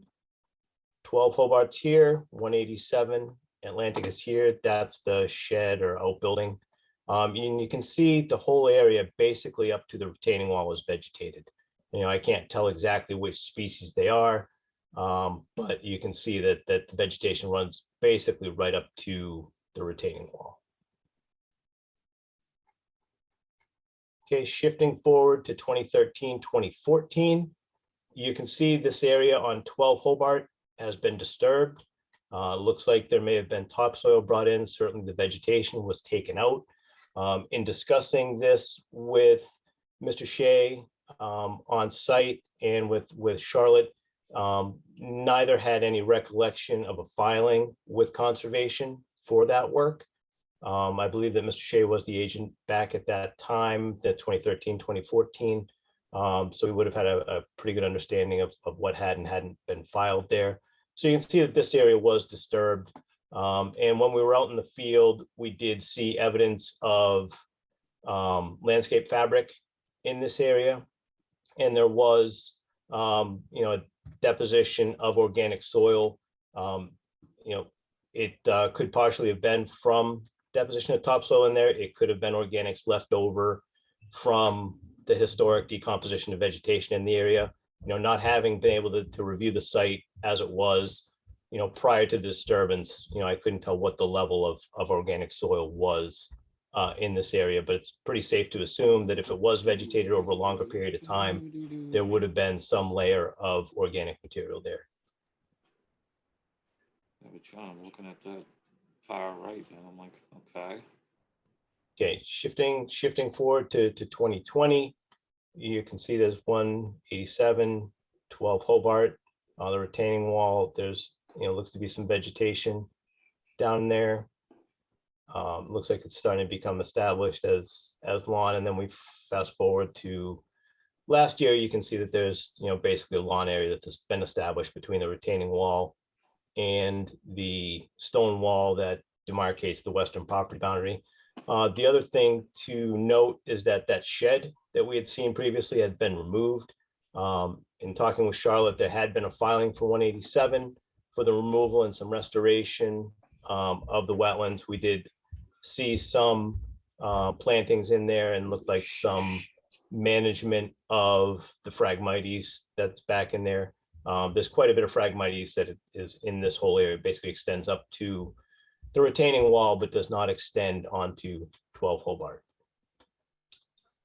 Okay, so just a few quick photographs from when we were out there. You can see this is on 187. You can see some of the restoration plantings, the Phragmites in the area.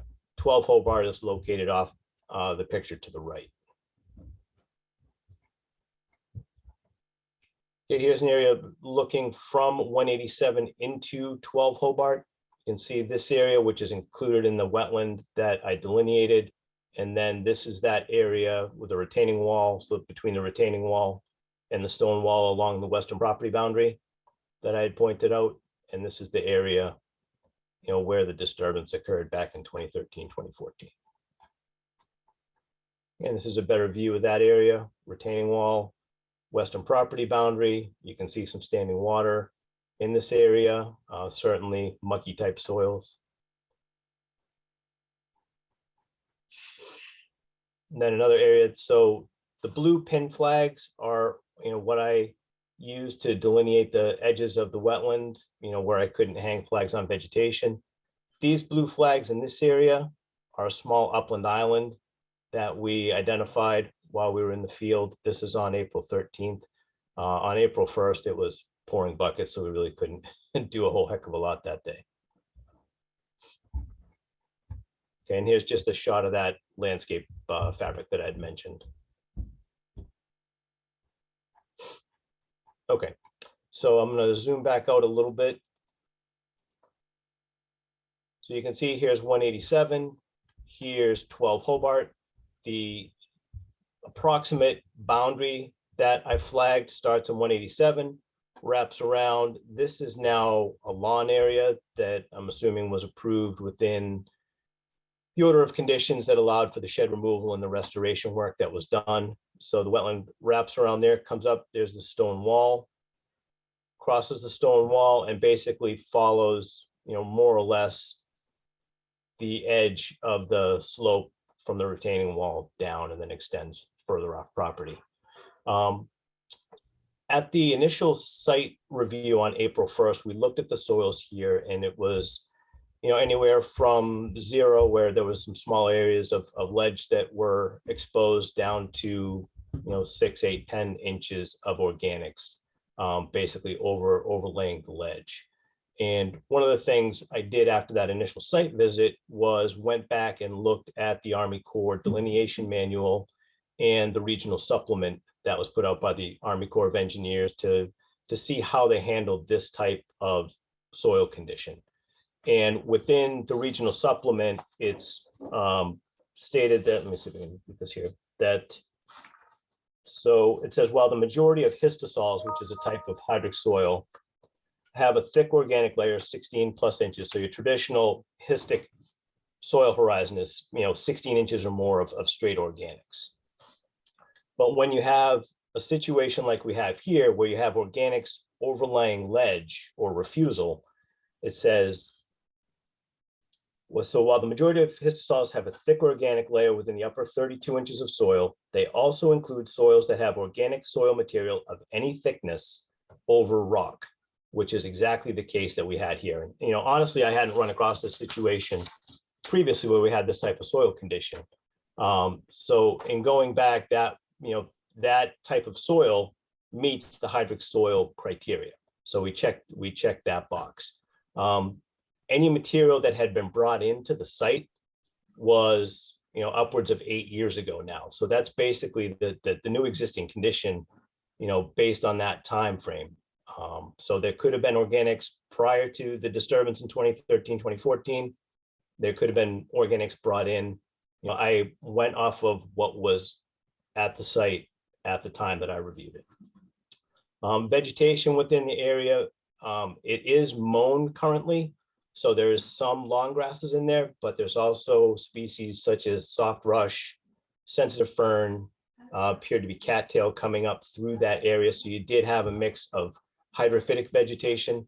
If you didn't continually mow it, it would definitely come back with wetland plants. So the area on 187 is a lot clearer. It does have red maple, it has northern arrowwood, so it has a more a well-developed shrub layer aside from just the herbaceous plants. And then certainly the hydrology is met by groundwater as well as water that's you know, basically perched on the ledge, you know, so that any groundwater or surface water just comes down to that low point and sits. So that's meets your hydrology criteria. So based on those three parameters, I delineated that wetland boundary. There's 18 flags in that wetland series and 13 pin flags in that upland area. And I did include a copy of the relevant section of the core regional supplement that defines the histic soil condition that was out there, just so you have it for the record. So basically that's a long-winded delineation report there. So I'm happy to answer any questions the commission may have. You know, I'll just turn it back over to you, Chris. Thank you. Very, very informative. Thanks very much. Commissioners, any questions? Does the applicant team have any questions? Yep, just one other thing that I neglected to mention, Chris, sorry, is that I did also reach out to Andrew Poynan at DEP, you know, to kind of talk to him about soil conditions and disturbed conditions and, you know, kind of the statute of limitations, if you will, on imported soil with respect to the delineation standards. You know, and he indicated basically that, you know, as you're aware, that the statute on delineations is 3 years, both under the Corps and under DEP. There's no approved wetland delineation line for 12 Hobart. There were some previous delineations within 187, which I think were discussed at one of the previous hearings, but certainly no formal wetland line was delineated within the 12 Hobart property. There were a couple of flags that were put on the property, I think, from the delineation for 187, but the full area was not delineated within 12 Hobart. Right. Okay. Mr. Chairman? Yep. Yes, just a couple of comments. When I was out in the field with John and Charlotte today, John put the blue pin flags down.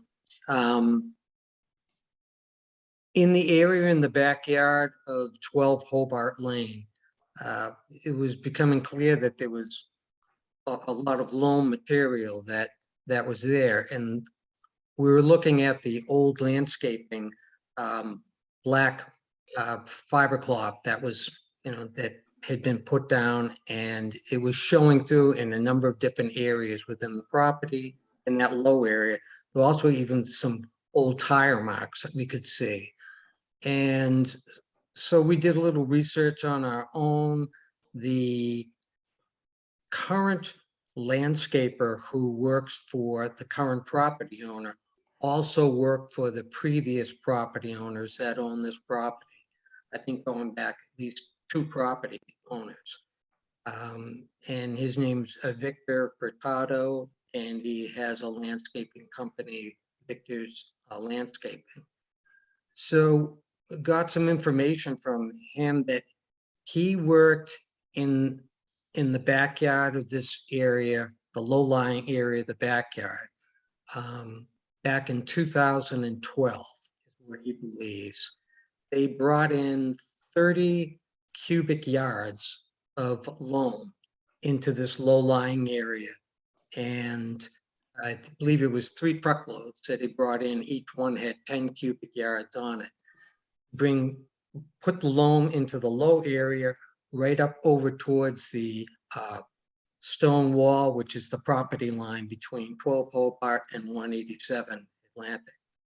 And when in his statements, he said that basically it was all exposed ledge area back there. He brought the loam material, put it in, and then they spread some grass seed, trying to get some grass to grow in that area. So we know that the loam material was brought in. These certainly weren't natural soils that have, developed over time. And at that point there, he said, he's gone back to like mow this area over the past, whatever it is, 60 years. He's currently working for the current property owner. So he's got a lot of history with this. They brought the soils in truckloads. I guess they brought it down around this section of the property and dropped it off, spread it out. And that's the loam soil that we have there. So right now what John flagged in the field is he started flagging on 187 Atlantic, came over and left one pink flag on the stone wall, which is the property line between the two. And on the wetland delineation I've done in the field was my first flag, A1, is approximately right in the same spot where John's flag is. And I carried my flags down the stone wall. So we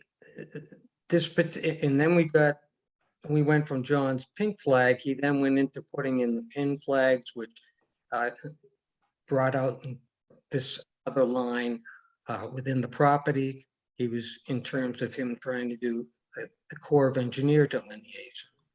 The pin flags are still in the field, and what we have before you tonight is we have a notice of intent going in where suddenly the most important flag is John's flag on the stone wall, because then the wetland edge is going towards the other property line, going towards the ocean.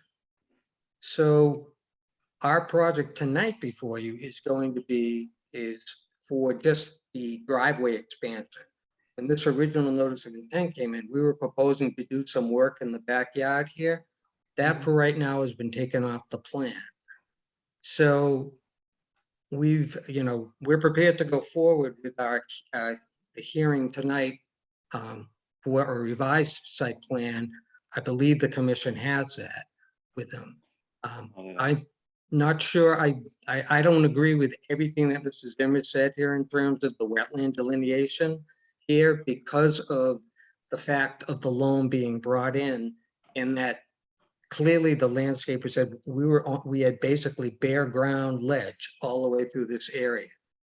Everything, he brings the loam in, and every time it rains, all the drainage from Hobart Lane is coming down towards this low area, towards the wetland.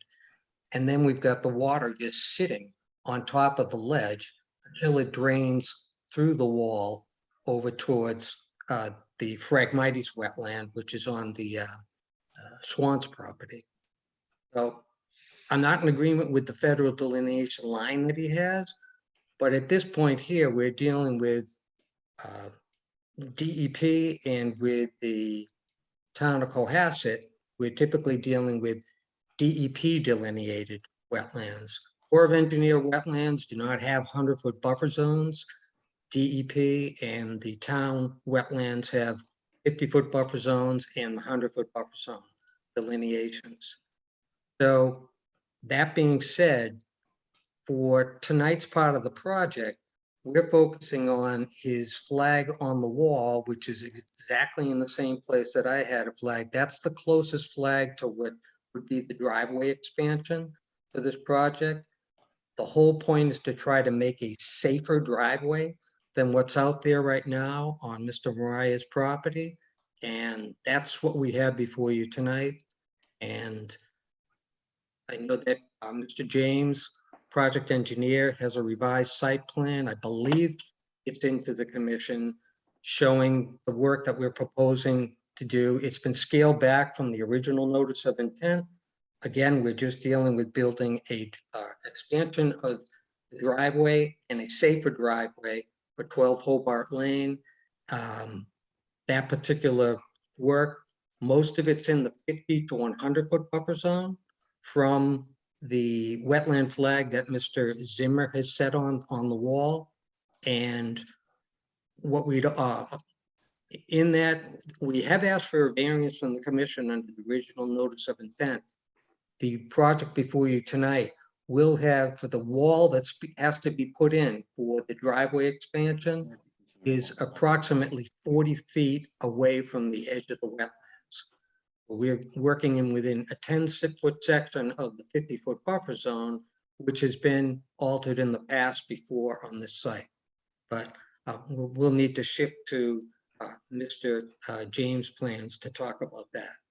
Before you go ahead, is this right here, is that the flag you're saying you're now considering where Mr. Zimmer has it on the wall? Because yours was back here, correct? I believe that I believe these are the pin flags that John has in the field.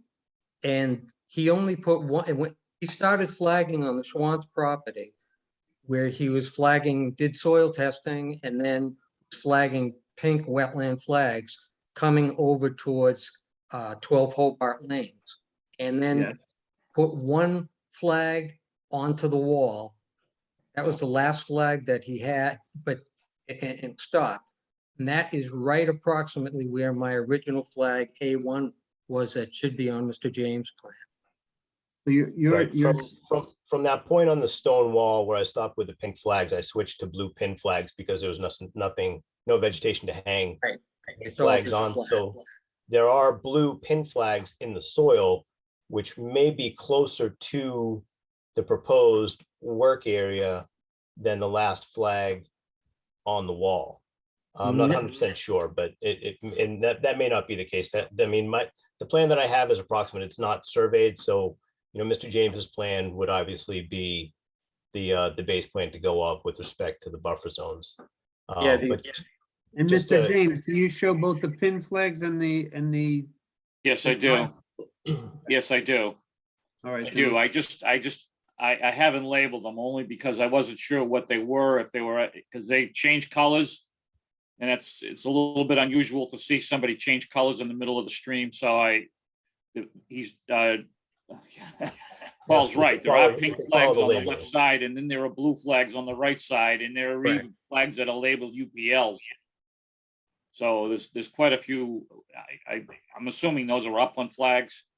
So there does seem to be a wedge or almost like a channel going down through the property that runs parallel to the stone wall on the property line.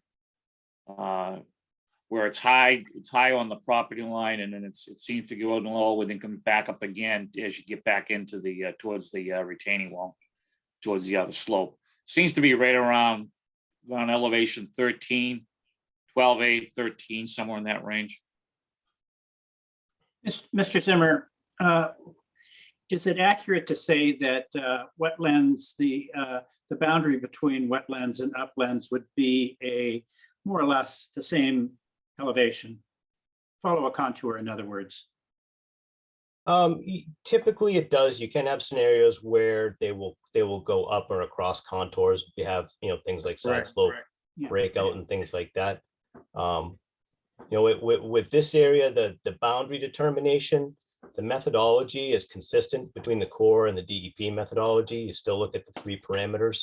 The buffer zones really have no bearing on how the wetland is delineated. It's the same soils, vegetation, and hydrology. Just a couple of quick notes on that. None of the aerial photos that I showed you show any exposed ledge. It actually shows vegetation in that area up until the point that it was disturbed. It shows a DEP wetland in there. It shows an NWI wetland in there. If you bring in 30 cubic yards of fill, the fill is to basically raise the elevation. You know, typically, you know, if that area was wet, the fill would have been brought in to fill the wet area. I mean, regardless of, you know, the prior activities, I mean, the wetland on 187 is pretty well defined. That whole area is within the commission's jurisdiction. So I would recommend that the commission, you know, understand what the wetland is within the property, you know, before moving forward with the activities in the notice of intent, because you want to get your jurisdictional boundaries correct, because that's going to establish things for the future as well to some degree. So I'm looking at the elevations based on the latest NOAA digital elevation model, and your wetland boundary mimics the 12-foot contour almost perfectly. So that, at least to me, that makes a lot of sense, that this wetland, the outer edge of this wetland would follow that contour. It's 12 feet reference to the North American vertical datum of 88. And as I say, your flags follow it fairly faithfully. When I look at the contours on this plan,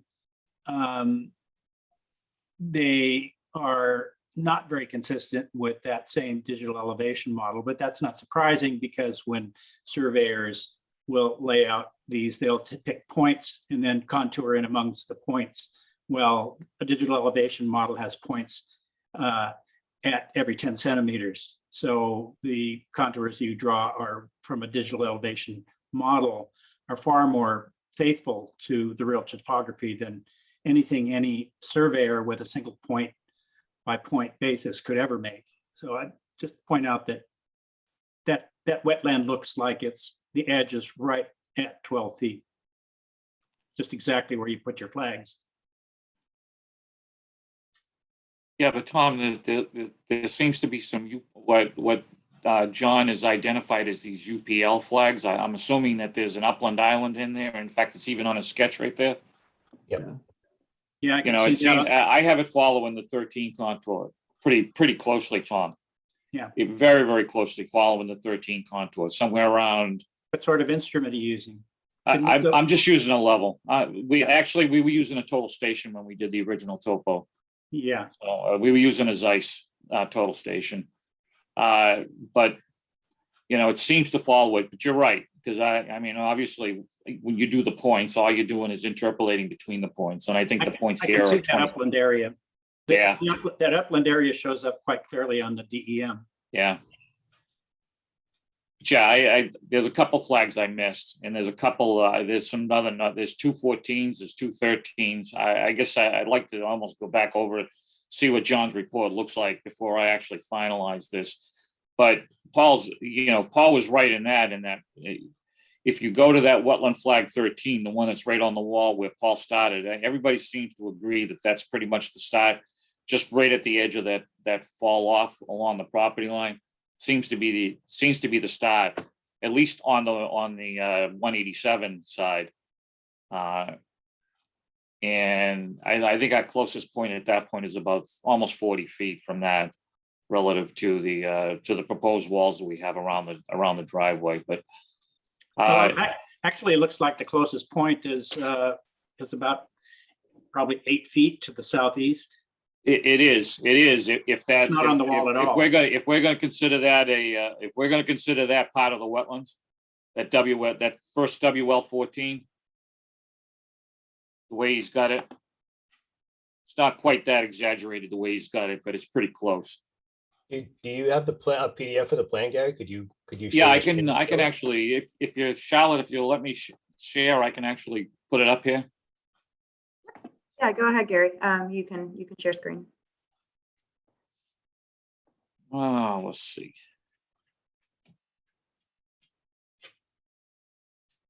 Yeah, I think that's it. Okay, is that it? You got it? Yep. All right, there you go. Yeah, see, that was the flag, WF 13. Well, there's 2 of them, but that first one is seems to be the one that was closest. That's the one Paul was talking about, that A1, and then the WL 14, somewhere in here. It's right in there. And that's actually a little closer. It's about 6 to 8 feet closer. And then here's this upland island, the UPLs. The 10, 11, I couldn't find 12, John. I don't know where it is. I wonder if when they picked up, you just got the labeling wrong, because there's a UPL 13 that's missing and yeah, so it may just be how it was put into the machine, you know, with the labeling convention. It may have been. I couldn't find UPL 13. Like I said, this was on a tree. This was the first WF 13 was on a tree. The second one was on the tree, and those were the pink flags. UPL 10 and UPL 11 were along the property line, and those were the pink flags. So those were real easy to locate. And then the blue ones, you know, let's put it this way, John. I've never seen UPL flags. I have to admit, I've never seen those. It was quite confusing when I first went out there to try and figure out what we were doing. But like I said, if you look at this is the 50 foot from that WF 13, I'm sorry. This is the revised 50 foot. This is the 100 foot. So we're, you know, obviously the ends of the retaining walls would be located within the limits of the 50 foot, as Paul had noted. You know, and I guess that's the question mark I have. Are we considering these a wetlands under the act, John, or are we consider these a wetlands under the federal guidelines, or are they an act wetlands, or are they a federal wetland? As I said, the wetland delineation methodology between the Corps and DEP is equivalent. So they both take the 3-parameter approach where you have hydric soils, hydrophytic vegetation, and sources of hydrology. So for all intents and purposes, that wetland boundary establishes the jurisdiction under the Federal Clean Water Act, which is Army Corps, as well as the Wetlands Protection Act. Okay, all right. I'm not a wetland specialist, so I'm not going to argue with you over the delineation. All right, then I will correct that, and I will give you exactly what the limits of the buffer are and show them correctly on the plan. But you're telling me I'm missing a flag or two? Yeah, the UPL flags went to 13, so. Okay, yeah, I stopped at 12. I just went from 12 to 1. Yep. All right. And for some reason, I can't find WF 12. I know it's got to come in because the lawn area is right in here. Yep. And there's an island right here, there's an undeveloped island right here. So I'm assuming the 12 was probably somewhere out in that wetland area, somewhere out there, but I just couldn't find it. Okay. 11's on the other side of the walkway. I found that one. Right. Yeah, that one was easy to find. All right, then. Then next week, next meeting, why don't I come back? I'll put these on. I'll reestablish the limits of the buffer. We'll show you the activity within the limits of the 50 foot. We've already requested the waiver. We can discuss it in a little bit more detail. Obviously, we're not doing any activity down in that area at this point in time. We're going to maintain pretty much. This is just now just a driveway improvement project, trying to get them a little bit better driveway so we can access that second garage opening. We'll go with that, and I'll hand this back to the board, to the commission. I'm sorry, to the chair. Okay, anyway, we move this forward tonight. We're out. We're going to be outside the 50 foot, or right, well, close to it. But. Yeah. Now we need final drawings so we know exactly what we're dealing with. There's no way we can approve this tonight.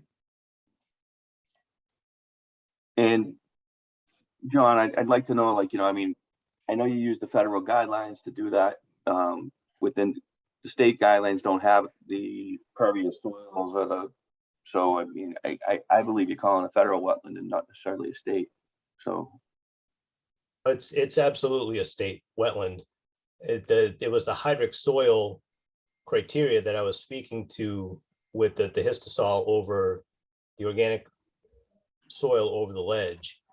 it's a hydric soil. So regardless of whether it's DEP or Army Corps of Engineers, the hydric soil determination methodology is equivalent. So there's no differential. If this was an isolated wetland, there could be some differential because the Wetlands Protection Act doesn't protect isolated wetlands, but the Army Corps, the Clean Water Act does. But for a BVW situation, the delineation methodology is equivalent.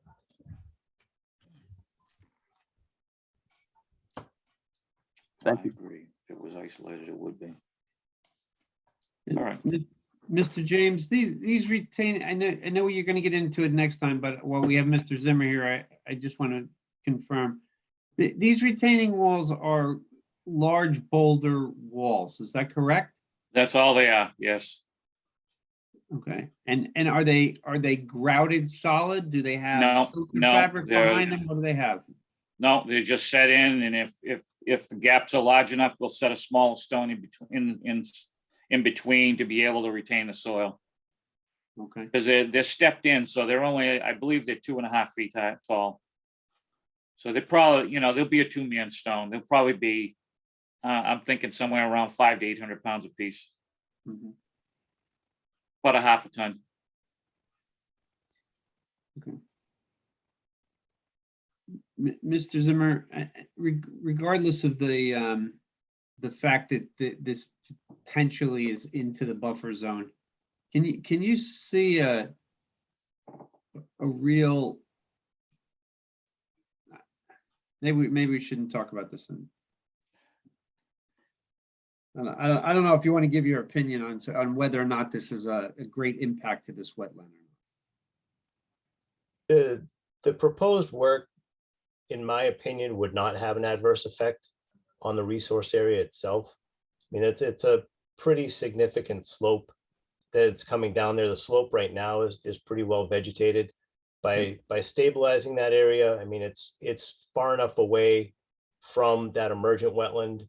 It's not going to have an effect on the wetland to protect the interests of the act or the bylaw. It's not going to change habitat. It's not going to change flood storage. Those are really kind of the two main functions that I see in that area. So I think that, they could reasonably do the project and you'd still, be able to protect the interests that you're charged with. Thank you. Any other comments from the commission? I just have one question, if it's okay for Gary.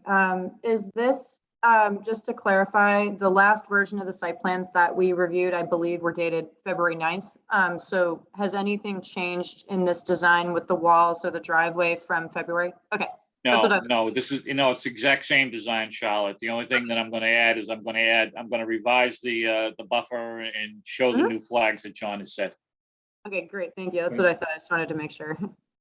And would you be able to send an electronic version of this plan? Yes, And I will definitely send you an electronic. Thank you. Like I Yeah. said, the big thing was I wanted to hear what John had, because unfortunately we haven't gotten a copy of John's report. Yep, I can distribute that to all of you. All right, thank you. So is a 2-week period for continuance? Is that adequate? Yes, that would be adequate, Chris. Thank you, I'd like to- Mr. Chairman. I'd like to continue this hearing until June 16th, please.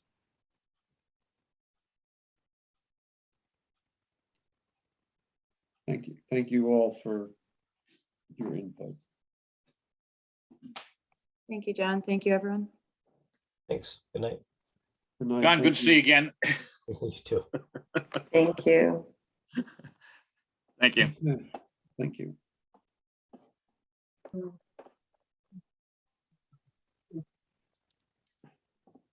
Charlotte, is this discussion item still on the agenda here? Yes, I can save my updates for another time, but I do technically have to run through the COCs, unfortunately. I'll be No, quick. I'm talking about the Sandy Beach. Oh, that's been removed. It's what? It's been removed, sorry. It was Oh, it has? removed. Okay. Mhm. There's someone named Rob in the.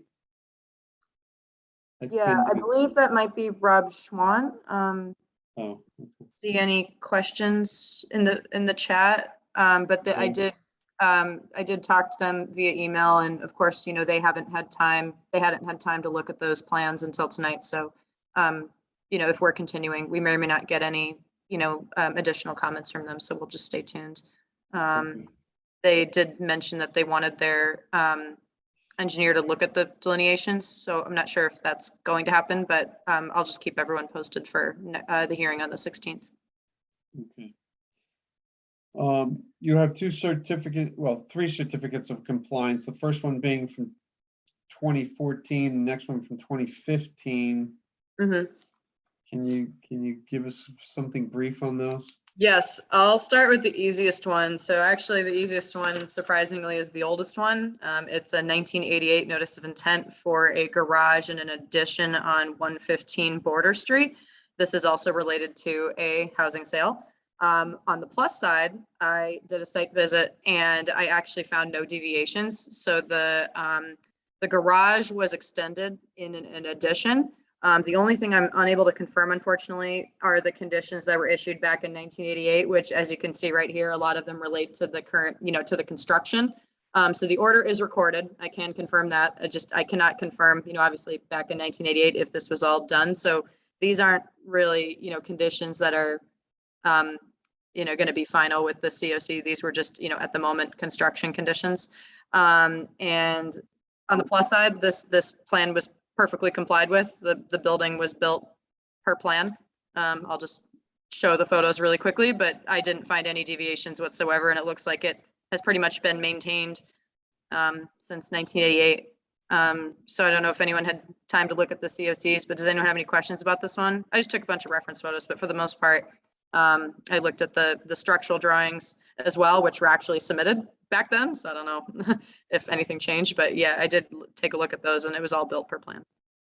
Do we want to vote on a COC for this one, or do we want to do them all at the end? No, I think, I hate to say it, but I think we have to do them separate. Yep, that's okay. That's okay. Does So- anyone have any questions about this one? No. Looks like I it's think fairly everyone's weathered. questioned out. You do? It looks like it's fairly weathered since 1988. Yeah. But yeah, the dimensions, at least when I looked at them and measured them, they're pretty much all the same. So I was like, that's good. No deviations. All right. Well, let's go through the other ones and maybe we can do it as one thing. Okay, the other one is even shorter. So I'll just run through this one for 96 Howard Gleason. This is notice of intent 15-03. So basically what happened was there was an NOI that was filed in 2015 for some restoration work. The permit basically sat for a few years.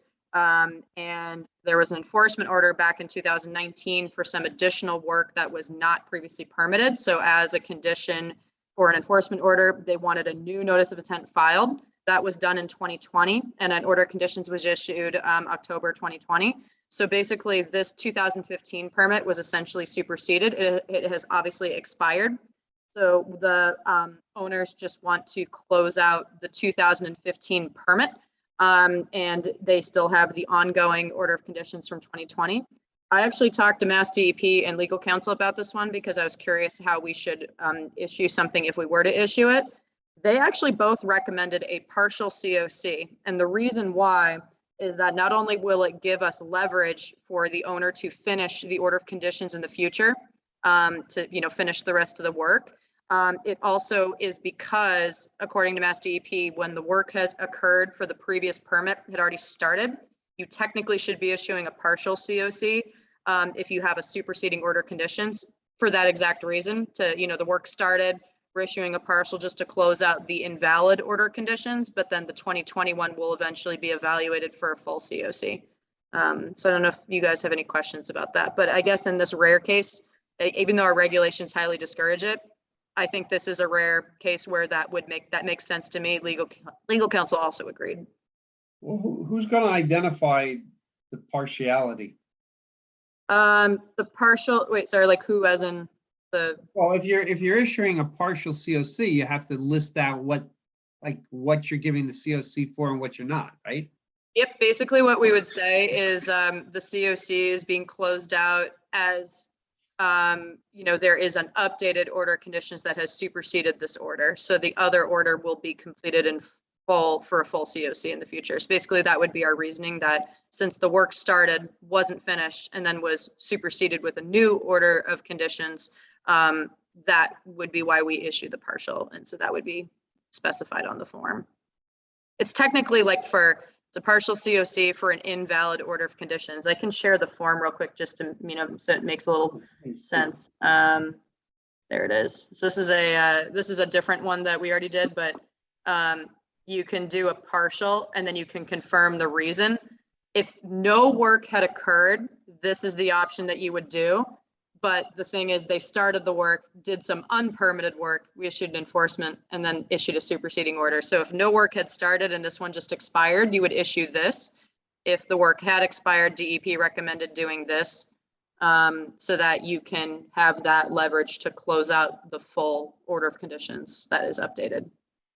Okay. So yeah, there's that one. And then the last one is the one that will take a little bit longer, but I'll try to go through it as quickly as I can. So this was for a dock for 31 Otis Ave, NOI 14-07. There are 2 permits on this property, so the owners are looking to close one out at a time. They're actually going to do the dock first because they also have to close this out with Mass DEP with Chapter 91. This one I have been sitting on for a while, so I apologize for the delays here. But basically, I did find the bad news is I could not find the original plan dated January 25th, 2014 anywhere. It is recorded in the order of conditions and listed. The only plan that I have that is closest to that date is the Chapter 91 plan from December 2014. So that is the plan that I used to do my final inspection. And it was based off of previous versions of the building plan, building files, and this one. There weren't any changes to my knowledge. However, these deviations that I've listed may or may not explain. Unfortunately, we're not able to explain the deviations, but I'll just list them out. Basically what they did was the amount of pilings that are on the dock, and I can share photos just so that you guys can see a visual as I'm going through these.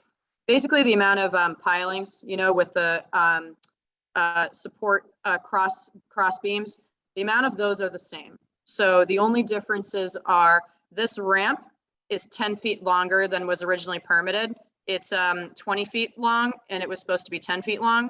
However, the pier was supposed to be 131 feet and the pier is 115 feet. So they didn't change the amount of pilings, but they actually shortened the whole entire length of the dock by about, I believe it's 6 feet. So yeah, 131 minus 115. Yeah, so it's about like 16 and then 10 inch. Yeah, so there's a decrease in 6 feet, if I'm doing my math correctly, of the entire length of the dock. However, the number of pilings, for the dock have not changed. And so this was the kayak rack that has been built per site plan, with the exception of it was supposed to be 10 by 12, it's 11 by 13. But again, there's still 4 pilings that were installed. So for the most part, I looked at the Chapter 91 plans, which had the structural designs and the plan. And for the most part, other than some of those deviations, I will note these PVC pilings were actually proposed as a minor change back in 2015. So I have that letter. So that was built per the minor deviations update in 2015. But everything else, like the gangway, the float, all of that was built per plan from what I have. And it's really just those slight differences in measurements, but the overall impact of the dock was the same with the amount of pilings in the ground. This was one condition that I noted on site. I don't think this is related to the permit, but it was just on the as-built, but it obviously wasn't on the plan. And these are rocks lining the edge of the lawn between the lawn and the salt marsh. So I just noted that. I don't know if it's technically considered a deviation, but someone may have just placed the rocks there at one point. I don't think it had to relate to the permit in any way. But this is how you guys can see it from the side. So if you count all of these, they're the same from the site plans that we have, same structural design. For the most part, that is it. So does anyone have any questions about this one? Yeah, I do actually, Charlotte. Okay. I looked at those original plans that were approved, and originally the lawn ended at right at the beginning of the pier, and then the lawn was supposed to end here, like right here. Yeah. Okay, Yeah, and actually, if you look at the aerial photos from 2019, okay. just a couple of years ago, Mhm. you can see that was the case. It almost looks like that's where the Okay, source area begins, right at the beginning there. So, okay. and then there's no rocks. That's good to know. Thank you, Will, because I think I missed that. It does label the grass area. Here, I'll share the chapter 91 plans. Ones. Oh, there we go. So yeah, the grass area is marked here, so it does look like it may have been extended since 2014. I don't think that was originally proposed in the work, obviously. This is probably just an existing condition, but yeah. So yeah, that is another deviation. Thank you for catching that. I was mostly analyzing the way the dock was constructed to make sure I was doing it correctly. I'm sorry, where's that? Where do you see? Oh, I see grass area. Yeah, so the grass area was definitely extended, probably like up to here. Looks like I measured it in conservative measurement using Mass Mapper. Is like 1,300 square feet of extra lawn that they've added, and what I think is the resource area. It looks like on the same on Mass Mapper. That's also basically into the salt marsh. Yeah. No, it's definitely been moved up from 2014, that's for sure. And I don't know if the stone wall was built around the time of when that lawn was moved up. They may have just done this separately. I don't think it was related to the permit, but it's definitely changed for sure.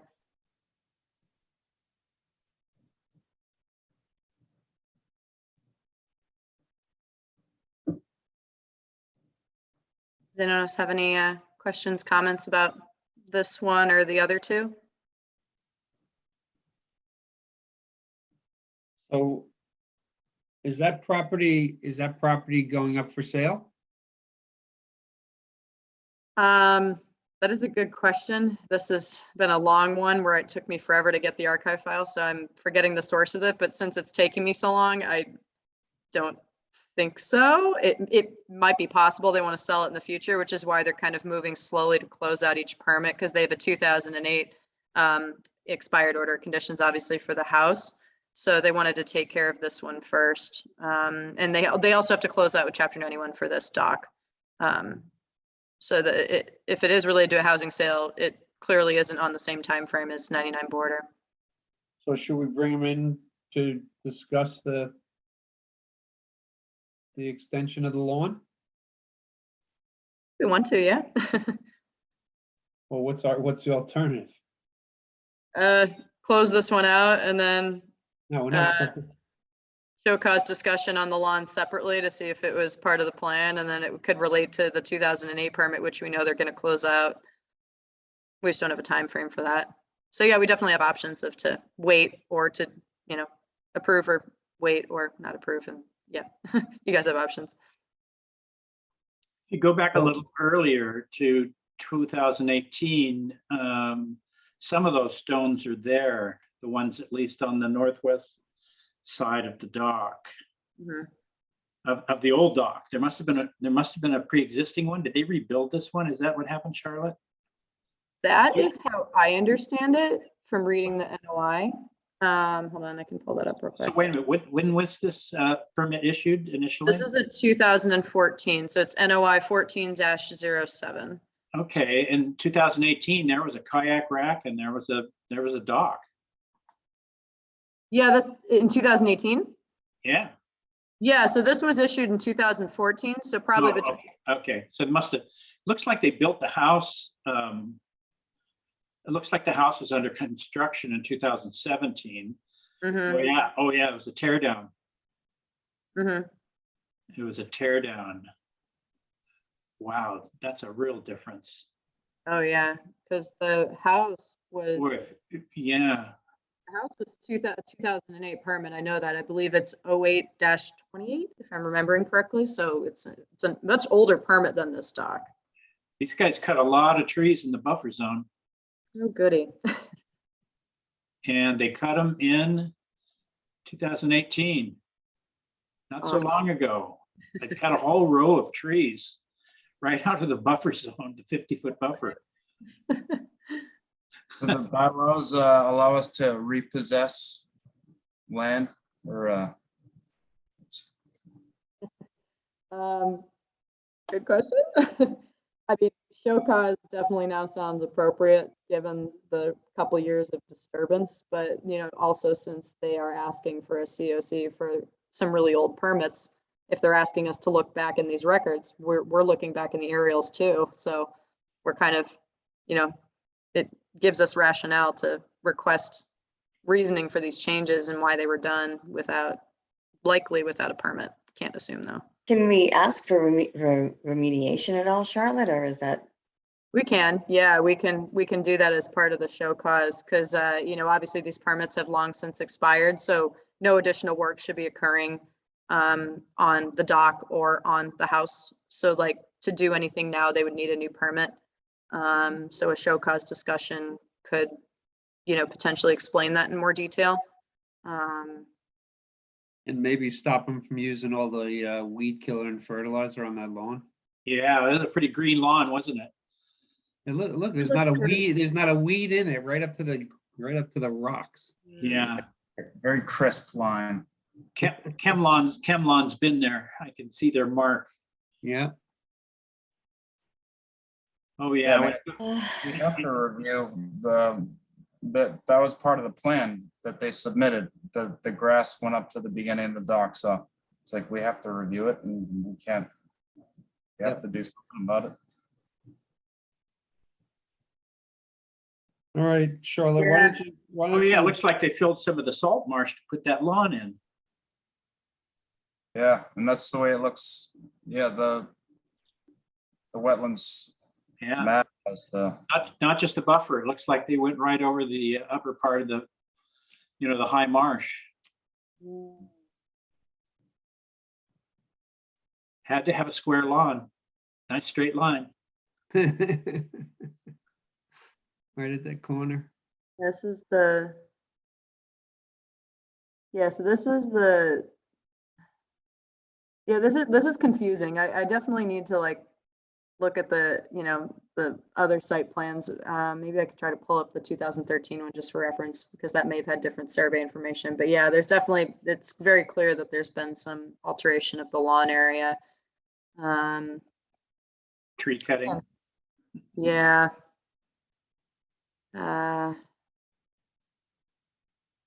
Sorry, I'm just pulling up the building plan, just so you guys can see a slightly different version. And it's also in color.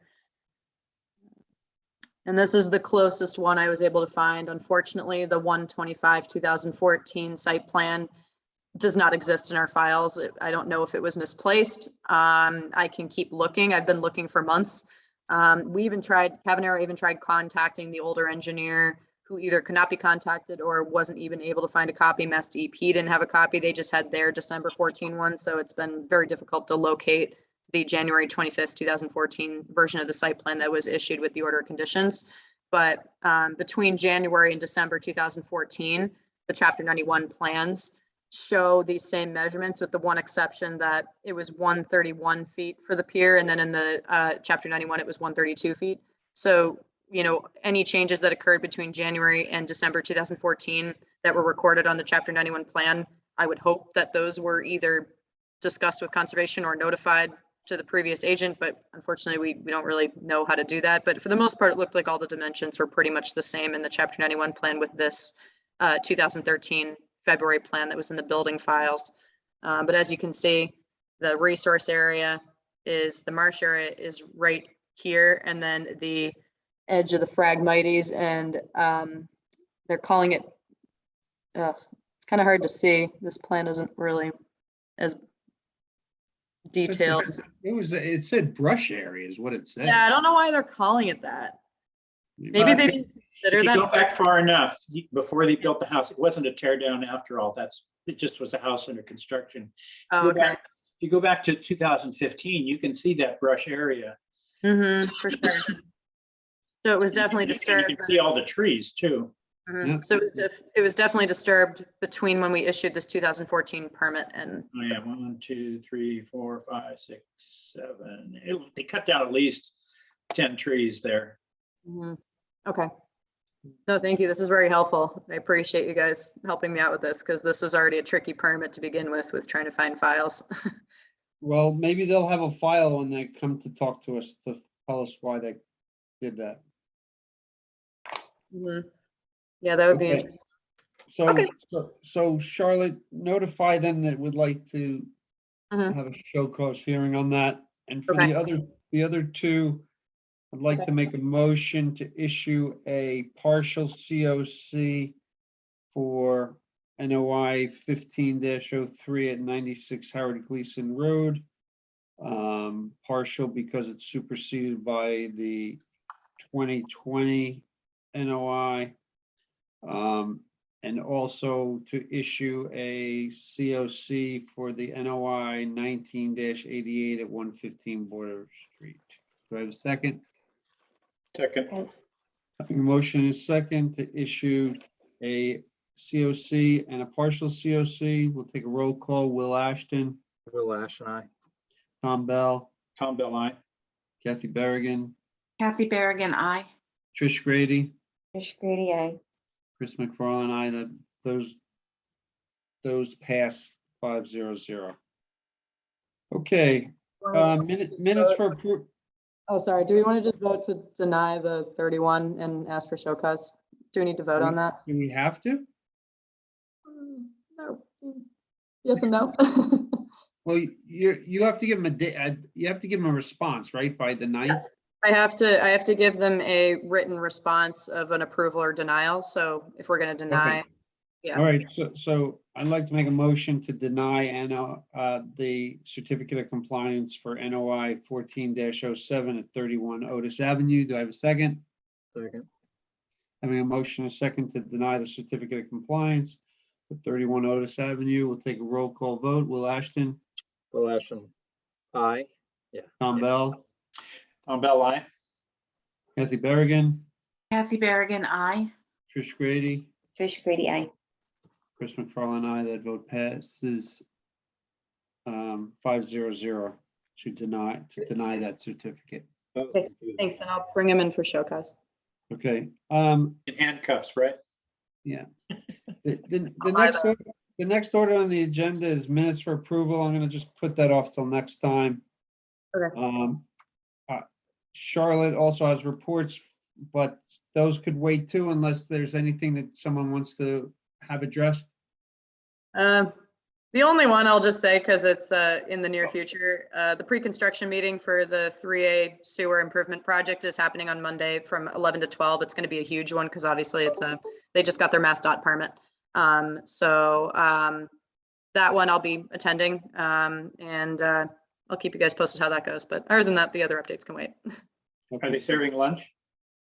They better. Maybe coffee. Maybe I'll go. Yeah. I can send you the invite. I'd like to make a motion to adjourn. Do I have a second? All in favor? Aye. Aye. Aye. Is this a record? No. Yeah. No, it's No? not. 10 minutes to 12 isn't? 11:48. Oh, geez. It's close. It is Yeah, close, isn't it? I thought we might have had one here. No, I think we had one that went well past midnight once. Like well past it, like 12. Yeah, well, that would have been James Island. I was just gonna say, was it James Island? I don't know, I wasn't on for that one, but I think No, it me was. neither. So, But Jay tells us about that. yeah. Our institutional memory. Well, thank you, everyone. Thanks. Thank you, Charlotte. Long night. Good Thank night, you. That was a long everybody. one. It's a tough one, yeah.